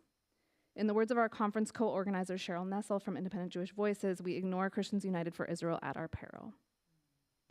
Finally, to connect this history of political power, embedded tourist initiatives, connect this history of political power and embedded tourist initiatives, central to CUFI's work has been the IHRA definition. Christians United for Israel, which boasts 10 million members and has now adopted the mantle of the fight against anti-Semitism, claims outsized responsibility for having influenced 10 US states to adopt the IHRA definition. In January 22, the states that issued proclamations in support of the IHRA definition were Alabama, Arkansas, Idaho, Oklahoma, Tennessee, Utah, West Virginia, Wyoming, and Nevada, with Virginia then on the way. Multiple news outlets reported that the proclamations are a result of joint advocacy effort by Christians United for Israel, Jewish Federations of North America, and the American Jewish Committee and the Conference of Presidents of major American Jewish organizations. In January 21, Christians United for Israel's press release on International Holocaust Remembrance Day, Action Fund Chairwoman Sandra Parker spoke. "As one cannot defeat that which they are unwilling to define, we are working with states across the country to ensure that the International Holocaust Remembrance Alliance's definition of anti-Semitism is acknowledged and appropriately utilized. In addition, we are working with educators to address the woeful state of Holocaust education in many school districts across the country. We will not stop until every child in America has a firm and personal understanding of the genocide by which all others are measured." This pairing of the IHRA definition with educational political programming that positions the Holocaust as a genocide by which all others are measured, the subtext is position Israel as the subtext of it positions Israel as the antidote to anti-Semitism. In the arena of education that Christians United for Israel mobilizes their 10 million members to join Stand With Us and AMCA, for example, in policing K-12 education in California to make sure there is no mention of Palestine. Indeed, an IHRA search and an ethnic studies search on their website yield many paired campaigns, with each working squarely to formalize and institutionalize the suppression of speech on Palestine. In 2008, I wrote, "The alliance of the Christian right and the Israeli right is an under-theorized site of US imperialism, a site wherein past and present Christian American vested interest in the Holy Land amounts to the theological, political, and fiscal support for what has now become a seemingly endless colonial military occupation. 15 years later, this remains true, and the death count in the interim is staggering. However, what I would underscore today is that these actors are not limited to the Christian right or the Israeli right, but include many actors and organizations who define themselves as liberal and progressive, in large part to peddle the perception that there is a diversity of perspectives in each of their direct action campaigns. Nor do their silencing campaigns stop as we move leftward in our analysis. Indeed, the normalization of rhetoric and policies that the global right entrench is pernicious and ubiquitous and both sanctions and facilitates the unbridled enthusiasm for warfare, the devastation we are witnessing, and the silence that condones it." Thank you.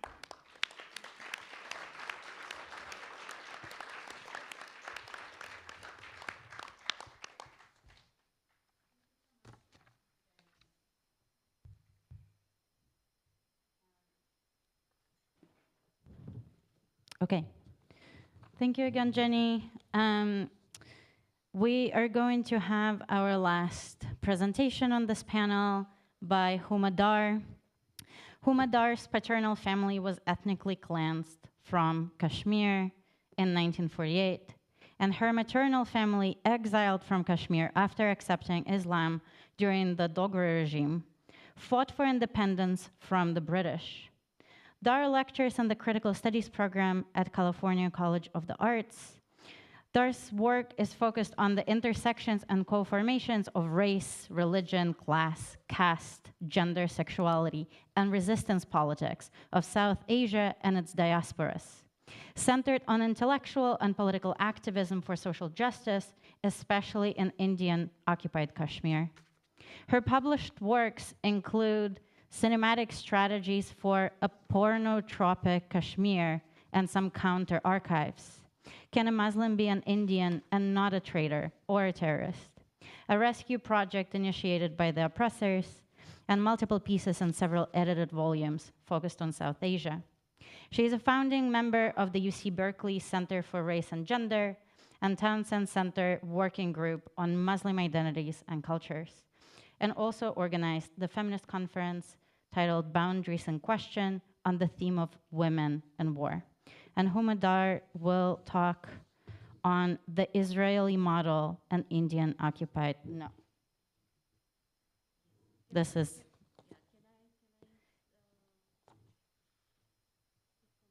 Do you need someone to turn slides on here? Placeholders, they're like 5 slides. Okay. Thank you. I need a mic. Oh, good. Thanks. Thank you. Thank you. I want to quickly thank all the organizers for this amazing setup, your courage, your ethics, your backbone. You're beautiful. And I also want to dwell a little bit on those beautiful and courageous words of Corina Gaul's prayer in the morning when she acknowledged the Avaswas people who are no longer here. These are words that haunt Palestinians and Kashmiris as we sit here in the fear of an existential crisis right now. The principle of indivisibility of justice leads us to try to understand the core of injustice wherever we find oppression.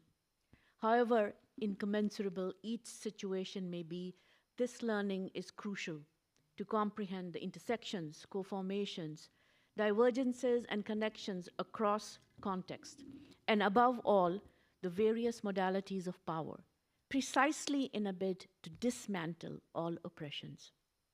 In my engagement in the decolonization of Kashmir from the genocidal settler colonial Indian regime, the active military, technical, discursive support and ideological modeling of the Zionist Israeli state for the Brahminical Indian state remains unignorable. For those who might not know the term Brahminical, it is an analog of Zionism, just the way Zionism is the ideological underpinning of the occupation, colonial, genocidal occupation of Palestinians. In very much the same way, the supremacist belief in the inherent superiority of the Brahmins, who form less than 3% of the Indian population, and their right to rule, their right to produce knowledges, their right to power, land, technology, and everything good that life has to offer, forms the backbone of the founding of the Indian state. In particular, the application of the Israeli model and the IRA definition are vital aspects of the context of Indian settler colonialism in Kashmir post-August 2019. And this moment kills all speech and aspirations to self-determination and disappears human beings, along with the language to talk about the same.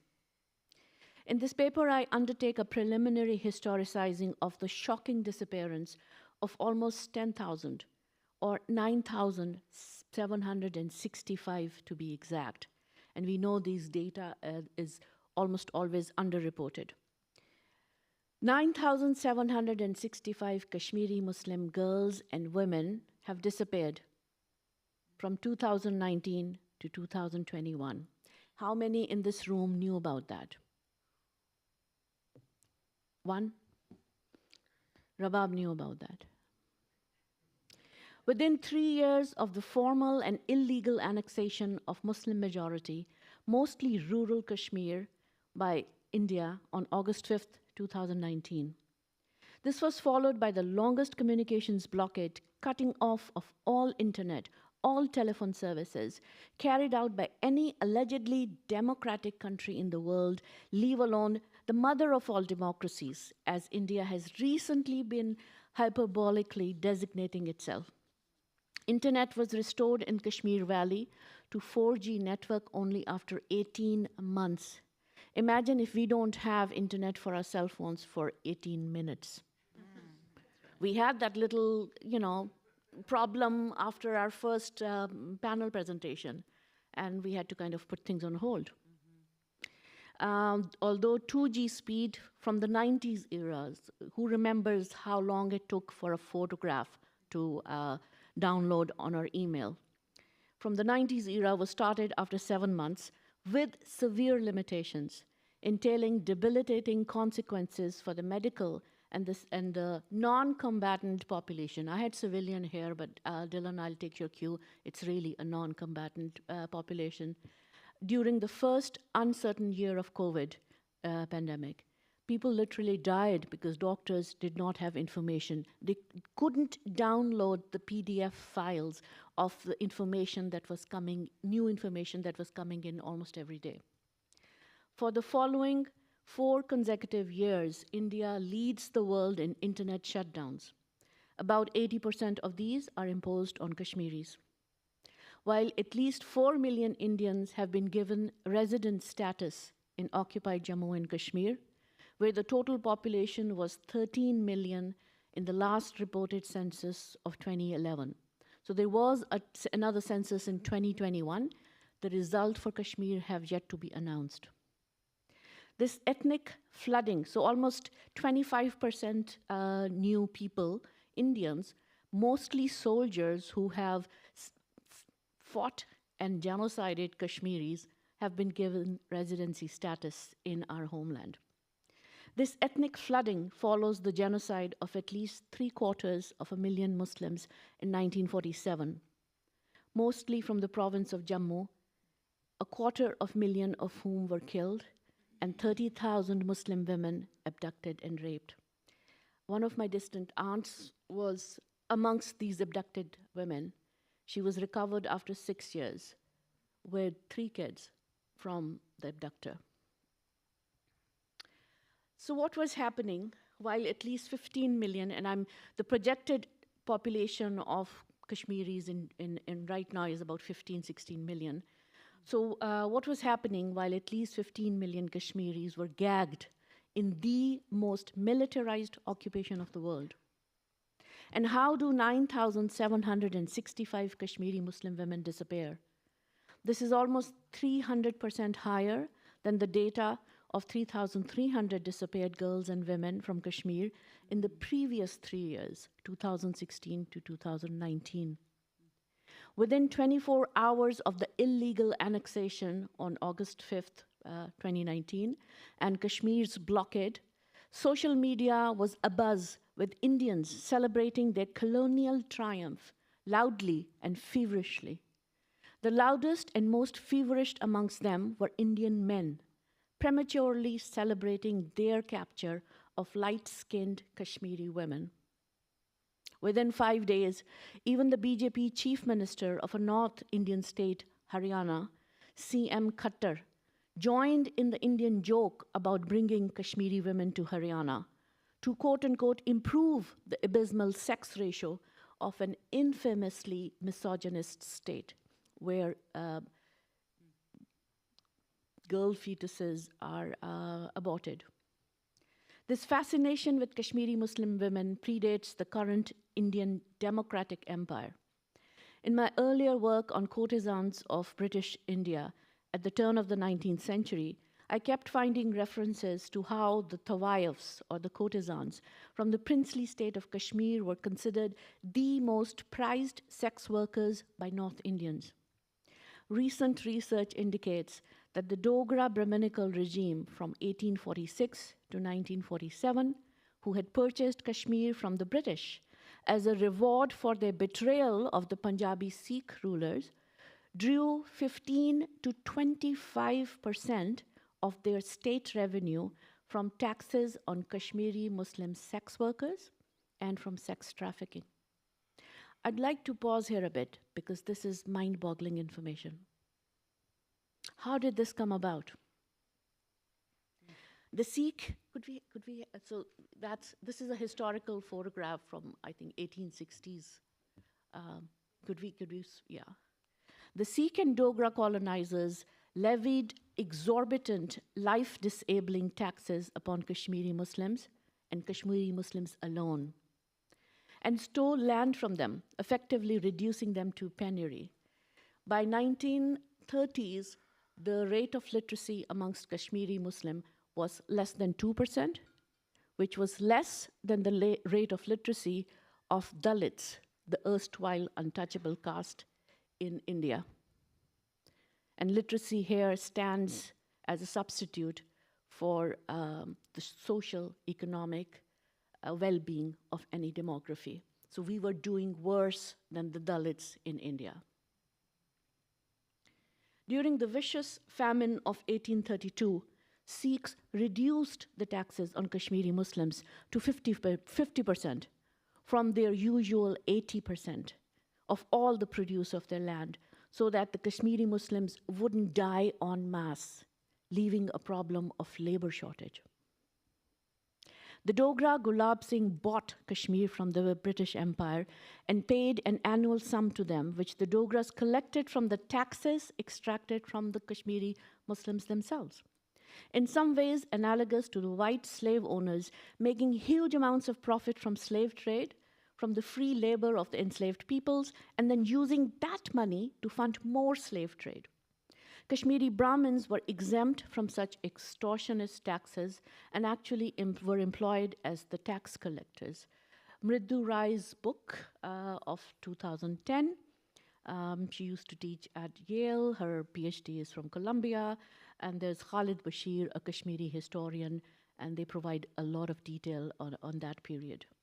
During the famine of 1877 to 1879, 60% of all Kashmiri Muslims died. So those of us Kashmiri Muslims who are alive today, including myself, we were lucky. My ancestors were amongst the 2/3 who, the 1/3, the 40% who survived. And records indicate that with pride that not a single non-Muslim did. In such times of wretchedness, when the tax collectors came to collect the usual up to 80% taxes and found the Kashmiri Muslims of oppressed caste backgrounds unable to pay, they took away their young sons and daughters in lieu of taxes. The males were sucked into the institution of begar, or debt slavery, with average life expectancy of just 3 more years. And the girls and women were forced into sex work within and without the state boundaries. These two interlocking structures were exclusively imposed only on caste-oppressed Kashmiri Muslims, and specifically excluded the minuscule minority of dominant caste, the Sayyid Muslims, those who had come from Iran and Central Asia and so on, and those who worked as peasants or menial laborers for the Kashmiri Brahmins and the Hindu dominant caste Dogras. This clear schema of the composition of laboring bodies based on caste, religion, gender, class, under multiple colonial occupations has continued and reinforced the production of most Kashmiri Muslims as the Dalitized body under the present-day capitalist Brahminical patriarchy of post-colonial India, where the post always makes me laugh. So how do 9,765 Kashmiri Muslim women disappear into thin air in a surveillance state where each and every social media post, like, comment, retweet. Even each phone call made via apps by Kashmiri Muslims is rigorously monitored by the Brahminical occupation apparatus and punished accordingly. There are at least 3 Kashmiri academics in prison right now for a WhatsApp status. Like, do you even notice WhatsApp status? For liking a Facebook post and for a repost. So much for academic freedom. So much for all those amazing, radical, left-wing Indian and non-resident Indian academics and scholars. How do Kashmiri Muslim women disappear precisely at the time of extreme surveillance of a racialized, Islamophobic, settler colonial regime that explicitly takes Israel as its model? India is a major purchaser of Israel's cutting-edge facial recognition technology and surveillance spyware like Pegasus, imported from India's professed soulmate, Israel. So these words, soulmate, have been bandied around between India and Israel with a lot of sweetness. And this is a diabetic speaking, so it's toxic. Okay, how do 9,765 Kashmiri Muslim women disappear when each business owner, including the smallest corner store owner, is forced to install CCTVs and equipment to record everything and share it with the occupation authorities by official orders? So we are made to do surveillance on our own people, on ourselves, with spare batteries in times of power loss, which are aplenty despite Kashmir being a mecca of hydroelectric power, precisely due to colonial theft of power. Because the power from our waters is sent to Delhi. And very importantly, why have you not heard about it? What is the political context that makes this disappearance disappear? I would like to argue that the tropes of Kashmiri Muslim terrorist, the discourses of Kashmiri Brahmin genocide, and the conflation of a critique of Brahminical coloniality of India, and not just in Kashmir, with Hindu phobia, are being deployed to silence and deflect any critique of India's ongoing colonial, Brahminical, Islamophobic projects. Capitalist on steroid. In a calculated bid to criminalize resistance and fully subjugate the colonized Kashmiri Muslim journalists and human rights defenders are regularly labeled as part of a separatist intellectual ecosystem. Separatist intellectual terrorist ecosystem, and disciplined accordingly. Many of my friends are in prison right now, and everyone has gotten their passport confiscated. Even the young woman photojournalist who won the Pulitzer last year was not able to come to receive her award. It seems here that the Indian state is taking the IRA definition of anti-Semitism as a significant model on how to preempt critique of its own genocidal coloniality in Muslim-majority Kashmir.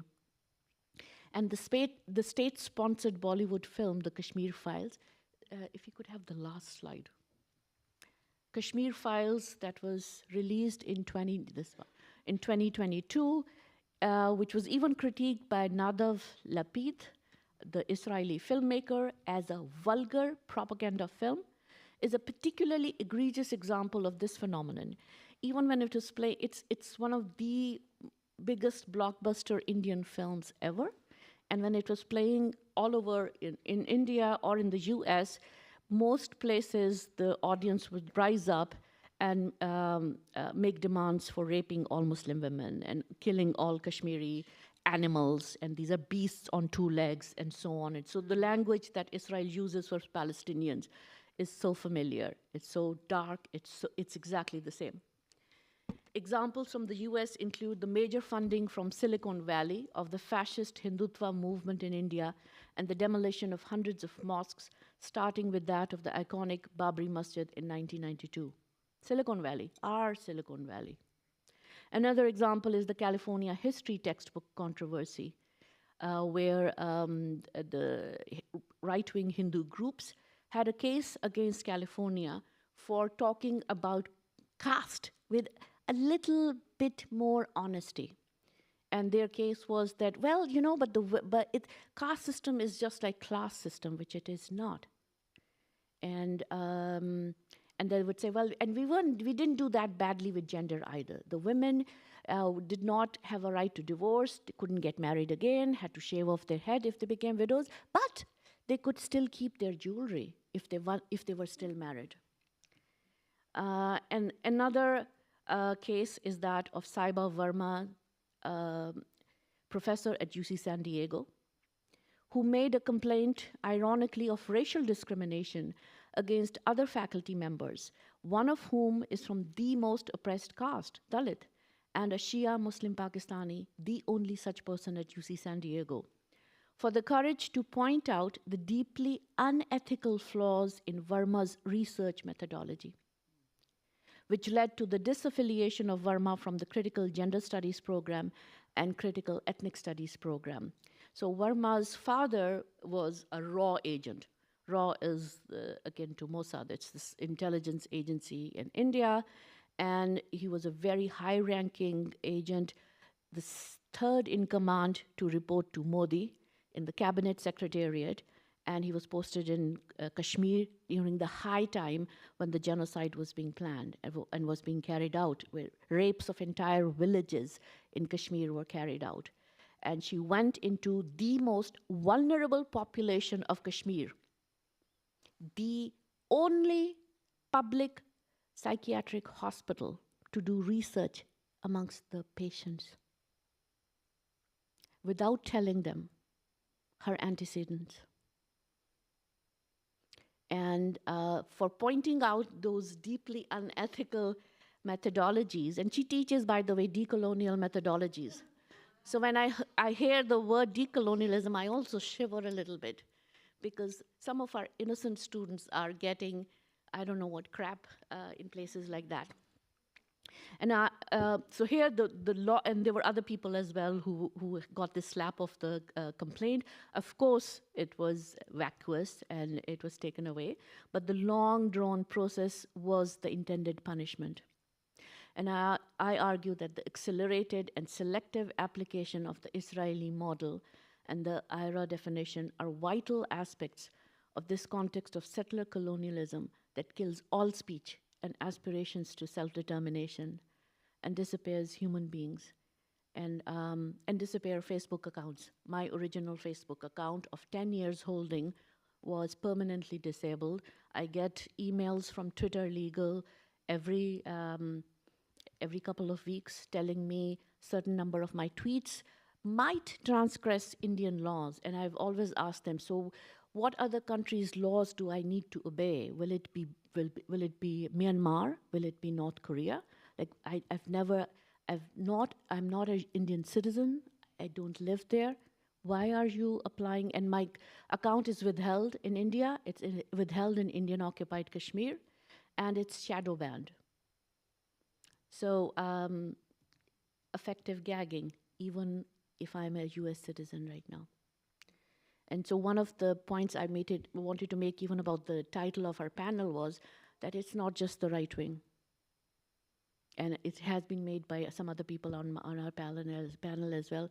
But in the case of India, Indian center, Indian left wing is equally a participant in the genocidal colonialism of my people.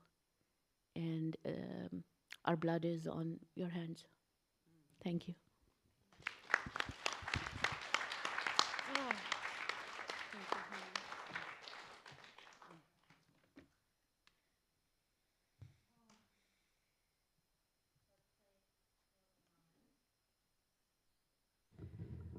Thank you so much, Huma. And thank you everyone on the panel.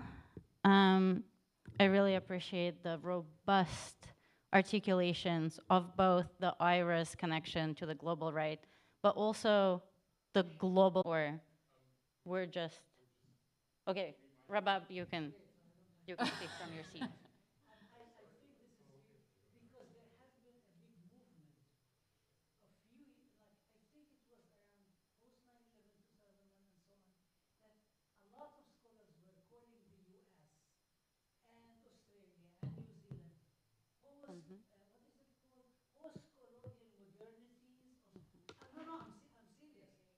culture. Yeah. Go look up the issues Yeah. of culture, a very respected journal. Mm. And they were talking about Mhm. it and said, what do you mean? What's What's this the is settler post? colonialism?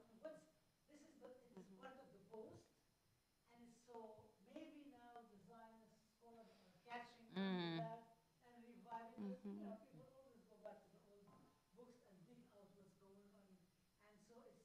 I think it goes in the same thing of thinking about what do you think about the U.S. and the whole. How do you define the character of the U.S.? Mhm. Is it a settler colonialism? What is it? And that was a very big movement. People were arguing about it. I mean, I know I've heard a lot about post 9/11 2001. It might have been much earlier, but people were always, this is how they refer to the settler colonial regime. Another question? Jenny, do you want to respond? I just would say that I appreciate that question so much, and I don't really have like a what I can say is that how I would theorize, like all of us are sort of in the planning and thinking through this have just been basically bracketing what we want to write about, you know, because so much of what we've experienced, like in the planning, has also been a microcosm for the kind of reparative defense of colonialism coming from the anti-colonial left academics, right? So I think it's such an important thing to trace, and I think that the sort of citational practice of the piece that you mentioned does that work of tracing like who has talked about the scholarship and how, or talked about like the sort of like co-optation of the post, but also the sort of like the work of defending Zionism that does.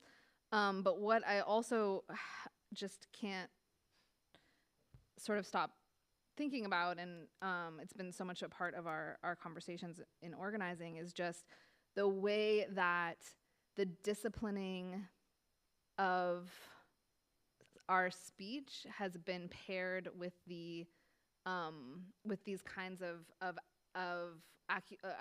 demands on how to do scholarship. So like, oh no, we're pro-Palestine, just not in that way, right? Or like, oh, just the framing of how you made this event, right? Like all of these kinds of really like sabotaging work, right, on the part of scholars and sometimes organizers. So I think that what you're pointing to is both an ask to be really aware of how these operative logics crop up in the work of people who are ostensibly doing the same work, right? I know that there are more questions and more things to say. We're running quite a bit behind on the program, so I will convene this particular panel and send us to lunch, and we can continue these conversations more informally. Just to quickly announce, the lunch will be in the community room where the breakfast was, but also during lunch we will have 2 organizing panels, one led by folks from PYM, and thank you, and they will be based in the community room. And the other panel will be led by local Santa Cruz DSA folks who organized the campaign called No Appetite for Apartheid. And if you're interested in attending that organizing lunch, the volunteers will take you to where that is happening. But we have about 50 minutes for lunch and organizing and conversations. Thank you.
examples of here's what contemporary anti-Semitism looks like.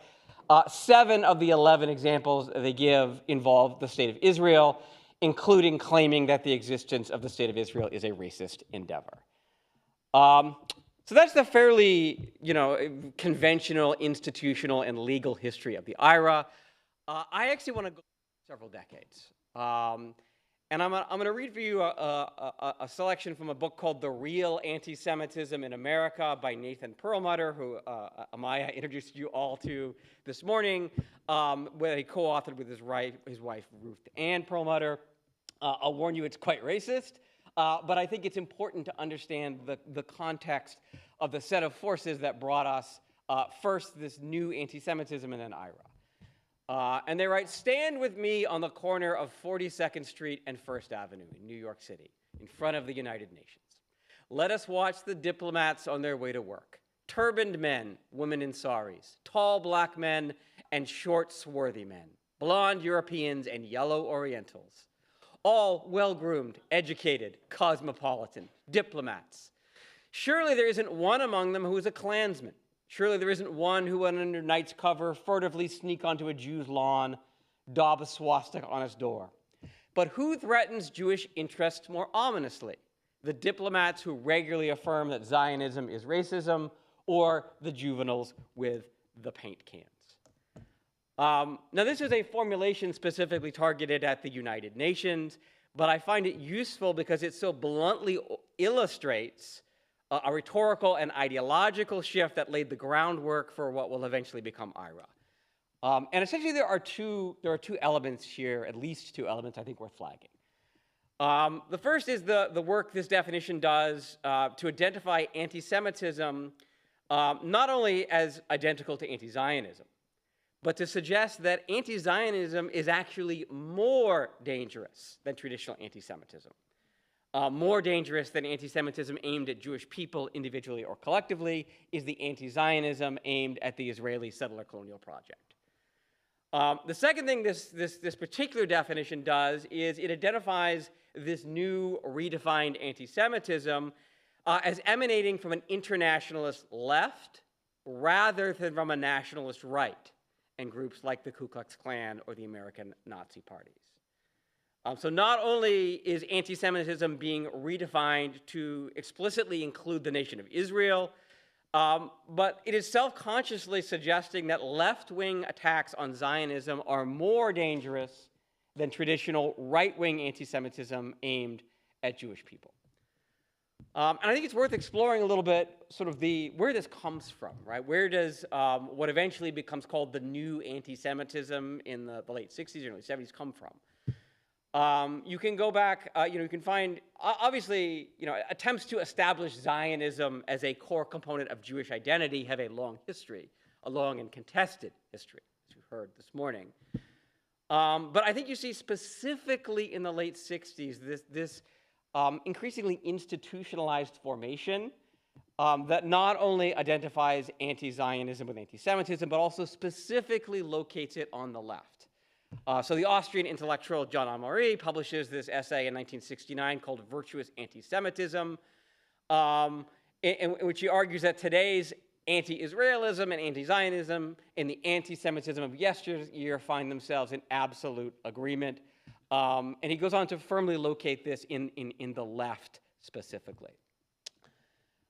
This idea gets picked up by American Zionist organizations, which we've already heard about extensively, particularly from Amaya earlier today, the ADL and the AJC.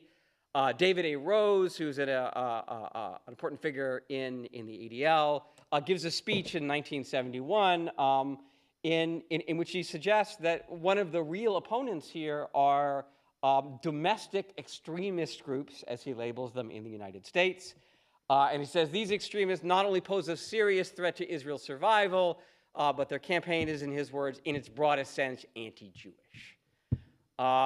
Elements of the Israeli government are also embracing this new formulation in the early 1970s. Abba Eban, the Israeli foreign minister, at an event sponsored by the AJC, says, let there be no mistake, the New Left is the author and progenitor of the new anti-Semitism. So not only linking anti-Zionism to anti-Semitism, but explicitly saying the threat comes from the left. The term, the new anti-Semitism, is widely popularized in this book called The New Anti-Semitism by another two figures who play important roles in the ADL, Arnold Forrester and Benjamin R. Upstein, who suggest in the rhetoric of the black extremist and left revolutionary organizations, anti-Zionism becomes a vehicle for anti-Semitism. And I think this particular quotation not only nicely illustrates the logic of the new anti-Semitism, but also gives us an important clue as to why it became so important to Zionists in the late 1960s and early 1970s. It's not a novel observation to say that this period marked a major transformation in institutionalized Jewish groups such as the ADL and the AJC to put more focus on Israel, as well as the creation of new groups like AIPAC, Americans for a Safe Israel, and CAMRA. And a lot of the traditional explanation for this shift in mainstream Jewish organizations, as well as the creation of these new ones, focuses on the dramatic military developments in the Middle East, right? On the wars in 1967 and 1973. And that's clearly an important part of what's going on. But it doesn't really explain the push for an expanded and reprioritized definition of anti-Semitism. Because, what we see here isn't focused on Arab armies. It isn't even focused on Palestinian resistance in Palestine or elsewhere. It's focused on left revolutionary and black extremist organizations, as they put it. And I think here, to explain this, folks like Keith Feldman, Alex Lubin, the entire first panel from this morning, I think have gone a long way to explaining that the primary motivation behind this revised definition of anti-Semitism had little to do with the Arab-Israeli conflict and was instead a response to transnational grassroots organizing that sought to link liberation movements, thank you, Nick, across the globe with radical movements in the United States, right? And thankfully, I can skip a lot of the stuff I plan to talk about because folks have talked about it, right? The cooperation between groups like GUPS, like the OAS, like the MSA, with groups like the Black Panthers, elements of SNCC, the Revolutionary Action Movement, elements of the White New Left like SDS.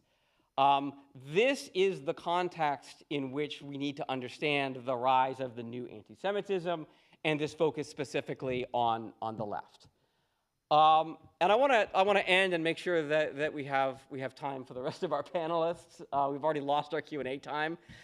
I think it's totally fair to ask why we should care about this history, right? It's an old historian's trick to take something we think we know and say, actually, this happened earlier, right? Actually, this didn't start in the 2000s, it started in the late 1960s. But I think for those involved in activism around these issues, it is important to understand where this came from.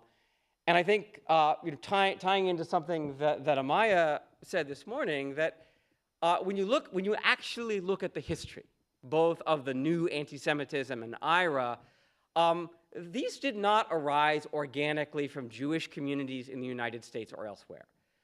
They were the result, and here I'll point to some of the things that Dylan had to say. They're the result of a coordinated counterinsurgency campaign by Zionist groups and the Israeli government to stamp out attacks on Israel from the left, as well as to discredit efforts to link anti-colonial movements across borders. I think it's also important, secondly, to understand both the new anti-Semitism and IRA as in some ways a testament to the success of grassroots activism around Palestine and the threat that that activism poses not just to Israel, but also to Zionism as an ideology, as well as to settler colonialism and apartheid more broadly.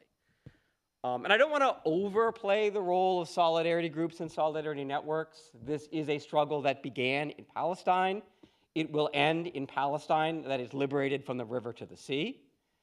And while activists and scholars, including people in this room, including people I am looking at right now, have paid tremendous costs for their activism and for their involvement in these issues, I think we should never lose sight of, while we are having the luxury of having this conversation, as hard as it was to get going, there are people who for generations lived under bombs, lived under snipers and drones, as well as the constant slow death of Israeli necropolitics.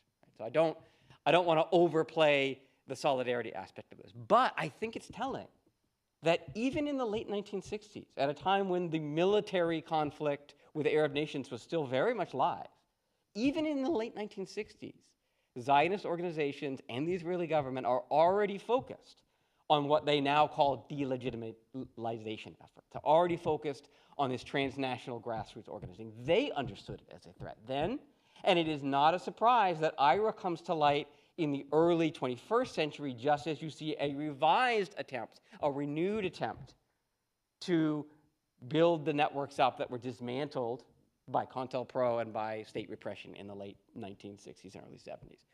And I'll just end by saying I think this also illustrates the importance of the work being done by the Institute for the Critical Study of Zionism, as well as the importance of critical ethnic studies.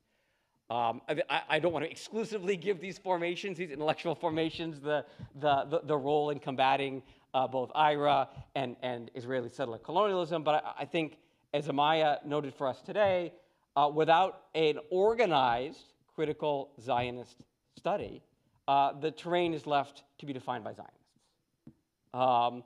And I also think it is not coincidence that Zionist groups have attacked critical race and ethnic studies, because at its best, critical race and ethnic studies provides an intellectual and activist foundation that draws on the roots of that activism from the 60s and 70s that was so threatening to the Israeli government and Zionist institutions. It is not a coincidence that critical ethnic studies is under attack in California. It is not a coincidence that this institute is under attack. And with that, I think I actually didn't even get the 1 minute thing, so I want some applause for that. All right, and I'm going to, is it Acrobat? Yes, I got your thing. Here, I'm going to make it big for you, even if I can. Oh, I don't know how to make it's big. No, that's fine. I'm only showing. Okay, great. Great. Nothing extensive. Okay, I'm gonna sit. It's been a long week. Very tired. And can you hear me okay? Louder. How's that? Yeah. Is it on? That would be. Yeah, here. Do you want to? Is this one? Yeah, here. This one's working. It's on now. Okay. There we go. Okay. All right, little logistical hiccup. All right, first, I'd also like to thank the organizers, fellow panelists, and everyone here. These are trying times, and it's good to be among comrades, friends, people that have been doing this work for a very long time. And indeed, to the organizers, okay, I'm having the Jenny problem as well, the short people problem. So, yes, I hope we can extend to the organizers the solidarity that you so rightfully deserve in the weeks, months, years ahead. And to being here at this and during this critical time. I am slightly amending what I had originally proposed for this talk, and sort of expand it into two constituent parts. The first is something of a kind of a history of the very contemporary present. I'm really grateful I went after you. I'm kind of bringing it more into the contemporary moment, but still sort of looking at this genealogy of tactics, wherein I want to sort of examine the shifting tools and tactics on the part of Israel and Zionist organizations as these have evolved over very recent time. So kind of a layering of tactics. I don't want to sort of create some sort of false chronology here, but sort of what is animated at one particular moment and why. That are being employed to delegitimize criticism of Israel and Zionism and repress growing international support for Palestine and the Palestinians. I think this transnational element is so crucial. So sort of sketching this arc here from from mobilizing the kind of discourse of terrorism, right, that sort of had such force during the early aughts and into the present, as a kind of primary tactic, to the layering, right, with the kind of anti-BDS repression, and now the IHRA's working definition of anti-Semitism, which is sort of functioning as a sort of form of soft law in Europe and the United States. And I'll just sort of provide just a couple lines, just sort of where I'm coming from, because a lot of my stuff that I'm talking about today is informed by the work that I've done on the really insidious racial regimes of violence that terrorism law inflicts. And I think there's some really concerning kind of synergies between that history and what we're seeing with IRA. So my work is sort of looking at the sort of, the regimes of racialized violence that US counterterrorism laws or material support laws wreak on racialized life through kind of these preemptive architectures of war, policing, and punishment. And that's one of the kind of key legacies, I put that in quotes, I don't think we're actually in the post anything here, but of the global war on terror, if we can even bracket that in the past, is that this body of law has proliferated the world over to become a kind of key feature of the post 9/11 political juridical order. So today, most states and supranational agencies, right, host their own respective terrorism lists. These have ballooned in the last 20 years and have passed an array of emergency laws, now permanent, that criminalize an expansive array of activity that is really amorphous, that is deemed to be associated with, quote, material support for terrorism. And I think that that's what we're sort of seeing, this kind of elastic, weird, amorphous thing happening now with what constitutes anti-Semitism. So just some concrete examples I think is important, right? The UN Security Council, for one, has instituted binding resolutions that require member states to pass terrorism financing measures that freeze the assets of those purportedly linked to terrorism, effectively subjecting them to a kind of social, material, economic banishment. They're kind of excised from sort of circuits that are necessary to live. Meanwhile, the United States tethers its material support law to financial and aid transactions, including banking transactions around the world, effectively transposing the US security regime, quote unquote, into institutional arrangements and subjects far afield from its settler colonial borders. Excuse me. So, and this is what I'm sort of calling elastic empire. So too do these terrorism lists and sanctions regimes evolve in relation to one another. And there's a similar traffic with what's happening with the discourse of anti-Semitism. So the UN decision-making process for designees on its terrorism and sanctions list relies in part on US intelligence materials, no surprise there. Meanwhile, Israel's 2016 terrorism law, which builds on this kind of broad associational logic that underwrites the US laws, was recently deployed by Israel's Ministry of Defense to shut down 6 prominent Palestinian human rights organizations after designating them as terrorist organizations in October 2021. And it's important to note that, for all the critiques, I'm not making a defense here of NGOs and the liberalism that entails, but many of these organizations are really crucial in doing that necessary documenting work, right, that is then being used and taken by the UN for a potential case of the ICC. So there's sort of these important links that we need to look at, even if they are liberal and all about the problems of NGOization. And I'm not wanting to make an excuse for that. So sort of in short, right, this financial war on terror that Bush started, right, now over 2 decades ago, has really metastasized the world over. And I think a lot of these logics are leaking into what's happening now with the sort of anti-Semitism discourse. Okay, so it is from this context that I think there are some lessons that can be learned from the kinds of political and violence work, to borrow a term from Nicole Siegel, that the discourse of terrorism and terrorism law specifically produces on the targeted. And what I hope I'm wrong, what I speculate we are going to increasingly see with IRA's working definition of anti-Semitism. So I then also want to make some speculations regarding my concern about what would happen, I hope I'm wrong, if IRA's working definition does get incorporated in some way into this kind of amorphous definition of what is considered to constitute material support for terrorism, because then we are dealing with a national criminal law rather than soft law. Which is soft law, which is sort of non-binding, even if it is also being de facto instrumentalized. So yeah, this is sort of my own paranoia speaking here, but I think it's important to flag. So I want to sort of start with this really jarring image behind me. This is, and taking us to Palestine a few years ago, to 2019, Israel's Ministry of Strategic Affairs, or MSA, as I'll sort of refer to it here on out.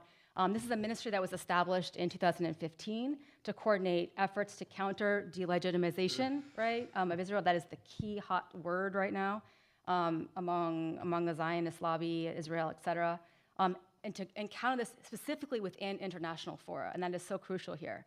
It had just released this new report, you can see behind me here, alleging links between the BDS movement and evolving strategies deployed by, quote, terrorists, with NGOs playing a central role in the grand design.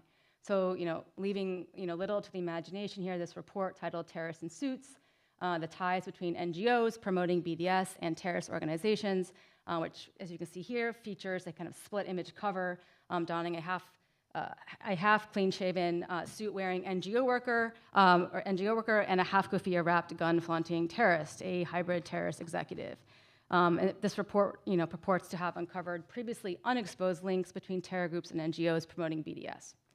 And I had gone to Palestine at this point to kind of track some of the stuff that was happening with this, and also was we'd done with Trump, the Trump era, and the cuts, and there's a whole bunch of things happening. And I ran into one Palestinian organizer who told me, quote, "Just go down the list of organizations featured in this report," and she said, "You will have a sense of who will be hit next." And she was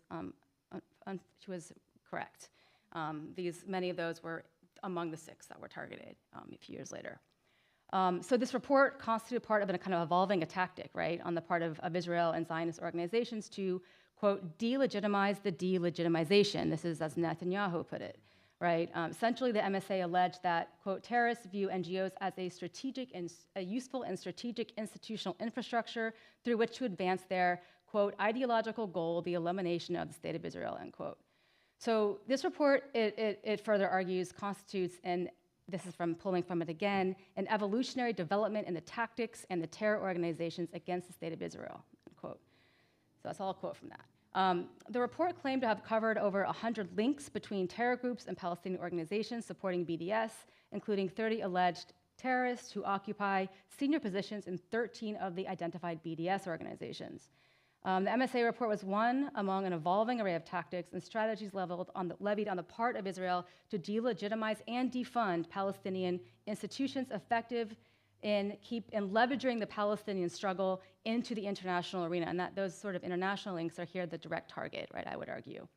And I had arrived in Palestine to meet with those on this list, and I'd be happy, I know we're so short on time, the Q&A got sliced, so if anybody does want to sort of have one of the anecdotal stuff and what this particular terrorism classification does, I'm happy to talk about that on a one-on-one basis. But the way that this list or the sort of the classification works is not surprising.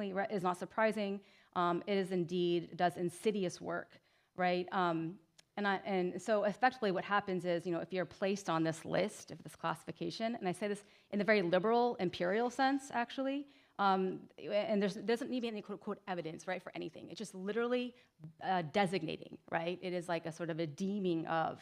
And once you are deemed, right, included in this category, you're effectively, right, it sort of imposes on you a kind of a social death, right? You can have your bank accounts closed, your funding can get pulled, and this is exactly what happened, right? Many of those groups that were designated, the funders said, we have no basis for this, but you're too risky to fund, right? And so funding started to get cut, and what was really interesting and terrifying is that when I had gone to Palestine, right after the ministry had designated those 6 organizations, they were like, you know what? We don't care if our doors get banged in, they do anyway. We don't care about the actual physical military violence that will happen. We don't care if we're arrested. We're worried about our banking systems. We're worried about our financial networks, right? Because that is what this stuff triggers. And so this is still the concern. Oh, wow. Yeah, I definitely did not time that well. Okay, let's just skip ahead. But the whole point with this classification, just to sort of put this important point from Dima Khalidi, founder of Palestine Legal, into the mix. She said the whole point is to make these organizations radioactive. Okay, so notably, fast forwarding, I will speak more quickly to get all my points in.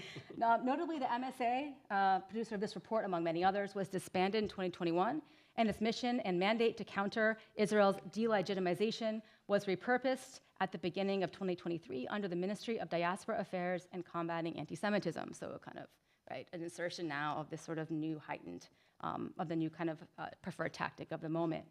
So I'm not sort of suggesting here the charge of anti-Semitism is the new terrorism, although maybe, but rather that there can be some important lessons that can be gleaned from looking closely at the political work that the terrorism classification is done on targeted subjects and entities, particularly with respect to the kinds of banishment and isolation it produces. So put differently, the charge of anti-Semitism, I would suggest, is part of a kind of genealogy of tactics being deployed to, quote, delegitimize the delegitimization. This last time I'll quote Netanyahu. One of my major concerns, and this is kind of what I'll turn to now, is that there will be, and not will be, there is in fact is, a concerted effort on the part of Israel and its cadre of organizations that operate around the world, particularly in the US and Europe, that are now lobbying very kind of feverishly to get the charge of anti-Semitism folded into, or this is my concern, folded into the kind of already amorphous definition of material support for terrorism that is enshrined in national criminal terrorism laws. And that definition is already incredibly elastic that I've talked about, so I'll sort of skip ahead now to looking at how this is actually working now as a kind of soft law. I'm hoping we can deal with the violence of the soft law stuff and without it being now seeped into federal criminal law, and that's sort of where I'm worried we're gonna go. So sort of now to kind of bring this to a imperfect close, thinking about IRA as kind of a soft law. So while IRA's working definition of anti-Semitism is legally non-binding, it is being treated by various governmental and private bodies, both in Europe and the United States, as if it were law, with over 1,000 global entities, as you were talking about, adopting and endorsing the IHRA working definition of anti-Semitism as of December 2022, giving it kind of law-like force and impact. So in Europe, there have been efforts underway in some EU member states to introduce the kind of working definition as a basis for national legislation. Meanwhile, in the United States, some 30 states, I think more now, have adopted the working definition, many, yeah, via legislation or executive action.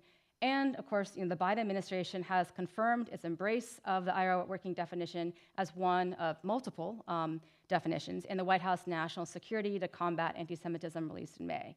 So it kind of fell short of the hopes of many pro-Israel groups that it would constitute the sole definition.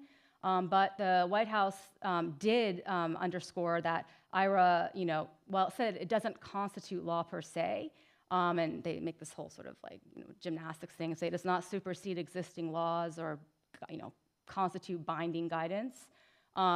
It has left a lot of room for further lobbying for its adoption. And I think it's in this gray space that significant organizing needs to take place. Not from the Zionists, but from anti-Zionists, right? And those that are committed to working for Palestine and Palestinian liberation. So effectively, we're already seeing these kinds of slow moves towards this end. Okay. As but one example, sort of 2 Republican members of Congress have introduced the legislation that would deny federal funding to academic institutions that authorize anti-Semitic events, webbed as this is, to anti-Zionism. And this came on the heels of the speech that many of you probably know from Fatima Mohammed, a Yemeni American student who said in her City University of New York law graduation speech, she made a very direct reference to Israeli settler colonialism, and she advocated for opposition to, quote, capitalism, racism, imperialism, and Zionism. And that is sort of the basis on which now they are trying to lobby to have this up to federal funding. Okay, so I will kind of wrap up here. While IRA, the working definition is not yet federal law, it still has the kind of performative force of federal law. And this has been documented, I won't go into it, but this by an incredibly important report that in the European context, and there's a lot of kind of synergy and traffic between US and Europe, so I think this is instructive. The European Legal Support Center has an extensive report documenting some of this stuff. And talking about the kind of disciplinary sort of measures that have been wrought on those that are accused of anti-Semitism under this working definition. So it sort of has kind of a de facto binding force, right? And so where do we go with all this? Last sentence, I know I'm out of time. I think it's clear that Israel and the kind of matrix of kind of the pro-Israel groups that operate around the world have squarely put what they call the new anti-Semitism, right, webbed as this is to critique of Israel, at the center of these sort of evolving tactics, right, to quote, I did quote him again, I'm sorry, to delegitimize the delegitimization, right? I think our work, too, must center on kind of unwebbing this marriage, of course, but also more tactically countering the policing, isolating, and punitive implications it has for those targeted under it. That is the violent work taking effect in the realm of soft law, but also to keep it, as liberal as this sounds, from entering the domain of hard law, which would suture criminal penalties to criticism of Israel into a new level. And I think that's the sort of thing we want to do our best to preempt. So I'll leave it there.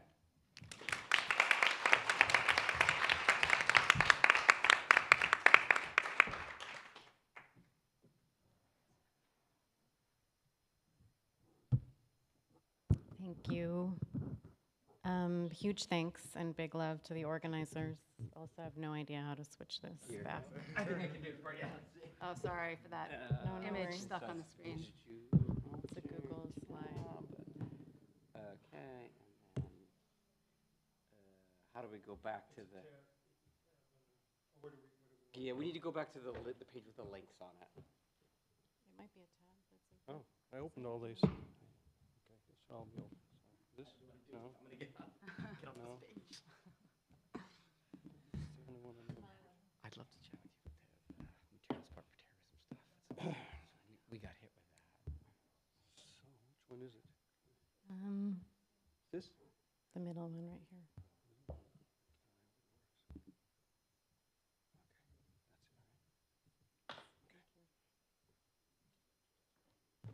Thanks so much. So I will just hop in.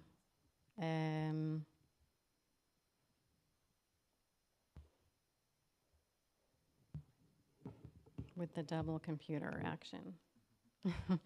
My starting point is Kenneth Stern, who is oftentimes held up as having gone on record about the danger to free speech and academic freedom that adoptions of the IHRA definition at universities could pose, and he's been outspoken against that fact. However, so he's like often quoted in this way, however, crucially, he stands 100% behind the IHRA definition, including the conflation of anti-Semitism and anti-Zionism. And he emphasizes the importance of the definition in serving the aim of data collection. So that's going to be my focus and counts for the, who's counting? Yeah, sorry, I just saw that. So as important as the issue of censorship and free speech on campuses, of course, really is, it's also imperative that we look at the implications of using the definition for data collection and what's at stake in that as well, and that's what I'll focus on, the political project of counting. So in the first section, I want to think about that, or as Kenneth Stern put it during an April 2023 talk at SDSU, bean counting, the importance of bean counting as a political project in relation to the IHRA definition and the widespread efforts both to have created it in the first place and then also to expand the arenas for its use globally. So first, in terms of the IHRA definition itself, I'm building on the accounts of the genesis of the IHRA definition that have been offered by Anthony Lerman, Neve Gordon, and Sean Malloy on this panel. As Lerman has argued, quote, anti-Semitism has been redefined as the new anti-Semitism, and you heard a little bit about that earlier. And ostensibly, this is still quoting, ostensibly to account for the hostility to the Jewish state and the ideology upon which it was founded. And that redefinition is based on the myth that Israel is the persecuted, quote unquote, collective Jew among nations, which is the bedrock concept of the new anti-Semitism. Meanwhile, in the definitions for the critical study of Zionism preliminary panel for this conference, Neve Gordon described a syllogism upon which the idea of the new anti-Semitism is dependent. And that syllogism would assert that each individual Jewish person is representative of a larger collective of Jewish people who in turn stand in for Israel. And then the ideas about anti-Semitism depend on all of those getting collapsed together. So if this redefinition of a state as subject to and victim of the new anti-Semitism is integral to the forces that propel the IHRA definition, equally important to the story of its genesis is the desire to be able to make an argument for counting anti-Zionism in virtually all of its forms as evidence of the new anti-Semitism. So taking a look at how Stern describes the turning point from the EUMC definition toward the IHRA definition, he describes this context as an escalation of attacks against Jews in Western Europe during the summer of 2000 after the collapse of what Stern euphemistically calls the Israeli-Palestinian peace process. In response to such attacks, he describes an urgent need to document and collect data about those attacks. Such data collection fell to the European Monitoring Center on Racism and Xenophobia, the EUMC. Indeed, as Anthony Lerman notes, quote, the creation of the EUMC in 1997 was a political act to provide the data to formulate policies to fight racism, end quote. Yet Stern argues that the EUMC fails to accurately collect data about anti-Semitic attacks. He specifically refers to its failure in the 2003-2004 reports to, quote, document what we all knew was true, that some of the attacks on Jews were by young Muslims and Arabs, not just the traditional culprits, neo-Nazis and other white supremacists. So I would just note here the stark difference between these two groups of categories. One describes, of course, political racist ideological groupings, and the other describes an amorphous, monolithic, ethnic, cultural, religious group that has already been racialized as violent and terrorist, and in many stereotypical cases inherently anti-Semitic. But building on that, the working definition of anti-Semitism, what was to become the IHRA, grew out of this impetus, the idea that it was imperative to, quote, provide a basis for determining when criticism of Israel is anti-Semitic, end quote. So specifically to be able to count and to mobilize around that count. Let's take a look at one recent manifestation of the project of counting. The ADL's report, Anti-Israel Activism on US Campuses for 22-23. Here we're looking at section 4, the major finding slides, which argues that anti-Semitic violence on college campuses rose in 22-23.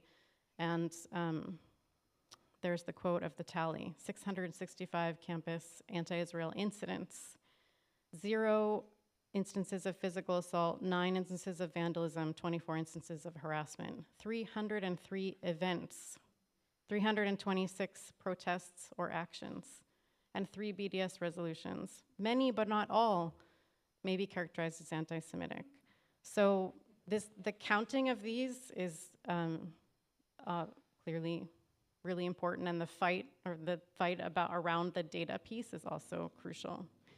So moving on to this idea of this, from Zionism is racism to anti-Semitism is racism. My goal here is to look at how the conceptual analytic of racism is deployed. There'll be overlaps here with the ethnic studies panel, so I'm looking forward to that, and I won't say any more about that. But the motivating example for this section is a March 2019 article in the Jewish Chronicle about a, quote, top Holocaust educator's recommendation to drop the word anti-Semitism, arguing that anti-Jewish racism is better as a phrase, because even students at the university don't know what anti-Semitism is. And yet, if the goal is to educate, of course, this article begs the question, why this shift? What does such a shift to the term racism do or give access to or mobilize? The backdrop to this question is a tactical shift from the phrase Zionism is racism, UN Resolution 3379, which passed in 1975 and was repealed in 1991, to the phrase anti-Semitism is racism, which circulates contemporarily.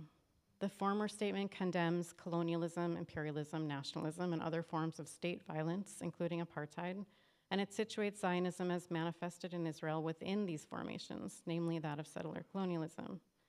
The shift toward anti-Semitism is racism, in concert with efforts to codify the IHRA definition, is simultaneously an effort to disallow the statement, Zionism is racism. This shift, in which one kind of statement is specifically condemned, I don't know if that means anything that the sign just fell, begs the question, what counts as racism and or anti-Semitism? Critical race theorists, including Black Marxists and Latina decolonial scholars, have theorized modern nation states as what Cedric Robinson calls racial regimes, where race is used as a justification for the relations of power. They've noted how modes of conquest, enslavement, violent displacement, and coerced or forced movement to extract labor enabled the existence of modern nation states, despite their demarcation as liberal democracies. Israel's apartheid policies, ongoing conquest of Palestinian land, and violent displacement of Palestinians clearly situate it within these explanations of racism as a structure and an institution. So notably, in disallowing the claim that Zionism is racism, then what is at stake is a repudiation of structural and institutional understandings of racism. keeping in mind the ADL graph where campus events including anti-Zionism or referencing anti-Zionism are included in literal counts of anti-Semitism and indeed make up a massively huge number of them. The latter phrase, anti-Semitism is racism, is in the logic of the IHRA definition propelled by the imperative of counting. Building on the opening example of the section, want to move toward understanding the latter phrase, anti-Semitism is racism. So I'm going to look quickly at Yair Lapid's 2019 speech at the Global Forum on Anti-Semitism. The speech was called "Is Anti-Semitism Racism?" And he opens it by giving the statistic that the year 2019 set a record for the number of crimes directed at Jews. And then these are the three sort of statements from that speech that I just want to pull out, and I'm not going to read them, but I'll sort of the first two reference a kind of exceptionalism that I won't be able to talk about in this time, but I think is relevant. And I'll focus more on the last one. If anti-Semitism is racism, those who systematically act against the Jews and the state of Israel are racist, and of course there's that conflation there. So the turn from Zionism is racism to anti-Semitism is racism, where the former statement becomes repudiated, is about at least two things. One, asserting that a state can be a victim of racism. And then secondly, it's a strategy that depends on a kind of individualizing move. And there's a link to hate crime legislation and hate studies that I'll want to get to that also depends on that syllogism I mentioned earlier. So I'll be getting to that. So in short, in the shift from Zionism is racism to anti-Semitism is racism, we see a shift from the idea of a state enacting racism through a racial regime to the argument of an exceptional state being the target of racism.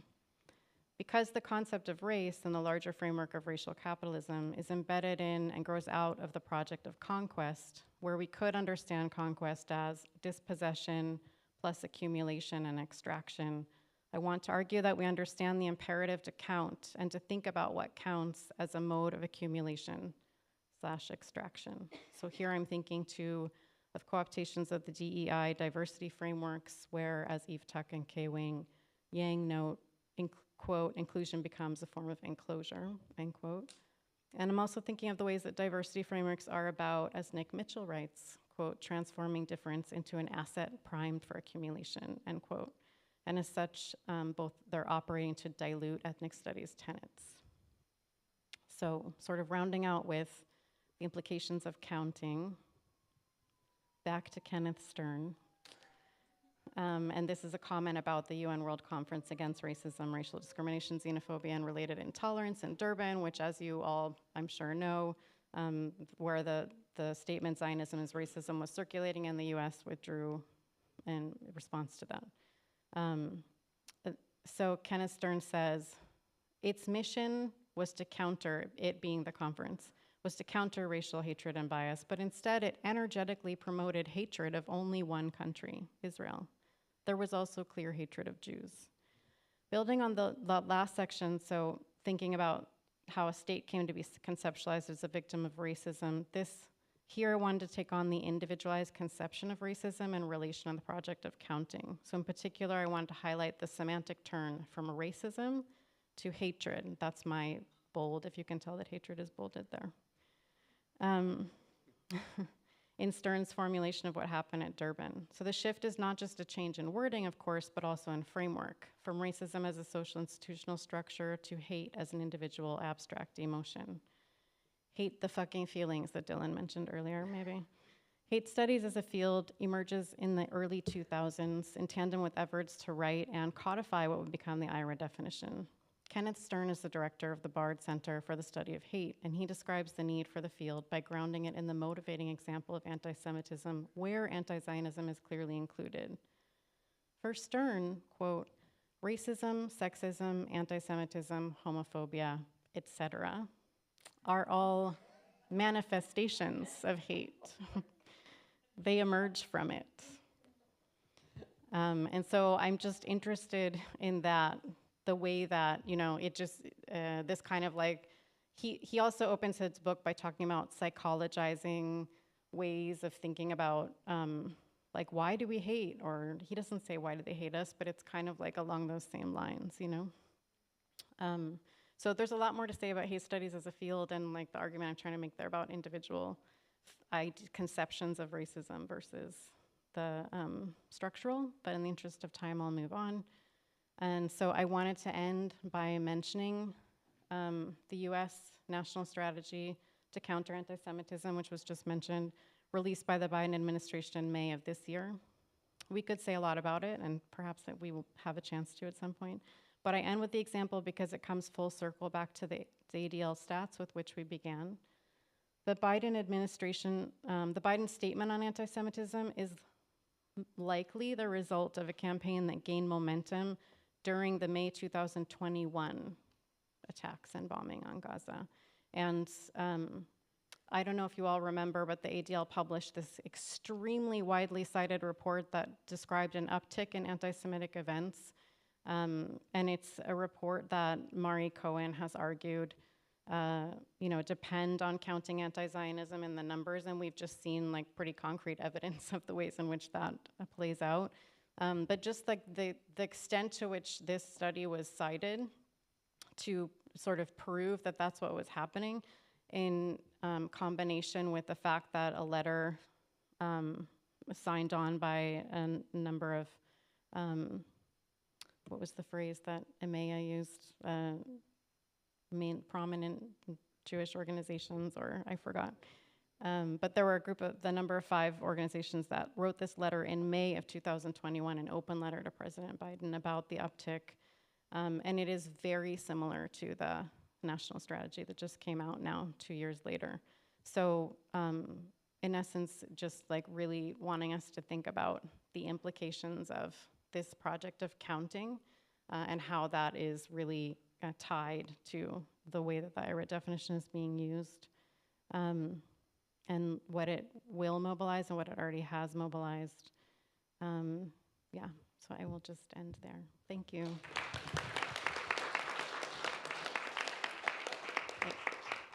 Sorry, I just put this up in case you're left with my last slide. I didn't want it to be on the other one.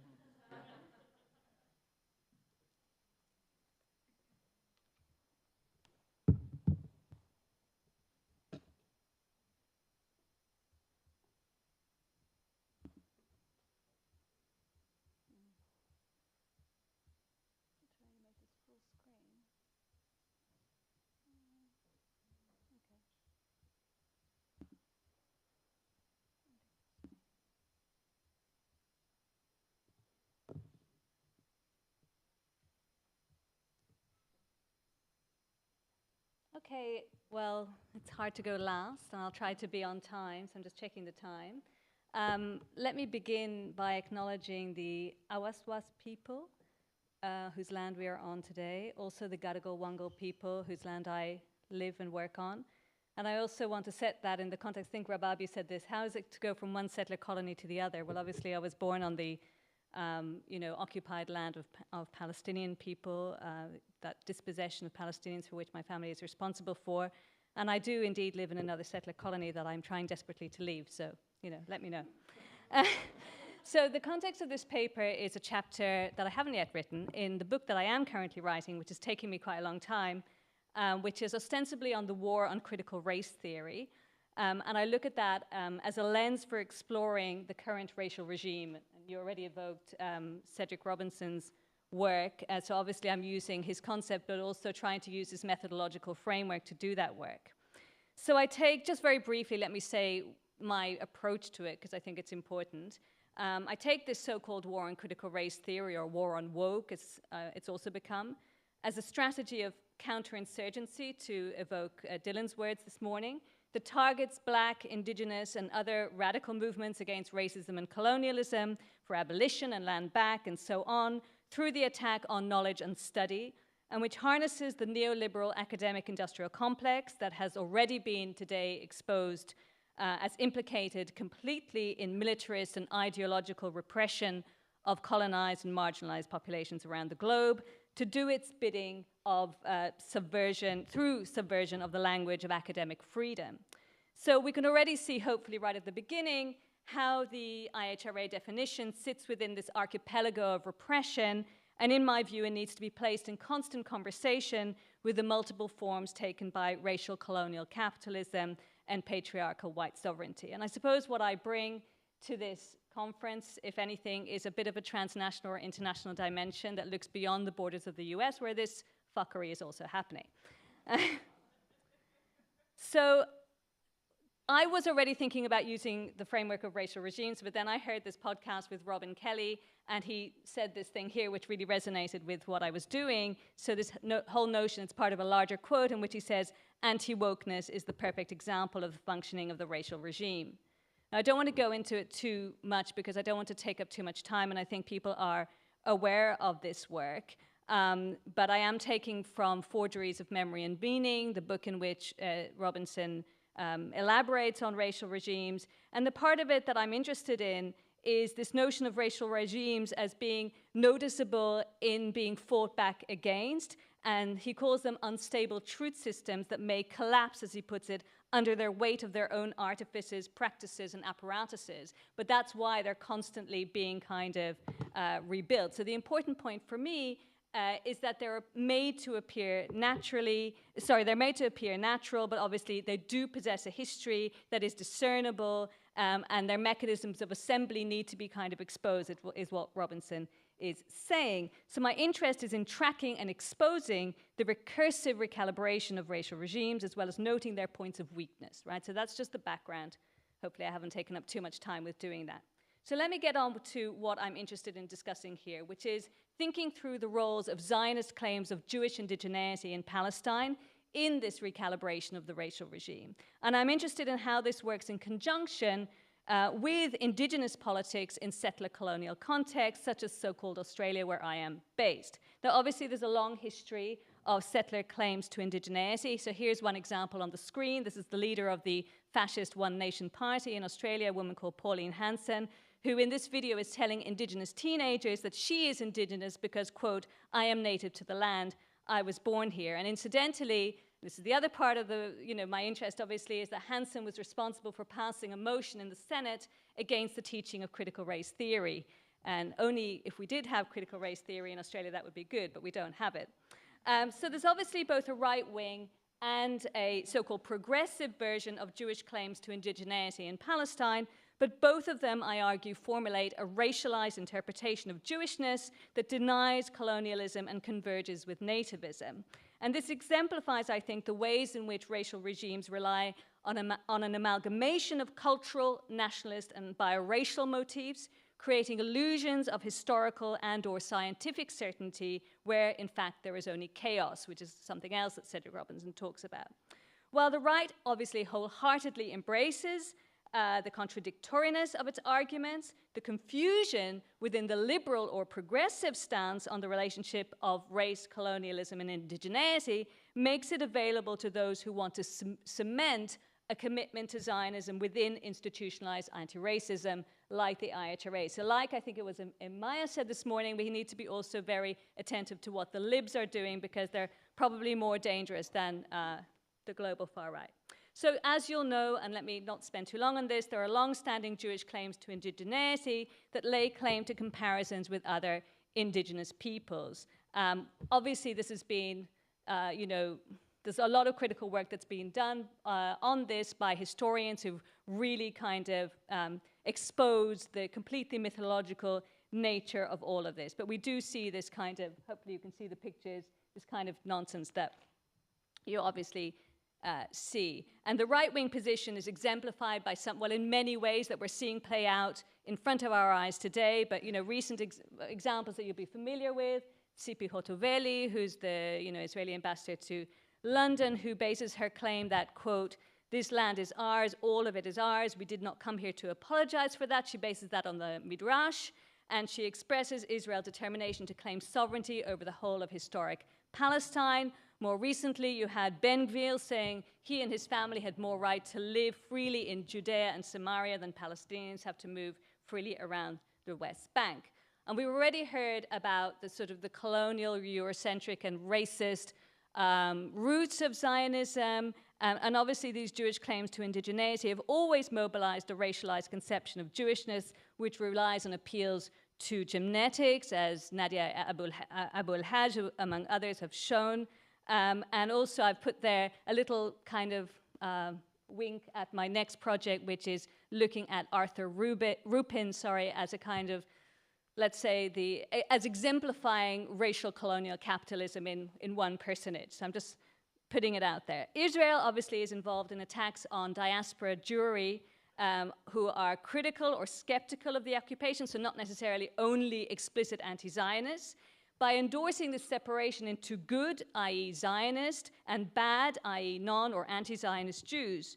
Only the former are considered real Jews, thus blurring the genealogical boundaries in order to excise Jewish opponents of Israel from the boundaries of Judaism, inclusion in which Israel asserts the right to define.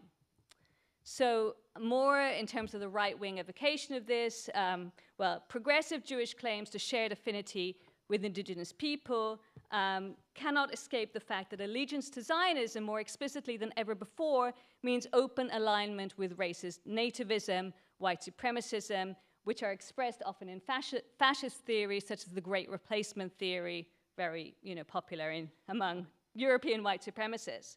So white supremacist allegiance to Zionism stresses the paradigms between, the parallels between Zionist expressions of indigeneity to Palestine, which they also espouse. So Europeans in this context then show themselves to be indigenous people, much like Pauline Hanson. We are the real indigenous people, and we are being overrun by colonizing migrants, notwithstanding the fact that they also drop a bit of anti-Semitism in there by saying that it's all George Soros's fault at the same time.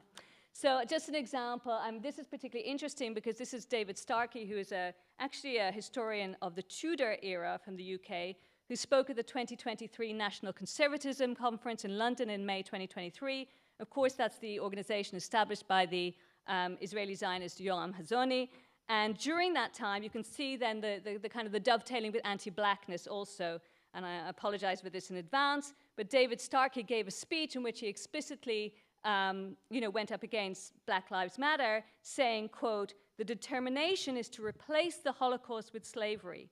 In other words, this is why Jews are under such attack from the left. There's jealousy fundamentally. There is jealousy of the moral primacy of the Holocaust and a determination to replace it with slavery." So this, for me, evokes what Rabab was saying earlier about how talking about anti-Semitism, cancelling out any talk of anti-Palestinian racism, or in this case, anti-black racism. So anti-Semitism is always on the top.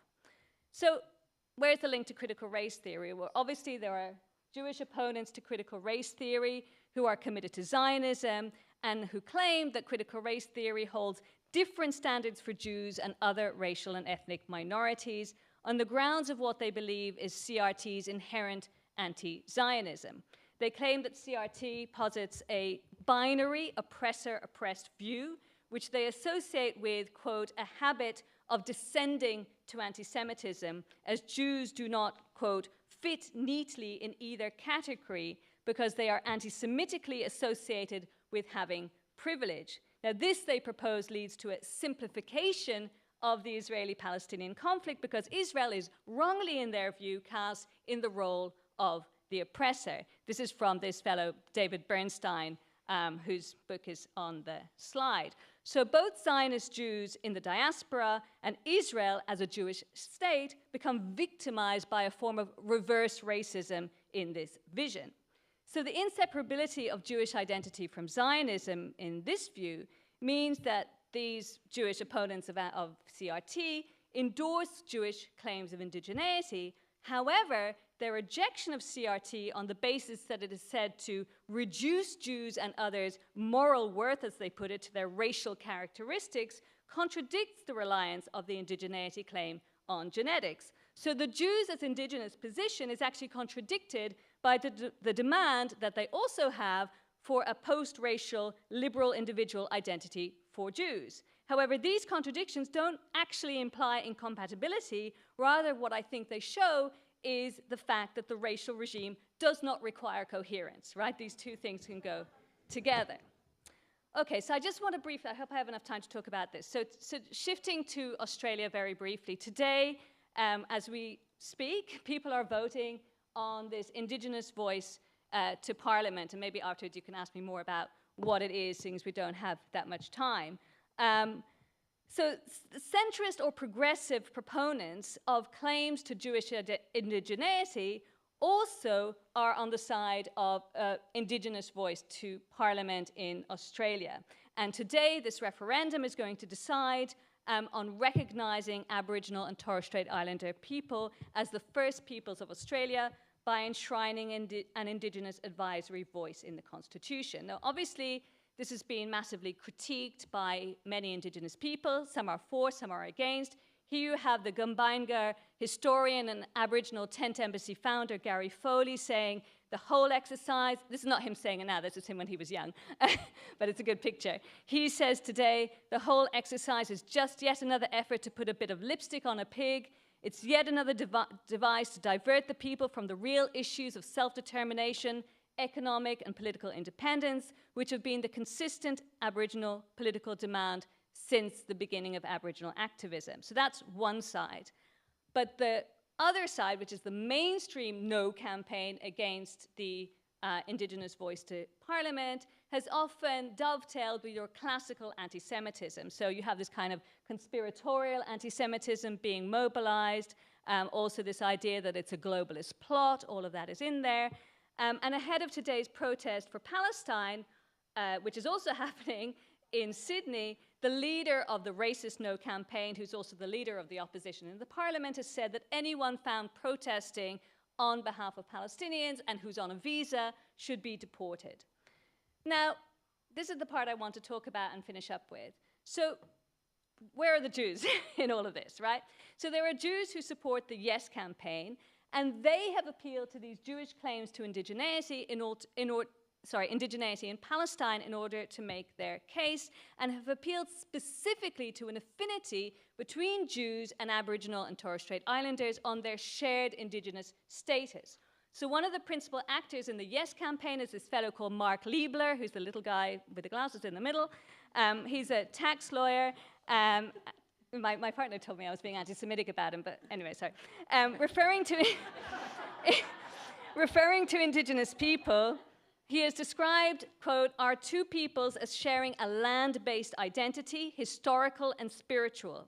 Referring to Yes campaign leader Noel Pearson, who's the guy with the hat, he says about Noel also says that Indigenous Australians can and must resist victimhood, as the Jewish people have done. Even in the face of persistent racism and victimization, this is where the voice comes in.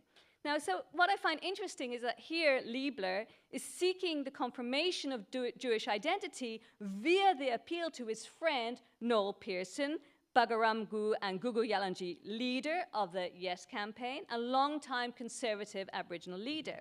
He endorses the assimilationist vision of the Yes campaign's leaders and the Labour government who supports them. That's the fellow beside the guy with the hat. He's the Prime Minister. Which calls on Australians to leave the past behind and commit to a vision of the Australian nation into which Indigenous people can be folded by being recognised as the first peoples, but of course neither compensated for genocide, land theft, child theft, mass incarceration or anything else, nor enabling them to have pathways to self-determination or even land rights. So this is obviously the politics of recognition writ large in almost exactly the same way as described by Glenn Coulthard in his book, Red Skin, White Mask. So I've got a few things that I can say about this, and I know that I'm out of time, so I won't. And where is my slide? Okay, I don't have to go into this in great detail, but obviously that critique of the folding in of Indigenous politics by liberal multiculturalism is being critiqued by Stephen Salaita. Morgan Glovu makes the point that obviously you can't discuss indigeneity without discussing colonialism. In other words, there is no pre-given ontological state of being indigenous. Being indigenous is only conceived in relation to being colonized, and therefore the Zionist case for indigeneity means absolutely nothing. I also dropped in there a reference to Derek Penslar's quite egregious kind of idea that, you know, Zionism is anti-colonial and so on and so forth. But I just want to make this very last point, and I know I've run over, but please bear with me for 2 seconds. Okay. So all of this returns me to this idea of Robinson's, that it's necessary to expose the history of racial regimes and situate them within their social context by threatening their authority and sapping them of their vitality, and therefore undermining their founding myths. So the stakes of doing this work are very high, given the success of Zionist groups via the IHRA to subvert anti-Semitism into institutionalized anti-racism and EDI. So this, by the way, is the policy of Macquarie University, which is a university in Sydney, and the part that I've circled in red is where they've plopped in the IHRA policy into the EDI policy. So in Australia, if this referendum passes, which we'll know in a few hours' time, this will conceivably be made more difficult because there has been almost no pushback against the mobilization of Jewish claims to indigeneity in support of the Indigenous voice to Parliament. At the same time, there have been few pushbacks against the anti-Semitic conspiracy theories that have fueled the No campaign. In terms of the Indigenous proponents of the voice, who are aligned with people like Liebler, who have visited Israel or who have themselves proclaimed allegiance with Israel as Indigenous people, this is very worrying because Palestinians and anti-Zionists will not necessarily be able to rely on Indigenous leaders, academic or otherwise, to support them, particularly in these heinous times that we are seeing now. So I'll leave that with you very briefly, and hopefully we will have some time for discussion. Thank you very much.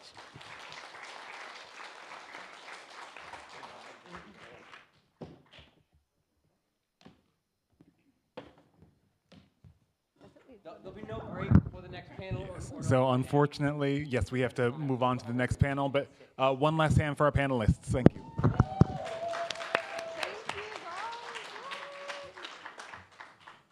Okay.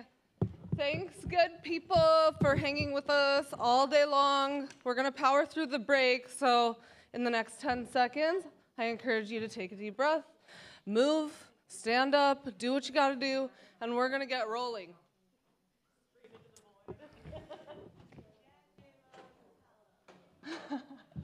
I need this. Oh, yes, awesome. We have another one here.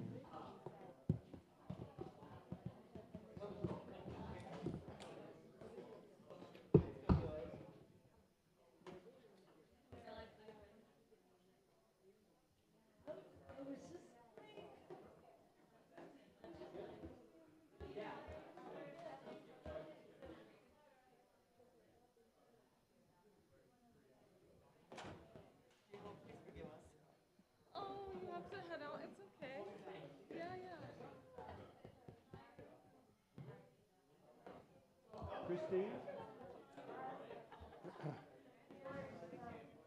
So it's this, Battling IHRA, this PowerPoint? I hope I have PowerPoint. I'm not sure I do. At one point I did. Yeah, looks like I do. Okay, let's see. Okay, so here's, it's all yours. I think yours is the only. I'm the only PowerPoint? So let me make sure. Any other presentations here?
This is our last panel of the day, but certainly not least.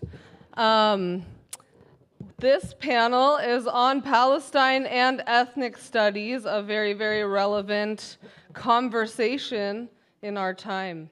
For the sake of time, I am going to read a very, very brief bios for these wonderful speakers, and then we're going to get into it. I encourage you to Google them, look up their work. Don't click on any Canary Mission profiles, okay? And I'm going to read them in order, the order in which they will speak. So,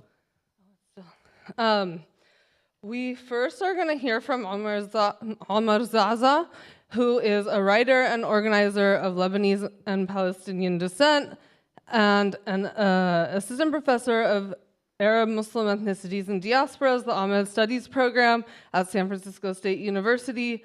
Check out all of Omar's awesome writings. His presentation today is titled Unsettled Logics, Understanding IHRA as Colonial Erasure. And next, we're going to have Robin Gabriel, a fifth-year PhD candidate in the Sociology and Critical Race and Ethnic Studies departments here at UC Santa Cruz, doing some really important work on Palestinian American youth culture. And her presentation today is called The University as Frontline, Zionist Recruitment and Settler Colonial Desires for Indigeneity. Next, we will have Tomomi Kanekawa, who teaches women and gender studies at San Francisco State University and has been a solid ally of Palestine studies, Ahmed studies, and her presentation is titled Reclaiming the Third World Left Coalitions Led by Movements in and for Palestine, Critiquing IHRA and Imperial Ethno-Nationalist States' Collusions over their denialism as neoliberalized US-based ethnic studies. And last but not least, we're going to have Christine Hong, who is a professor of critical race and ethnic studies and literature here at UC Santa Cruz, the former chair of CRES, and probably the reason why I have a job right now. And her presentation is titled Securitizing California's Ethnic Studies. So join me in welcoming them. Thank you. Do you want to go? You can go. Yeah, I'll just go, I think. Hey, hi everybody. I'm going to say something which might be a little bit unusual to hear from an academic, but with all of the amazing presentations that have gone, I actually don't know how much left I have to say. So as we get towards the end, we'll figure out how much of that, as I also try to make time for our wonderful panelists. But I would, of course, like to begin by again thanking all of the organizers and saying that it's a privilege to be here. I'm joined by brilliant co-panelists, but I think it's important to affirm that what we're a part of is definitely a historic convening.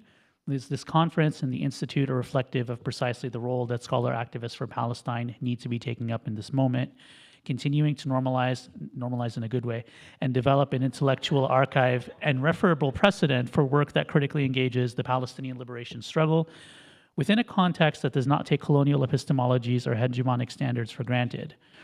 As many of us continue to scramble to reaffirm our support for Palestinians resisting ethnic cleansing and genocide and calling for an end to 75 years of settler colonialism and apartheid, it seems appropriate to reflect on how our efforts are in turn connected to the broader indigenous Palestinian resistance to colonial enclosure and erasure. It's important to remain cognizant of how challenging the IHRA working definition of anti-Semitism in fact means challenging so much more than IHRA in and of itself, and we've heard a lot of it, so this isn't a revelation necessarily, but maybe good to echo. And there's two components to that initial observation. Now, the first is that we might think of IHRA's strategic redundancy, and by which I mean how this definition, which seeks, as many of us have so often remarked, including today, to equate Palestine advocacy for anti-Semitism, is only the latest manifestation of a well-worn strategy by Zionists to render Palestine unspeakable and unknowable through de facto criminalization. So, and we heard about the origins of IHRA, its connection to the so-called new anti-Semitism, that particular direct connection to leftist solidarity with Palestine in particular, so I won't name that directly. But essentially, that context helps show how the IHRA definition existed well before we knew it as the IHRA definition. And in this moment, perhaps I'll betray my age a little bit by confessing to a certain feeling of deja vu in discussing IRA now when, as a graduate student at the University of California, Los Angeles, and a member of Students for Justice in Palestine, I remember attempts to pass BDS resolutions and participate in demonstrations denounced as anti-Semitic by Zionist organizations under, I'm so glad we already heard about this, the so-called, what was called at the time the State Department definition of anti-Semitism, which featured those infamous 3Ds, demonizing, delegitimizing, and holding Israel to a double standard. And, you know, of course, there was an attempt by the UC Regents in 2016 to pass a statement of principles against intolerance, whose initial language said that anti-Zionism had no place on UC campuses. Now, of course, these were much more local campaigns, and I think that points to the expanded scope of IRA's strategy. But as with IRA, these examples transcend their immediate specificity, being as they are part and parcel of a colonially motivated attempt to weaponize institutional sanction through the ploy of a deference to objective, arbitrative, quote-unquote, expertise. And here, perhaps it's appropriate to recall Keith Feldman's notion of how the aftermath of the 1967 war, which solidified the U.S.'s military-imperial relationship with Israel, instantiated the trope of anti-Semitism as quote-unquote viral, a scourge and contagion that could only be properly identified and eradicated through the specialized intervention of Zionist organizations, as U.S. imperialism's fidelity to Zionist settler colonialism was fortified through a joint matrix of racialization. So IRA is IRA, but it's also so much more than IRA. It's also the spate of anti-BDS legislation that has cropped up across the U.S., and the international criminalization of Palestine activism in Europe. The IRA definition springs from a colonial tributary of censure advanced through the settler directive towards indigenous erasure. Now, bringing me now to the second component of the discussion, we can contend with how IRA transcends its immediate specificity through grasping its function under the paradigm of coloniality. Zionism's history is initially explicit and later covert. To a certain extent, settler colonial project is useful to affirm here, for this gesture can help elucidate what we might think of as the colonial utility of anti-racist dissimulation. Zionism's outgrowth from a context in which racialized notions of humanity normalize the idea of colonization as a civilizing endeavor explains the directness with which someone like Vladimir Jabotinsky, we heard about earlier, could write in 1923 directly about the need for the use of force as well as the shoring up of imperial defense in order for Zionist colonization to succeed. But this changed in a post-World War II context in which the rise of anti-colonial movements gave way to an emergent global consensus opposing outright colonization. So here I had a long quote by Rashid Khalidi, which I won't read for the sake of time, but just one part of it that I'd like to flag is that essentially he discusses this shift, towards the opposition to colonialism as essentially part of a kind of a rebranding of Zionism in and of itself, calling itself and then being recognized as an anti-colonial movement. And I think that Zionism's contemporary co-optation of variously progressive frameworks was prefigured by this political survival strategy, this adaptation. And so tactics such as redwashing, right? And we heard about the Zionist claim to indigeneity, so I don't need to get necessarily into the definition here. But I think tactics like this, as well as what Palestine Legal discusses in terms of Zionist organizations' co-optation of the framework of civil rights to construct Palestine activism as anti-Semitic, I think it's kind of useful to think of all of these as contemporary manifestations of this initial historical kind of rebranding, towards the antithesis of a settler colony, a state claiming that is a settler colony purporting to be its antithesis. So aggressive attempts to pass measures such as IRA are examples of how Zionist utilization of a false prism of liberationist and anti-racist frameworks to normalize support for colonization has proved a chilling, if unevenly effective tactic. And this historical rewriting of Zionism from an initially fringe European settler colonial movement towards a liberation movement for all Jewish people the world over works alongside the weaponization of anti-Semitism to render Zionist atrocities, such as the Nakba, as well as the ethnic cleansing we're seeing right now in Gaza in real time, unspeakable. So basically, the point of this is to think of IRA as one weapon of a broader, storied colonial arsenal, right? And I think this allows for us to recognize how historical continuity converges with present-day strategy, which brings me back to the earlier point about enclosure. In the academy, I think the threat posed by IRA is arguably best conceptualized as an epistemological extension of the colonial enclosure that the Zionist settler project imposes upon Palestinian land and people, where such a framework will allow for us to foreground the inherently exterminationist character of settler colonization with respect to the necessary yet embattled anti-colonial archive of critical Palestine scholarship and activism. IRA's threat to the academy, of course, and I'm glad this got touched on, is further fortified by its alignment with neoliberal bent of the DEI moment, which displaces issues of systemic subjugation with affect and quote-unquote dialogue-based approaches to questions of oppression. right? And so I'm thinking here also of Evelyn Al-Sultani, who's talked about the shift from affirmative action to EEI, produced a new model of administrative governance strategically incapable of supporting students who speak out for Palestine as questions of state sanctioned subjugation became alighted with attentiveness to feelings and differing viewpoints. And I also agree with Neve Gordon that IRA performs an affective function in validating and instigating feelings of persecution through the conflation of anti-Zionism and anti-Semitism. And I recall how initiatives like the one that discussed before, the Statement of Principles Against Intolerance and the Campus Climate Report, rely on attempts to engineer a fictional crisis of Zionist students being under threat due to expressions of support for Palestine to which they're ideologically opposed.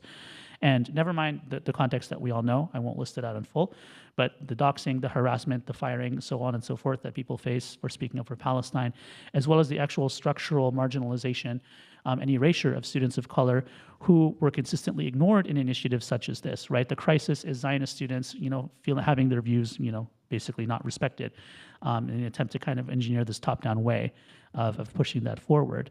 So the contrast emphasizes the colonial racialized dimensions of selective prioritization of affect, and I believe we can understand the previous incarnations of attempts to criminalize Palestine speech and activism on UC campuses as continuously refined processes of instrumentalizing neoliberal frameworks towards colonial ends.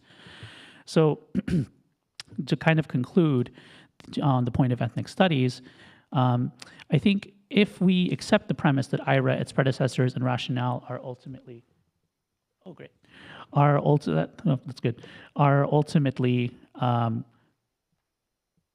ultimately colonial, right, logics and strategies, are bound up in operative colonial designs. Committed scholars and scholar activists can resist IRA by refusing to meet it on its deceptively formulated terms, insisting instead upon centering the otherwise obfuscated project of dispossession they are meant to advance. So even given the formidable presence of Orientalist scholarship, Palestine has fortunately been well incorporated into the academy through various fields and initiatives. And I believe that ethnic studies has and can continue to play an important role in resisting the attempted erasure of Palestine from the American university. Ethnic studies' emergence from radical histories of student and community activism, its dedication to challenging systems and structures of power, its reflexive attentiveness to questions of subjectivity and reliance on methodologies such as autoethnography, which make the theorization of quotidian acts of resistance possible. All of these components can allow for a subjective intellectualization of the anti-intellectual assault of IRA that factors in its broader relationship to Palestinian colonial dispossession. Now, this potential is one aspect of the profound significance of the efforts of Arab American feminist scholars and activists to incorporate Palestine into the academy as part of the broader ongoing attempt to institutionalize Arab American studies, even given the intense challenges that continue to manifest to this day, including the challenges to the liberated ethnic studies within the state of California that was excised due to Zionist backlash, right? So, and I think to conclude, basically, an ethnic studies-centered approach to elucidating the colonial character of IRA and related initiatives can help demystify the pretension of objective anti-racist expertise that is relied on by Zionism and in its supporting institutions, and inform conscientious mobilization against academic repression. And I just want to reflect only a few weeks in, kind of beginning to myself teach Arab American studies, right, through as a professor of Ahmed, a historic program founded by Palestinian feminist scholar Rabab Abdul Hadi, right? I've learned firsthand basically how enabling naming a marginalization whose functioning was intended to remain invisible can really be.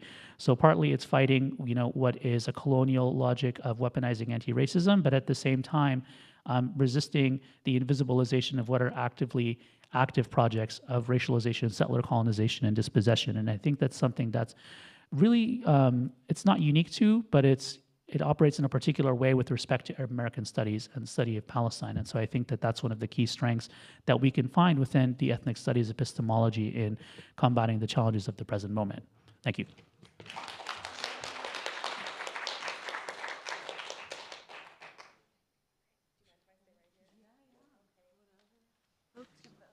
Is this on? It is on. Okay, good. I have the same gift that Jenny Kelly does, and apparently many others.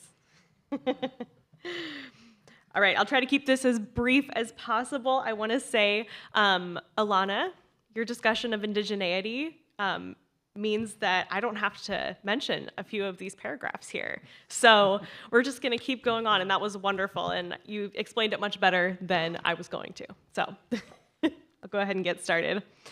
I came to Palestinian solidarity and anti-Zionist work as a result of Palestinian political organizing, poetry, and scholarship.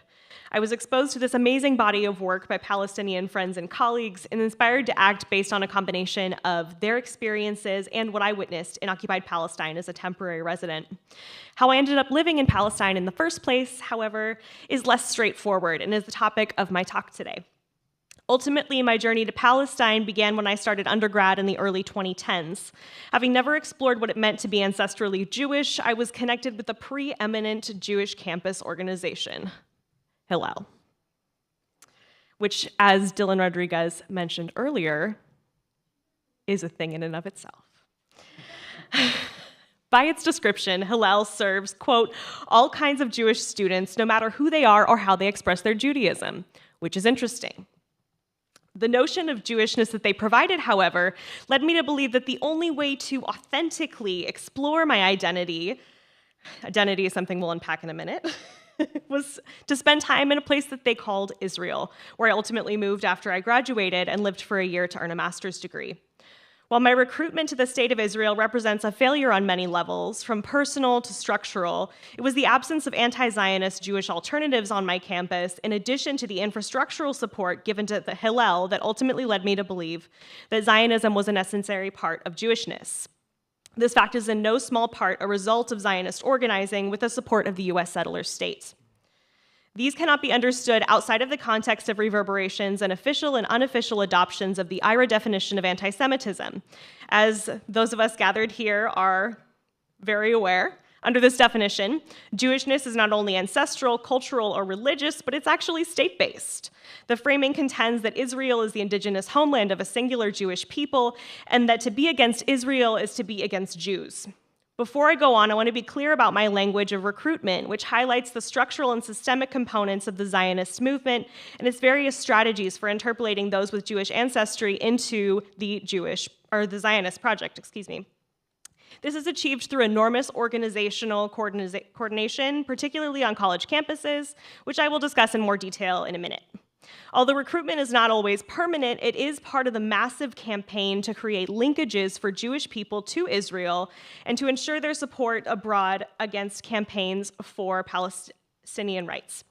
I understand my experience as part and parcel of these larger campaigns and an opportunity to peer behind the curtain to better understand the strategies of the broader Zionist movement with an aim of dismantling them.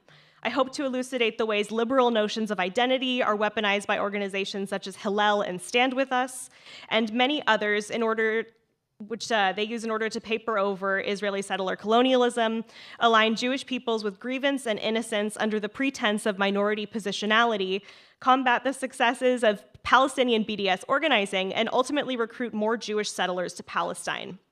Through analysis of the scholarship at the intersection of critical Zionist studies and Palestinian movement histories, along with my own experience as a former subject of Zionist recruitment, I hope to show how college campuses represent a key front line in Zionist campaigns against Palestinian liberation. My experience, I hope, is a testament to the fallibility of Zionist organizing and an indication of the successes, past, present, and future of the Palestinian solidarity movement.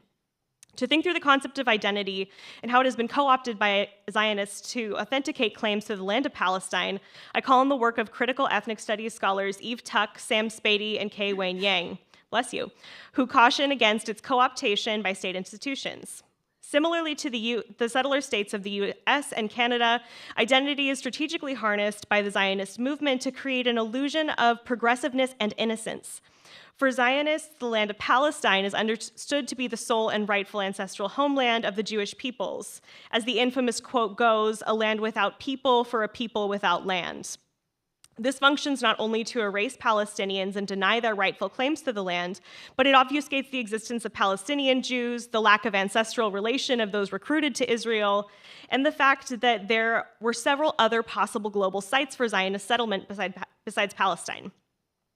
When Jewish identity is called on by Zionists, it can be understood as a synonym for a belonging, not in a relational sense, wherein lateral relations among people, living and non-living things constitute life, but in what Kim Thalberg calls a blood quantum set of property relations.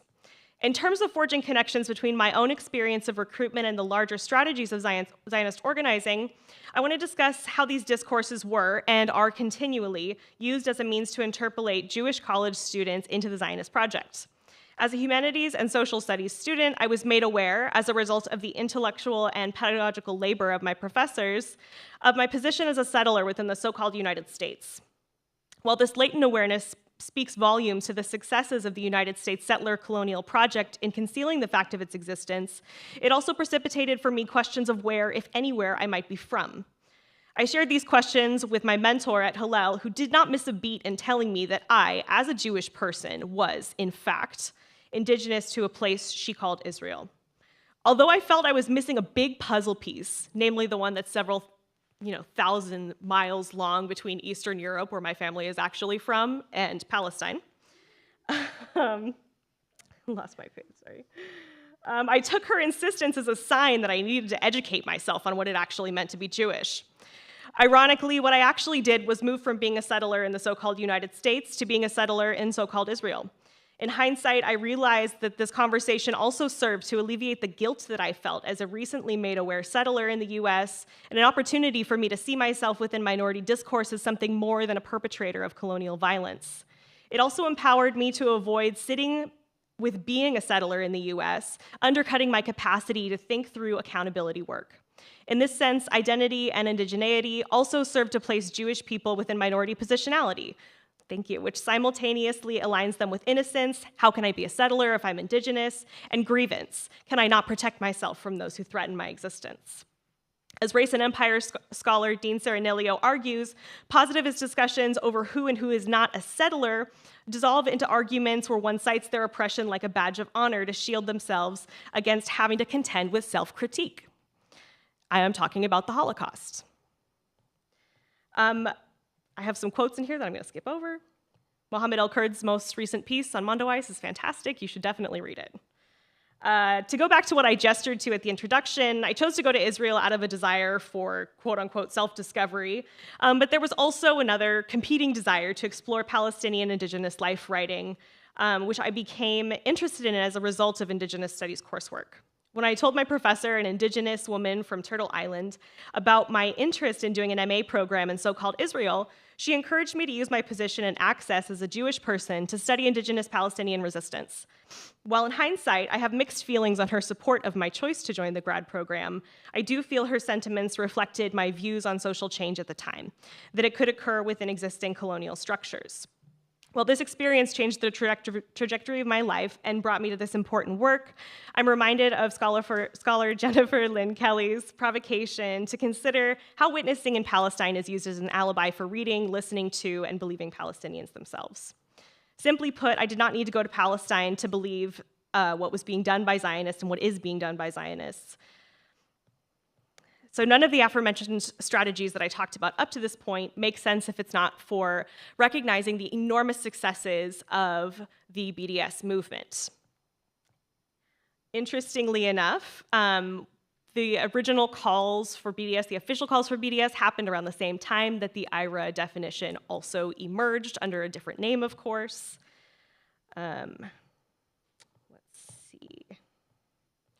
Something I want to briefly touch on, and something I want to shout out as well, Hilaked's fantastic book, which I cannot remember the title of right now, and I apologize. Hilaked is presenting tomorrow at this conference in New York. And they talk about how Israel studies at universities is used as a way to exert donor influence and doesn't reflect the interests of students, unlike programs like Black Studies, critical ethnic studies, and so on.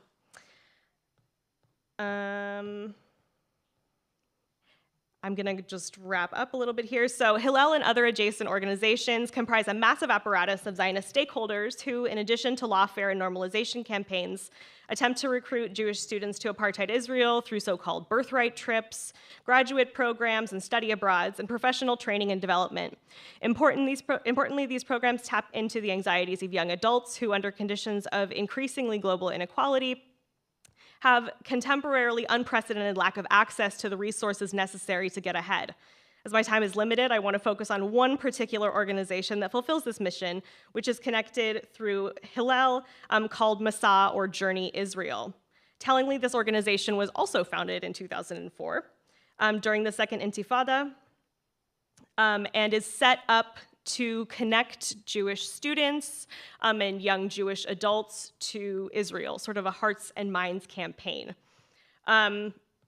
Briefly, I just want to flag that some of the major donors to this particular program, through which I was recruited, are the Jewish Agency for Israel, huge red flag, Stand With Us, who also sent us a 7-page letter in terms of backlash to this particular conference, and another organization called Tragubov, which actually helps bring people over from Soviet countries and convert them to Judaism.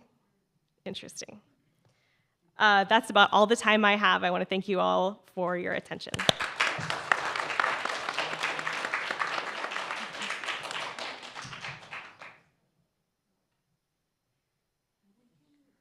Do you want mine?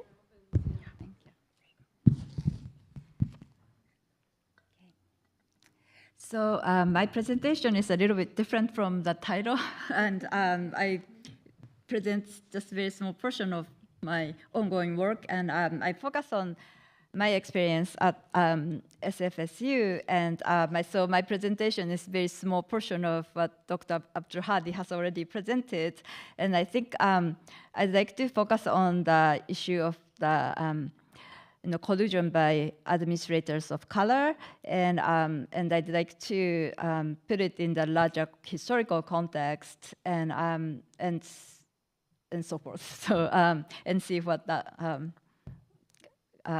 What we gain from that. And so, so first I'd like to just briefly share my experience, and then I'd like to critique the administrators of color. And so since spring 2020, I had a great honor and privilege to collaborate with Dr. Abdulhadi, and building on hundreds of Ahmed open classrooms that Dr. Abdulhadi conceptualized and organized during the past decades, linking various questions on Arab and Muslim communities with other Black, Indigenous, Asian, Latinx, as well as other colonized or marginalized communities. I got to co-organize with her a series of 9 online Ahmed WGS open classrooms on gender and sexuality, gender and sexual justice in Palestine and Arab and Muslim communities, as well as those on the indivisibility of justice in Palestine, Asia, Mexico, and Haiti. And just in the beginning, so those classes are very, the students in my classes appreciated those classes like really enthusiastically, and they all, it's really amazing to me that every one of them really says that the class transformed their life, and then they got radicalized, and so there's this sense that there's no return for them from that point in their life, or like in their education, and so I just want to say that's how SFSU administration bends facts in their attempts to devalue what Ahmed Studies offers. But just to keep going, so the class on whose narratives, gender, justice, and resistance, and conversation with Laila Khaled, that was offered on September 23rd, 2020, was shut down by social media platforms such as Zoom, Facebook, and YouTube as a result of a massive campaign by Israel lobby groups in coordination with the Israeli government and its strategic and security agencies, applying their Islamophobic and anti-Palestine fear-provoking tactics. Zionists and white supremacists attempted to criminalize us without success, but with devastating impact, using the so-called US anti-terrorist laws, reported us to the Trump government's Departments of Justice, Education, and Treasury, alleging our open classroom as a material support for terrorism. Zionists also smeared us with false accusations of anti-Semitism all over their online publication. Rather than protecting us as 2 faculty members from the attacks, our own SFSU University administration weaponized the principle of academic freedom to enable and facilitate the Zionist campaign of intimidation, bullying, and smearing. And I have a whole critique of the high administration, like two white imperial feminists attacks on us, but I just skipped that part for the sake of time. And so SFSU administration's racist, discriminatory attacks on teaching Palestine did not stop at the highest level of administration, however, but the administration in our own home units, including the College of Ethnic Studies, the College of Creative and Liberal Arts, and my department, repeated high administrators' attacks on teaching Palestine while violating our academic freedom and integrity as faculty members. For example, going back to this whole issue of foreign versus domestic, when our open classroom was repeatedly accused of not belonging to my core syllabus that introduced students to feminism and gender in US society, and they demanded that I make the particular open classroom as an optional assignment, and instructed me to allow students who are uncomfortable, in their words, with its content to write an alternative assignment, allowing the exceptional treatment to an alternative assignment where they would express their feelings and explain why the open classroom makes them uncomfortable. In rebuttal, I had to write multiple emails explaining why such racist exceptionalization or racist attack on our open classroom on Palestinian anti-colonial feminism violates our academic freedom. We had similar experience when we presented at CFA Equity Conference. In addition to the issue of domestic versus foreign, they also said discussing our grievances against the high administration is not appropriate for the conference in the beginning. And then, so profiting and gaining power from, so those critiques were coming from our colleagues of color. And so profiting and gaining power from Zionist interest in multicolored washings of Israeli settler colonialism, including pink washing and racialized washings, those administrators prioritize their individual careers over justice as settlers of color. That's a term by indigenous Hawaiian feminist Haunani K. Trask. And those administrators replaced decolonial movements for justice with racial and ethno-supremacist occupation within neoliberalized ethnic studies, not only profiting within the structure of US settler colonialism, but also within the structure of imperialism and colonialism of the colluding states, such as Israel, Japan, India, and so forth. And I have the whole thing about this collusion, but I skipped that. And then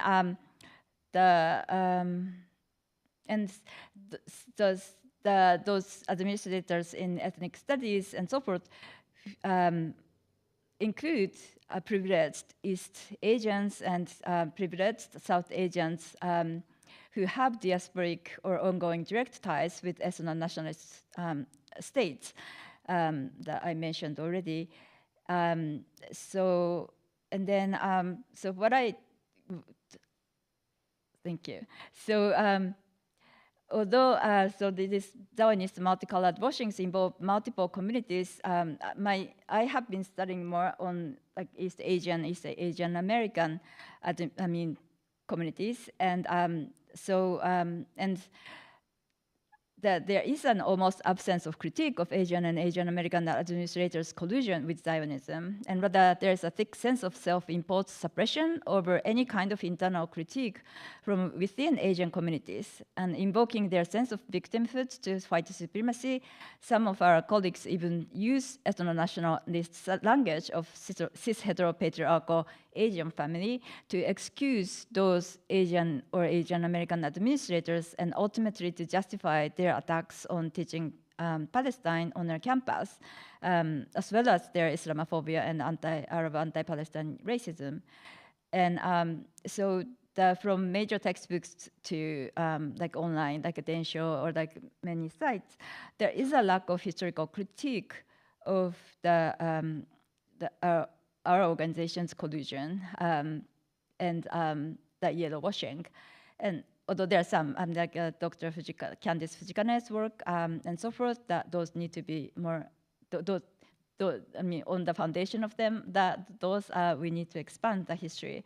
And it is critical to analyze history of collusion with Zionists by elite leaders of major Asian and Asian American organizations during the past decades, and to examine imperial administrators at corporatized universities as a part of the elite class of colluders with Zionists. And attempting to wash Israeli settler colonialism, Zionists, for example, have opportunistically offered their resources, including their lobbying power, to redress and reparation movements. So just to take one example, there has been a collusion between the elites in major Japanese and Japanese American organization, JACL, Japanese American Citizens League, with Zionists, and in turn, Zionists has appropriated mainstream Japanese American redress movements for their own interest.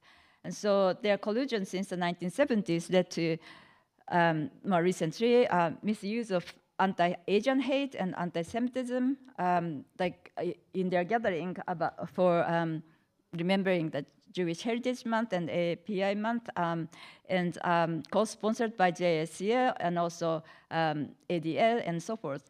And there was a remark that was made at the gathering by the Deputy Special Envoy to monitor and combat anti-Semitism from the U.S. Department of State, like congratulating their the gathering, and then that remark was published on the U.S. Department of State's official website, and I could talk that. So there's the connection to the whole definition issue as well, but just to continue to expose the history of collusion, existing critique of pinkwashing as well as critique of JSCO Hawaii and Senator Inouye's yellow washing of Israel by Dr. Fujikane's work and so forth needs to be expanded. Sorry, I said it already.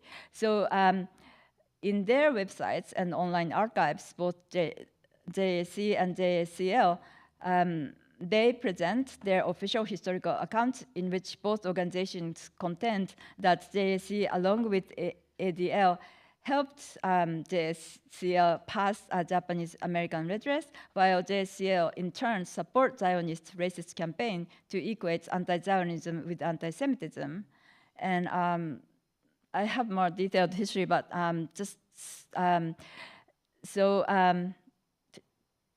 I guess I'll skip it. And so so I searched like a critique of that. So the leadership of JSCL have really colluded with all these Zionists. And then the closest to the thing that I was able to find is the students' critique in a radical periodical Gidra, the monthly of Asian American experience in 1969 to 1974. And so they were critiquing JSCL leaders while they were colluding with Zionists for the redress. And in their article, JSCL A Slow Death, Warren Furutani and Victor Shibata wrote how a group of Japanese American youth who joined JSCL as the staff members to air the more progressive views to the organization, and the community decided to leave the organization 3 years later. And they critiqued the leadership's opportunism and careerism within the US settler colonialism structure while sacrificing communities that they are meant to serve. So they bravely critiqued actually JSCL leaders' collusion with the US and Japanese imperialisms. However, they came short of explicitly critiquing the same leaders' collusion with Zionists at the time. And so where is the where are archives of the resistance? And I think Ahmed Open Classrooms that Dr. Abdul Hadi have been organizing over decades, that is actually, I mean, the biggest archive of the those voices which have been repressed by the leaderships, so those classrooms give voices to those who are silenced by elite leaders from their organizations and communities, while centralizing unfinished solidarity work by Yuri Kochiyama and other radicals in the spirit of the Third World Left coalitions led by movements in for Palestine and the indivisible of justice. And so I guess I'm run out of time. So.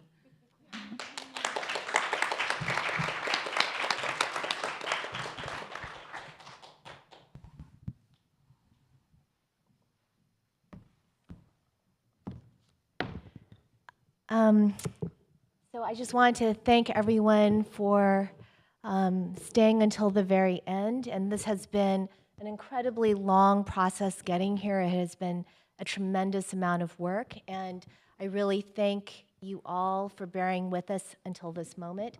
I wanted to go ahead and offer some comments. These are more descriptive than they are analytical, but I'm going to be speaking about California's ethnic studies. And this is really sort of organizing notes more than anything else. So this is a moment of broad statewide institutionalization of ethnic studies in response to AB 101. And this is a law that Gavin Newsom signed in October 2021. And I wanted to speak about what's been mentioned repeatedly since he signed that into law, and which had been mobilized beforehand, which is this rhetorical language of guardrails. And this language of guardrails, it's an architectural metaphor that forces us to think about the field of ethnic studies as an enclosure whose bounds are ideologically policed. And today's conference represents the long trajectory of work that precedes what we are doing here today by people who insisted that Zionism could be scrutinized, it could be studied by those who are targeted by it. And in this contemporary moment, that also includes ethnic studies practitioners. And it's interesting because when this conference was announced, there was pushback from people, including locally within Jewish studies, about whether or not we had a right to do what we're doing. But what's also interesting in this moment is that non-ethnic studies practitioners have no problems trying to determine the ethnic studies curriculum. And so I wanted to just show you, I wanted to say something, which is, I'm calling this the securitizing of ethnic studies, which was conceived of as a liberatory field. And I borrow here from the North Korea scholar Hazel Smith, who in, I want to say that it was 2000, came up with this idea of the securitization paradigm. And she said that with regard to North Korea, that everything is perceived through basically, it's perceived through a kind of imperial war lens. And she says it's heavily colored by security perspective, and this is, predicated upon the use of imperial military force. And she says, of course, this applies to areas of foreign policy. She said, but it extends far beyond. She said it just colors everything. And I think that in our moment, too, we can see that against the possibility of ethnic studies being liberatory, we have these forces that are arguing for the imperial securitization of the field. And so if there's no, so let me, and this sort of language of security links to what Sean in other arenas, Sean Malloy has called the safe space of ethnic studies and the way that Zionist organizations have tried to render ethnic studies into a securitized safe space. And I would just link the safe space discourse to the asymmetrical warfare conception of neutralization. So I wanted to say something about this too, because if you look at the guardrails, this is in AB 101. It states outright that when local educational agencies, when schools and when districts are developing ethnic studies, if you read to the very end, basically they are instructed not to use the portion of the first draft model curriculum that were not adopted by the IQC of the California Department of Education due to concerns related to bias, bigotry, and discrimination. They don't outright say Palestine, okay? They don't outright say what was purged from the first model curriculum. So they don't say that you cannot mention Palestine, but they say bias, bigotry, and discrimination. And this, in many ways, is an attempt to reduce Palestine and Palestinians to an impermissible viewpoint. Or in the phrase of a local here who has Tammy Rossman Benjamin, she has, I'm gonna keep it local, who says, anti-Semitism is how they think about the world. So it's not just that there's a conflation of anti-Zionism with anti-Semitism, but that conflation at its core is also an identitarian definition of Palestinians with anti-Semitism. So that is the kind of default reduction. And so what happened between the first model curriculum that mentioned BDS, that mentioned the occupation of Palestine, was a purging of Palestine from the state-endorsed version of the model curriculum and the inclusion of several lesson plans on anti-Semitism. This is hardly what Abdul Hadi has referred to as the indivisibility of justice. There has been a deliberate exclusion of Palestine in this securitized enclosure of ethnic studies. And the ground truth of Palestine, to borrow a phrase from I.L. Wiseman, must ceaselessly be denied in every single arena imaginable, including education. And so this framing really invites educators to participate in collusion in the deterritorialization of Palestine within the space of our classrooms. So I wanted to just show you, so, there's a big campaign, but I want to show you, so Tony Thurmond, who is the current superintendent of education, of public education, who is now, as we see, running for governor, he's launched his bid, stated, and you can see here, that the California Department of Education will intervene whenever we learn about an anti-Semitic act or other forms of hate at a California public school. And so I wanted to just dwell on this for a moment because he launched an entire Education to End Hate series that was inaugurated by an anti-Semitism webinar that he collaboratively developed with the California, the Jewish Legislative Caucus. And he says that he's beginning with anti-Semitism because basically he's arguing that it's a foundational form of racist hate. And so I just wanted you to see how there was a shift from the support for ethnic studies. It becomes contaminated by Palestine. It becomes a third rail that has, well, I'm mixing my metaphors here. And then, but there's a shift then to what Amira was talking about before, which is to combating hate. And so what happens is ethnic studies gets funded by $50 million for implementation. In response to Zionist lobbying of the California Department of Education, it launches a new anti-hate initiative. I hope you can see in the top right-hand corner, dedicating $90 million to fighting hate. And I want to talk at the end, I just want a few minutes to do this, about what would an anti-hate curriculum look like and what materials should be included in it. So I just wanted to just point out something too. This is a link to something that was mentioned before. Early on, in terms of the development of the statewide ethnic studies model curriculum, there was a diverse coalition, and I'm calling it a brutal solidarity, of organizations that came out in support of the Zionist critique of ethnic studies.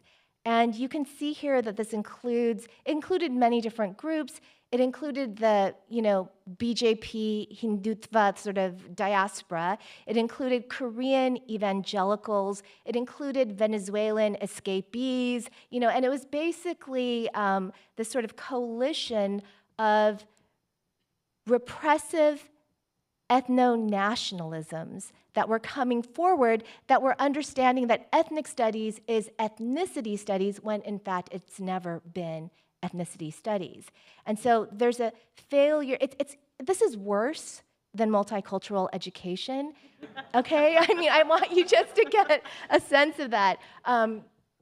This misunderstands the nature of the Third World Liberation Front strike, which took the university as an object of study. It was basically critical university studies critiquing the university's function in reproducing the social status quo.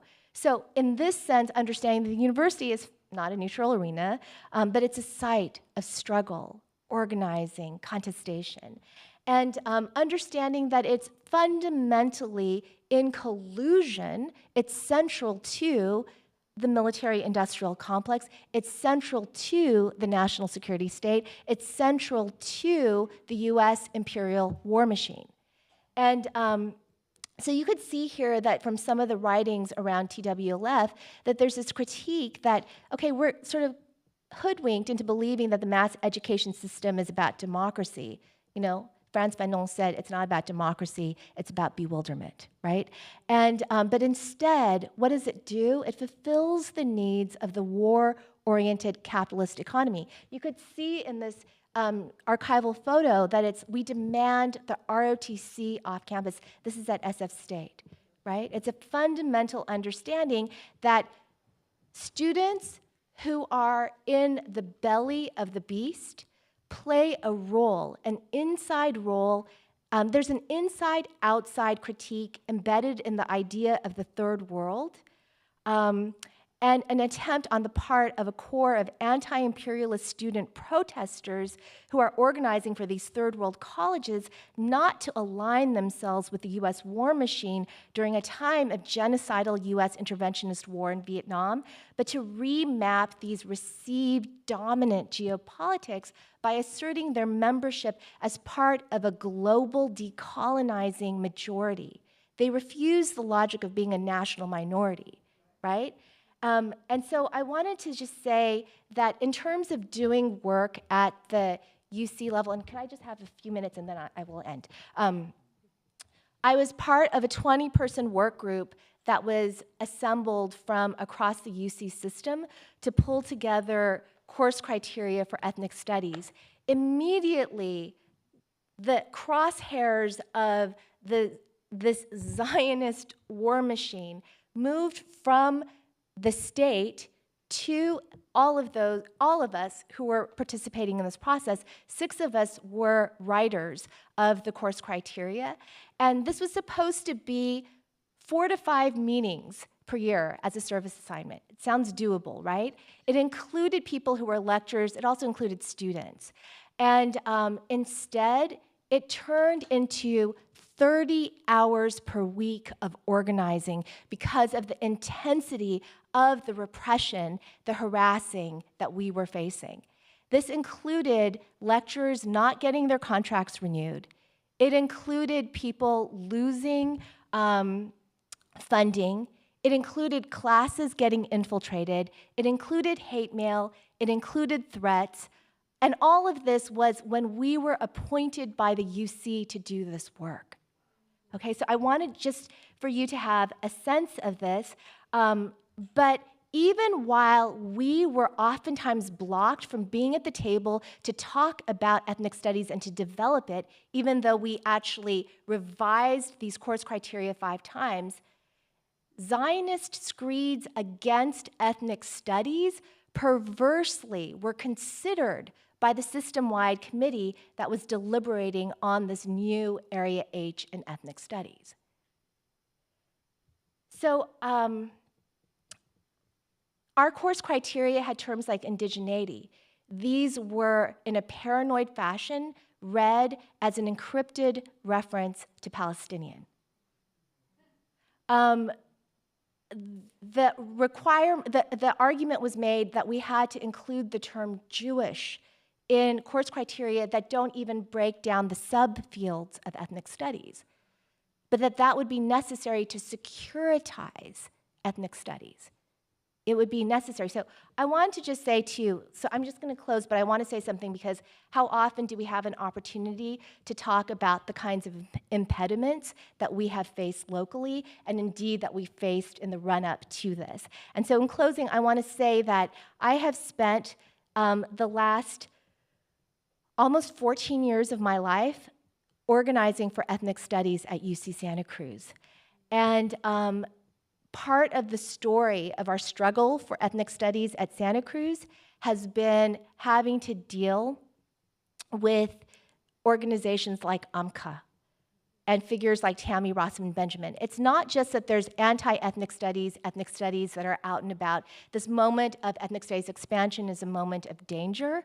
And this is an organization that's funded by Harlan Crow, who also funded Clarence Thomas to go on vacation, and Barry Weiss is involved, the Manhattan Institute, Chris Rufo is involved, and they basically say that ethnic studies classroom is where you learn racial hatred, and therefore they're going to offer a pro-human, colorblind, anti-race, RACE-ist curriculum that is an alternative ethnic studies curriculum. But I want to just show this too. So here's our friend who has been attacking the anti-Zionism of critical ethnic studies based on the argument that critical ethnic studies is particularly threatening to Jewish students. Time and again, we have heard this argument. It's been the basis of legal cases that have failed. And indeed, Tammy Rossman Benjamin launched a federal investigation of anti-Semitism at Santa Cruz, saying that rhetoric, and you can see the IRA definition here, rhetoric which demonizes Israel crosses the line into anti-Semitism. That's how this conference was described, okay? And she filed a Title IX complaint purporting to represent the students. And then what she also said in her complaint was that there were events that were held at UC Santa Cruz, including one called Understanding Gaza in 2009. And she says that, Nora Barrows-Friedman, Jewish Voice for Peace, they don't represent Jewish people. They're an extreme and disreputable fringe of American Jewry, not at all representative. But then what happened was Shani Chabansky, who was the editor-in-chief of the Jewish student journal Leviathan at this time, she wrote an op-ed, and she wrote it in this journal, and she said, Tammy Rossman Benjamin's eyes, she said, I studied with her. She was my Hebrew lecturer. She said her eyes are closed to the many Jewish students, myself included, who don't feel like we are the victims of anti-Semitism. However, we are the victims of discrimination from sources within the Jewish community itself because we challenge opinions about Israel. And then I just want to, this slide is not mine. It's from Tammy Rossman Benjamin's PowerPoint presentation, but I feature in there. But anyhow, this is the other thing too. When she's also someone who described students from Muslim Students Association and Students for Justice in Palestine, which was called CJP at UC Santa Cruz. She said they have ties to terrorist organizations. They're terrorists. She terrorist tagged them. And then when there was a petition that was written about her saying she's making things unsafe for these students that she's terrorist tagging, what happened was she said, I've been defamed. I've been defamed. Okay, so this is what she said. And then here I just want to show you some of the kinds of responses that we've gotten. And I want to ask, let's say that there is an anti-hate curriculum. Can this be something that's taught? So I have this in here with Dylan Rodriguez's permission. He agreed to take part in a Twitter storm arguing for the place of Arab American studies in ethnic studies. And this is the response that he got. And you can read it for yourself. This is, I wonder, what place would this have in an anti-hate ethnic studies curriculum? So Tammy Rossman Benjamin also said that I was an anti-Semite. She wrote with 78 organizations to the Jewish Legislative Caucus claiming that I was, and that the UC ethnic studies course criteria needed to be tanked. She also wrote to the UC Regents with 99 organizations. And then, this Zionist media, quick to pick up on her accusations, found a picture of a Christine Hong on social media, who happens to be a real estate agent with Coldwell Banker in Beverly Hills, but never mind, okay? But that should be subjected to analysis. And then I just wanted to read this because I think that it gets to what we're dealing with here today and an implicit mobilization of the IRA definition. I received this.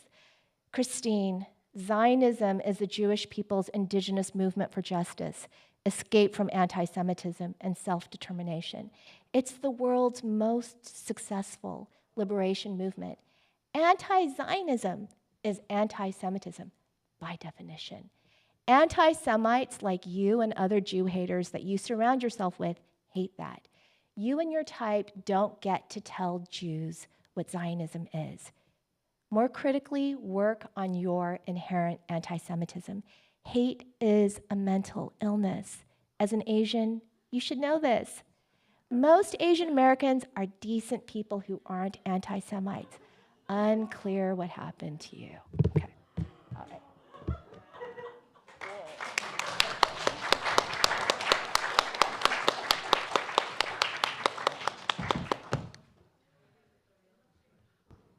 Thank you to all these brilliant panelists, and I'm sorry that you all felt shortchanged for time. Hopefully the conversation doesn't end here. Well, it doesn't, because there's another day tomorrow. But I just wanted to, all the local organizers, to bring y'all up to the stage, and we're just gonna close tonight out.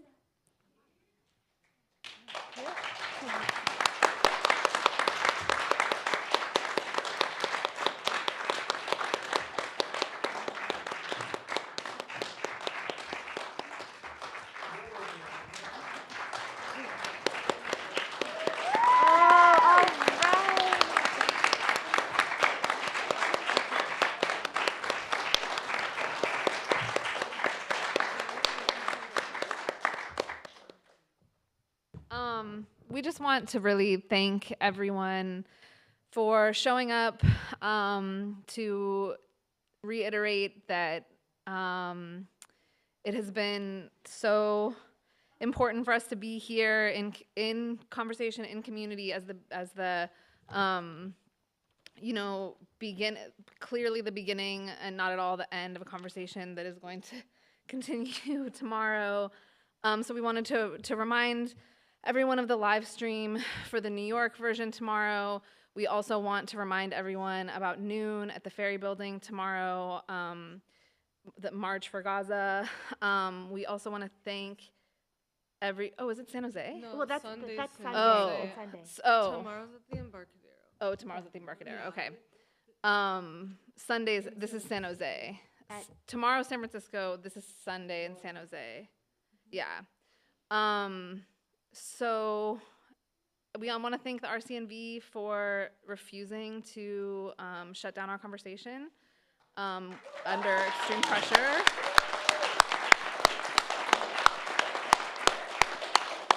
We want to thank all the volunteers who made today happen, have been working tirelessly for the organizers who did our organizing lunches, for everyone who shared their work today. We're just so grateful to all of you and so appreciative of the time and effort it took to make sure this conversation happened, especially now.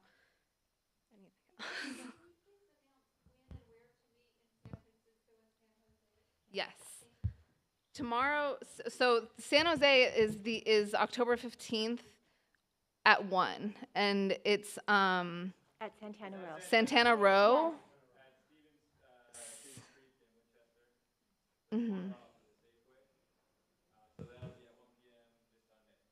And tomorrow is at noon at the Embarcadero.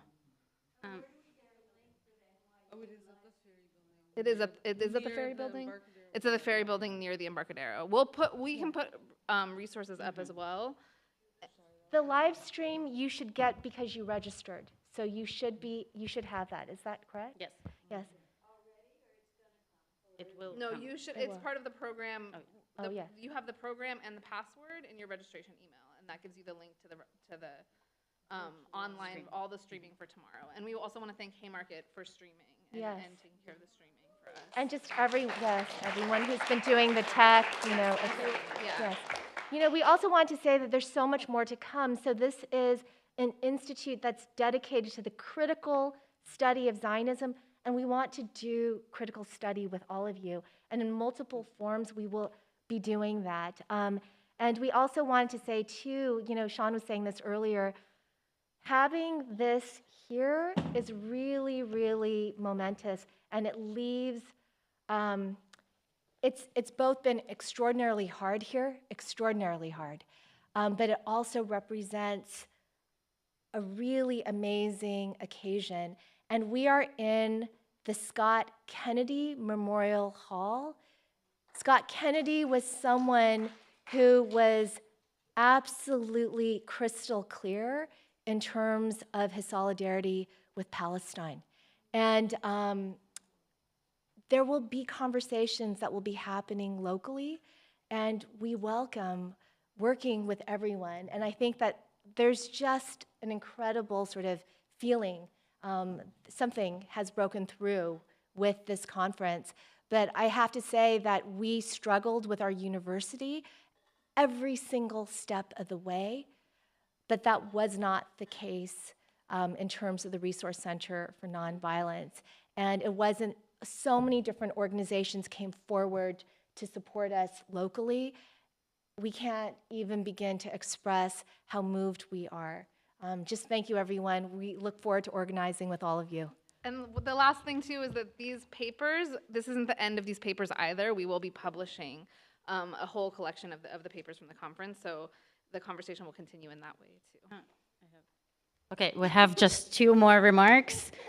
One, there are more T-shirts just like this that you can find in the hallway as you exit. There's so much food. Please take it as you exit, please. There's another action tomorrow. It's a local vigil organized by the Palestine Justice Coalition. It starts at 10:30 on the corner of Ocean and Water Street, and it coincides with the lunchtime of the New York stream. This is all I have, and Rabab Abdul Hadi has a closing word. I just want to say one thing, is to really, really appreciate you all who organize locally. As a member of the founding collective, and we've seen it, you have withstood so much, and I think it is something that's amazing to all of us. It's such a labor of love. You all put up with all this garbage and all these attacks, and we thank you. Many of us thank you again and again and again. But I think when people in Palestine hear what's going on, that's where the real labor of love will come. And you know that everything that you withstood here is going to always bear fruit. And people do appreciate solidarity because it does break the isolation. And so I'm thanking on my behalf of myself as member of the collective, because I've seen how much you've struggled throughout, for your steadfastness, for your cheerfulness, for this beautiful stuff that you've done here, for bringing us all together towards the road of liberation. So thank you so much for everything you've done.